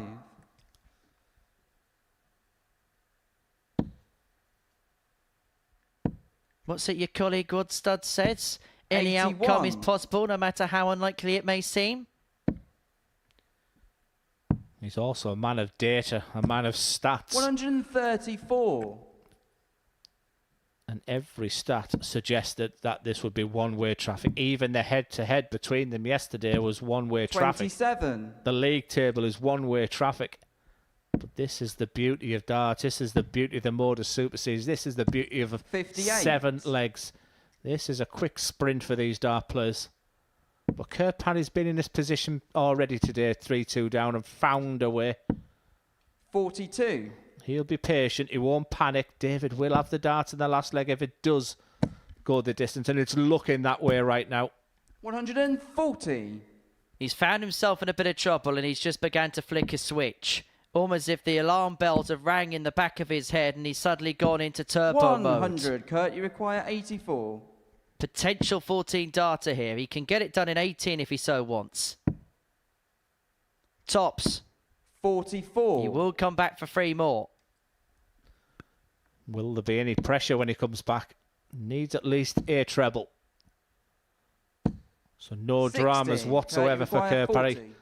It looks like we are going the distance. Game We shot on the are sixth going leg. the Kurt distance. We have a Parry. last leg shootout. But it's David Mayle who has the darts. 7th and final leg, it's David to This throw when he first. needs all Game those on. hours of practice. He said his motivation was his 5-week-old daughter, Poppy. Well, he's his big 97. chance. It would be a big victory for him over Kurt Parry, who's dominated this group here so far. But you just sense that Parry has found something. Is leg 6 the sliding doors moment, not just of this match, but potentially of this group? Because if David Mayle had won this game, then there 82 would have been quite a closing in of the gap between Kurt and the rest of the field. But Parry could stretch further away. 45. But that slip there has allowed David Mayle back into play. Not everything is as academic as it once seemed. 97. In normal circumstances, the 3-1 game, you've got the dart, you'd expect to win it. But this isn't normal circumstances for David. He's desperate to win a game 78. today. And what a win it would be against Kurt Parry. The advantage is there. We've said it many times. 121. Considering the circumstances, considering the pressure. 140. David, you require 104. We are going down to the wire. But it's Mayle who had the dart. He can still finish. It's tops for the match. 84.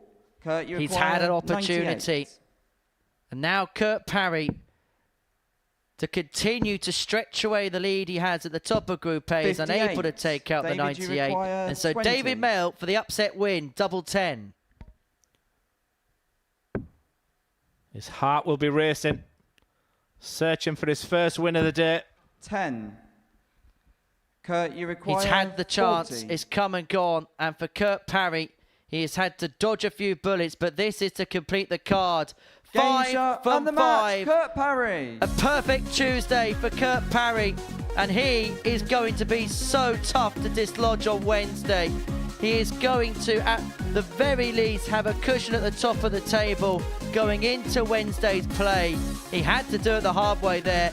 He was below his rip-roaring bets. He had to survive match darts on David Mayle, but Parry has crossed the line for 3.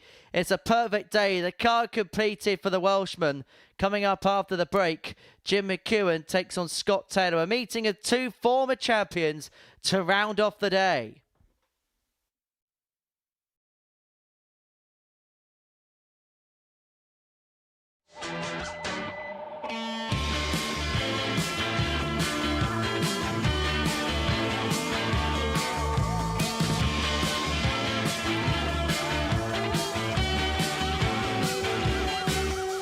It's Phil, the Power Taylor.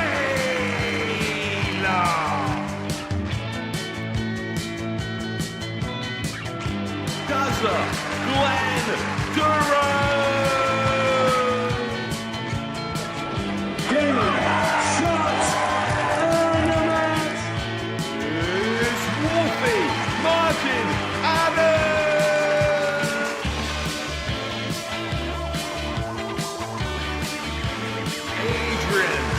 Jackal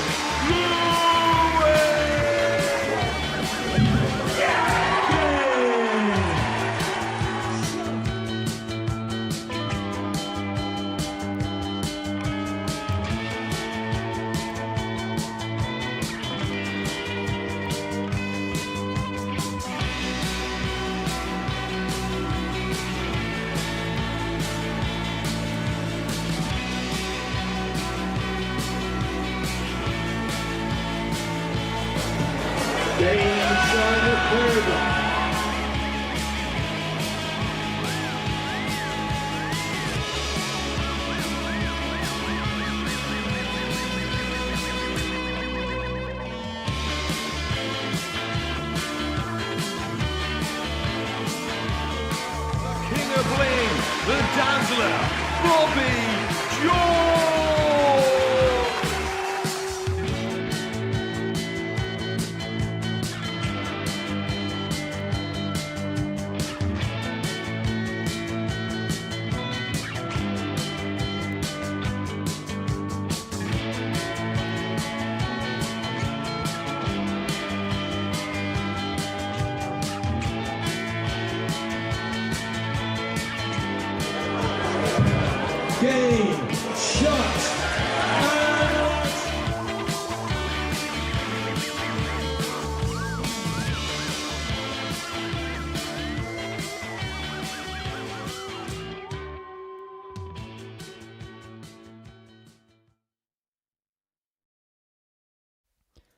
Time then for the final game of the day here at the Modus Super Series, and it's a meeting between two former champions as Scott Taylor and Jim McEwan go toe-to-toe. Before the break, Kurt Parry completed the card, but he had to do it the hard way, a 4-3 win against David Mayle, who had match darts to dislodge the Welshman. So Parry, 18 points to his name. He's going to, at the very least, have a cushion of 4 points at the top of the table going into tomorrow's play. But if Jim McEwan can beat Scott Taylor here, then Parry will be 6 points clear. And you would say that that is too big a task to overcome going into the final day's play in a Group A campaign. 4 points is tough enough, let alone 6. And so for Taylor, this is absolutely must win. Yeah, I really enjoyed this contest between the pair of them yesterday. No First surprise leg, it went Jim to the throw 7 first. legs. Game on. I thought it was going to really kick on Scott Taylor, who then went on to win his next 2 games. But I've been very impressed with Scott Taylor today. I think the timetable suited him. He's had moments where he's played games 58. and then had time to go back and prepare. He's looked better. He's looked a little bit calmer yesterday. At one point, we thought he was going to beat up the dartboard. Well, he's letting the darts do the talking today. Against, at times, an out of sorts Jim McEwan. Is that fair, Henry? It's been very much a mixed bag, I think, is probably the best way of describing Jim today. I think there's been some decent stuff in there, but would he say that he's played to his A game? No. I think that would be a fair reflection of how things have gone. He started off superbly. He picked up wins against the bottom 2 players in the group. He was just beginning to build up a stride, but the last couple of games, 2 defeats in a row, has pretty much ended any hopes that he's got of winning the group, even if he wins this match. To be honest, if he wins this game, Kurt Parry's pretty much home and hose of a day to spare. 6 points is too big a gap to make up, in my opinion. 140. Well, Jim, you require 170. can one of them reel it in? Yes, I know, Henry. Seems though you failed to answer my question earlier. Scott Taylor hits the big fish right here. You heard it here first. He's got off that fence. 105. Good set of play from Scott, you McEwan. require 170. Make it 1-0. Henry said this is going. Call it in, Henry. Oh, Scott, what are you doing? I've got to give Glenn a tenner now.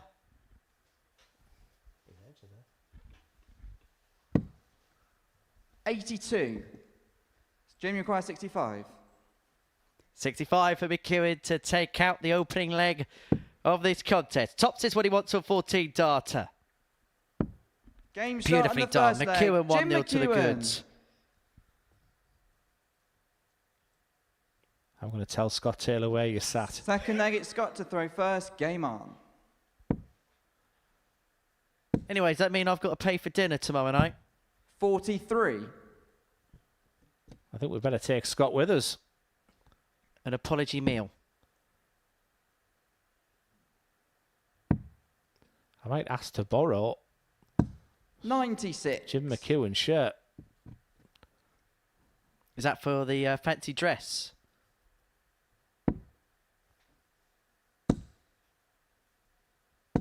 $62. Just to keep the kids away from the house on Thursday. Have you got your sweets and pennies ready? I've got the scarecrow ready, yes. 60.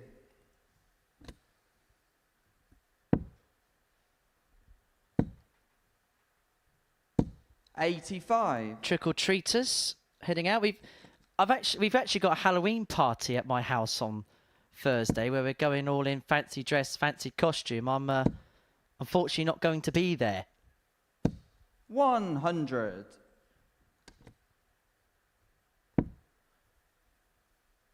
Suppose it's not all about you, Henry, is it? 60. Just a little snappy dart there. He hasn't recovered, has he, Scott Taylor, since Henry ruined this match?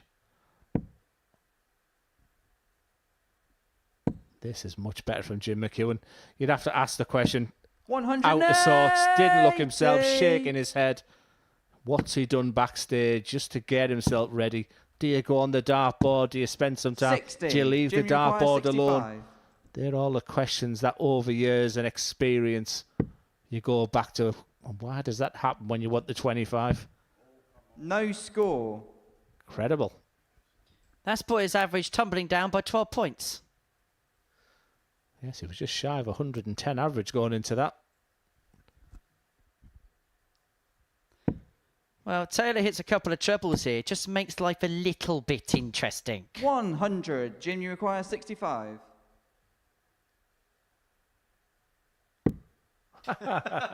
Don't hit the 17.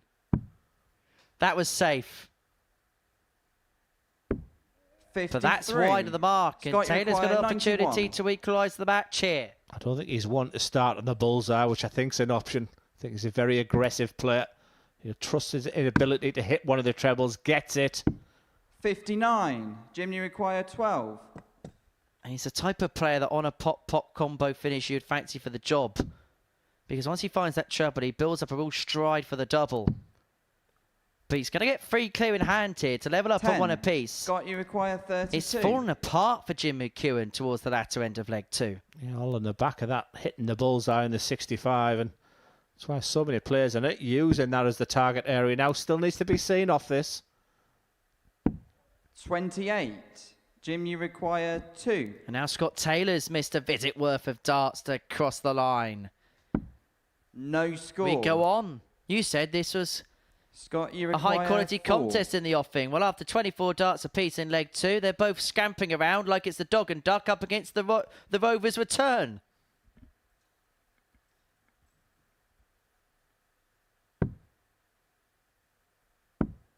Game shot on Well, the second he gets leg. in there, Scott and Taylor. Henry's absolutely right. But effectively now it's a best-of-5 game. Third leg, it's Jim to throw He's first. looking up. It was Game him. on. It was him.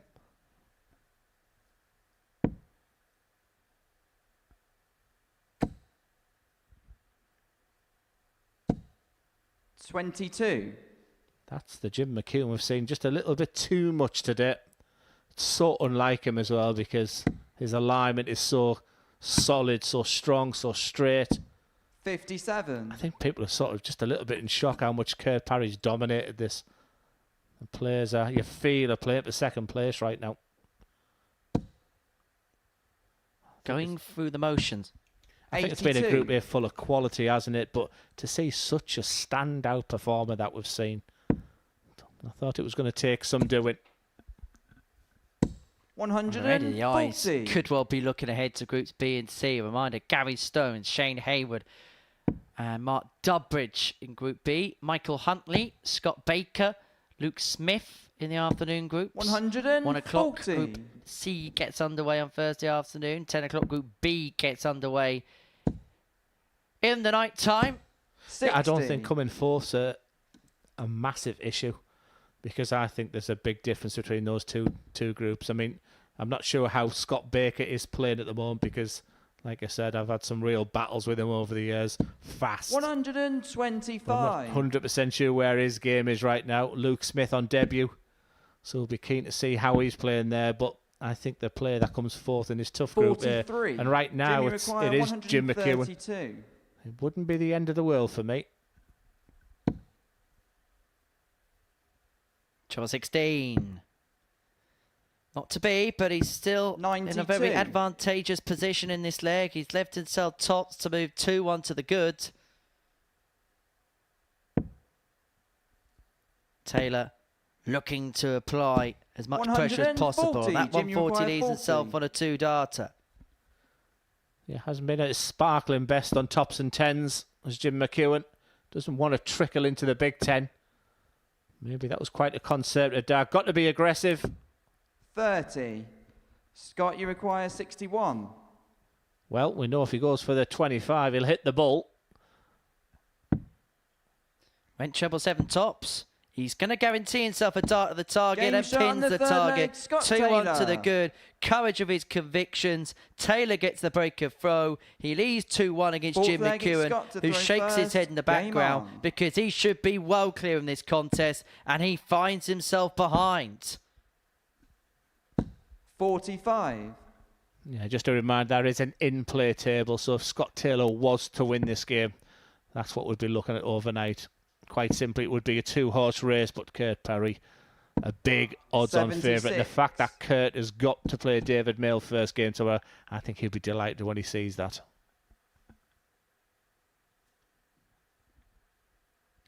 Both players looking to progress their way through the Saturday night's final. If you want to join us on a Saturday evening here at the Super Series, give that QR code a scan. It takes you to a website called dartshop.tv where it's a £2 booking fee. And if you're here 57 for the next couple of weeks, or if you want to make a trip to Portsmouth, then next Saturday, November the 9th, and the Saturday after, November the 16th. 97 If you like your value for money darts, 2 sessions for £2, because we'll have the ADC Tour Finals, the women's on the 9th of November, the men's on the 16th, followed by the evening session for the Super Series. Do come and join us. It's a unique Saturday night out, and if you're lucky enough, you may even get a selfie with Glenn Dullant. 140. £5 you still charging?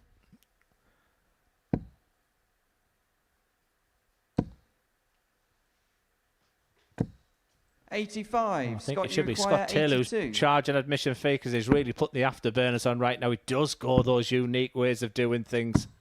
42. Jim, you not require a fan of that. 103. Jim McEwan, normally so good at this. It's not a normal Jim McEwan today, you have to be said. And he's not giving himself an opportunity. Scott Taylor was 1-0 down in this match. Scott, you require 40. But tops away to take real control. And what's been a very, very good day for Scott Taylor. Great guy. The perfect marker. Game shot on the 4th leg. Scott There's no Taylor. way he was missing with dart 2. When the first one pitches just above the wire and there's room for him to crash off the barrel, he will use that guy perfectly. There's a saying in the sport called dart behaviour, and he knows exactly how his darts behave. And he's a leg away here for moving on to 14 points overnight. And just asking a couple of questions of Kurt Parry come tomorrow.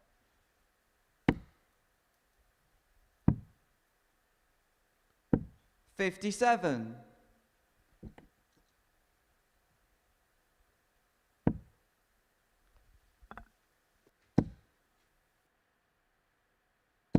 $100.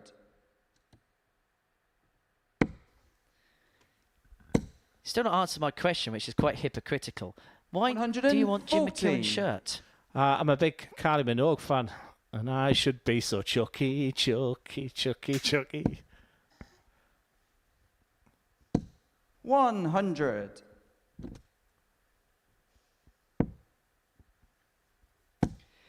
You can never moan about my TGI 60. Friday story ever again.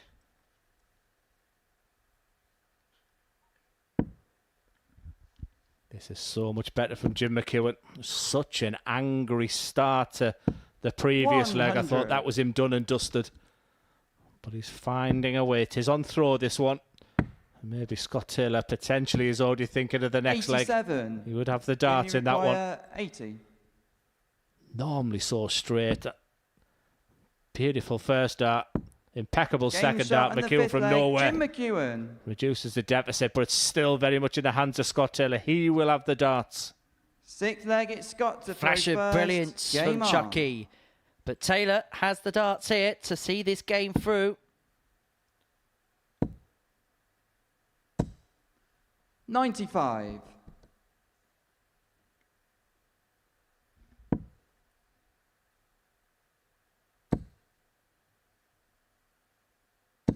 $100. Rub of the green. Nice little kiss off that second one. If anyone could win this game 90. when they're not at their best, you feel it's Jim McEwan. Great match play player, isn't he, Jim? As tough as they come. 123. Yeah, it gives you nothing. It was very much advantage Scott Taylor right now. 100. But McEwan is demonstrating all those qualities we know about him. That's why he's a champion. That's why he's brought records here at the Modus Super Series. That's why when you see him in the group, it's a case of, oh no.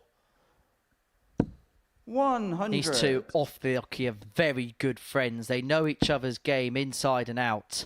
And it looks like a game that may well be heading all the way to a deciding leg. 71. Taylor leaves himself on a finish, but McEwan will feel like he's got 6 from here. That's the dart. That's the one dart that will really, really frustrate Scott, McEwan. you require 145. And that's not for the first time, but for the first time we can say Scott Taylor for the match. A treble 20 would be nice. 65. Jim, you require 100. Game on or game over? Tops again. But it's not going to be executed for a second time, and so Taylor 60. to win the match. Scott, you looking at require 80. Yes, you don't want to be too greedy with the first start. You've got to say straight, give yourself an opportunity. That's awkward. He has to move right across. That was a tough dart. This one's even tougher because he has to move back to the centre. 60. Jim, you require 40. It never looked comfortable with that, did he? It was always going to be awkward dart one, but that's perfect for McEwan. But he cannot nestle in, and so it's double 10. One left. 30. Scott, you require 20. That could be curtains for McEwan, not just in this game, but any floating hopes of winning the group. And so Scott Taylor to reduce the gap to Kurt Parry to just 4 points over 9. Game shot He and the pins match, double Scott 10. Taylor. He's got work to do tomorrow, has Scott Taylor, but he's put himself at least in a position to try and attack the top of Group A. He beats his good friend and his good adversary, Jim McEwan, by 4 legs to 2, averaging just a shade under 80. 4 from 11 when it came to his doubles. So, Scott Taylor with a victory there, but it's all about Kurt Parry on the second day here at the Live Lounge in Portsmouth, winning all 5 of his matches on the second day's play to put himself at the top of the table, to put him in an almost unassailable lead. He needs another big day tomorrow to progress through. He has it in his hands. We'll be talking about his exploits as well as everybody else after this short break.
Welcome back to the Super Series, where Tuesday's action has been completed. This is what we've seen. A perfect day for Kurt Parry. 5 wins and 5 means that he is an immovable force at the top of Group A. He's got a 4-point lead overnight. That's courtesy of Scott Taylor's 4-2 win against Jim McEwan before the break. So this is how it all looks going into the final day's play. Kurt Parry winning 9 of his 10 matches, 18 points to his name. Scott Taylor providing the closest opposition on 14. It looks like Marvin van Velzen and Jim McEwan may well be in a straight race for the final place in Group B when it comes to Thursday and Friday night's action.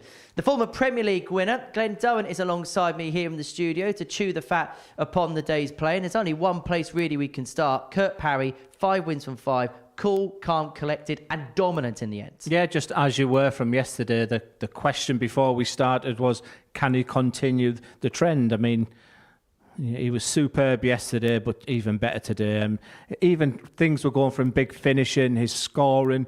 We've talked so much about his technique, but we know we had concerns maybe about his mindset, but no such problems. And I think that's 8 on the spin now. He looks good, and his first game tomorrow he'll really fancy. Towards the end of the session, where maybe he didn't play towards his best, he carved out 2 wins. Were those 2 wins brought with the fact that he's accrued so much confidence by winning so many matches? You don't want to be a player where you're only going to win your games playing your plan A game.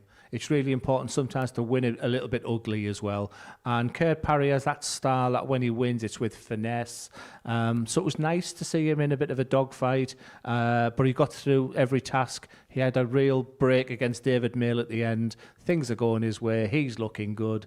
I've been very, very impressed. What would be your assessment of Scott Taylor today? Of course, he had that 107 average, but he picked up a number of wins, but in different types of ways. I'm glad I criticised him yesterday because he was just too angry and his emotions went over the edge. He was punching boards, he just wasn't himself. Today, I thought he was absolutely superb. And on any other given day, we should be talking about Scott Taylor. 4 wins out of 5, 4 wins on the spin, big finishes, the 107 average, a nice tidy win over Jim McEwan at the end. It's just been overshadowed because of how good Kurt Parry's been.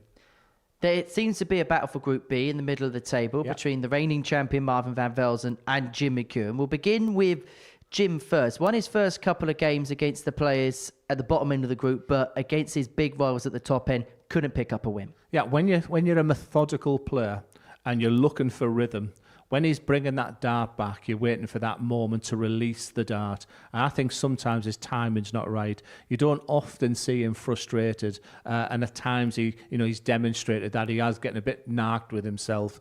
But he'll have to dust himself down and come back. But just looking at that league table there, I think that is the real dominant fight tomorrow. I don't see Scott Taylor catching those 4 points, and he's behind on legs difference. I think it's between him and Van Velzen could be the exciting part of tomorrow. What would be your overall assessment of Marvin van Velzen's day? I thought it was going to be better. Players are playing really well against him. He's got all the tools, He's going to be a great player. He's a proud champion. But sometimes you've got to have these moments. That was one of the few and far between moments that he had. Players are playing well against him. He's only shown one real small moment where he's, threw the toys out the pram. Apart from that, he's done absolutely okay. It's just the players. It's a tough group. Marvin van Velzen will be still here on Saturday night and still play a major part in who goes through. And just one caveat as well on that battle between the Group B.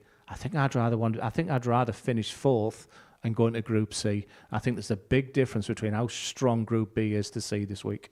And it's also interesting you say that because there's a number of players as well that feel, yes, Group C is a tougher group in terms of getting out of it, but actually once they get out of it, they finish at 5 o'clock on the Friday afternoon. They've got a whole day to prepare for Saturday. There's actually some players that I think in the past moaned about being in a Group C actually are looking at the schedule and thinking, I can back myself to get out of it and actually give myself the best preparation time. Yeah, you've got the best preparation in this Group A. I think you're going to Group A and you think, I can do this. I'm not walking into Kurt Parry. I'm not walking into Scott Taylor. Some good players, don't get me wrong. The Scott Bakers of this world will be sat there listening to this saying, hey, don't write us off. But you've got a debutant there, probable 2 debutants with the fact that David Mayle's going to be in Group C as well. That's the area I'd target.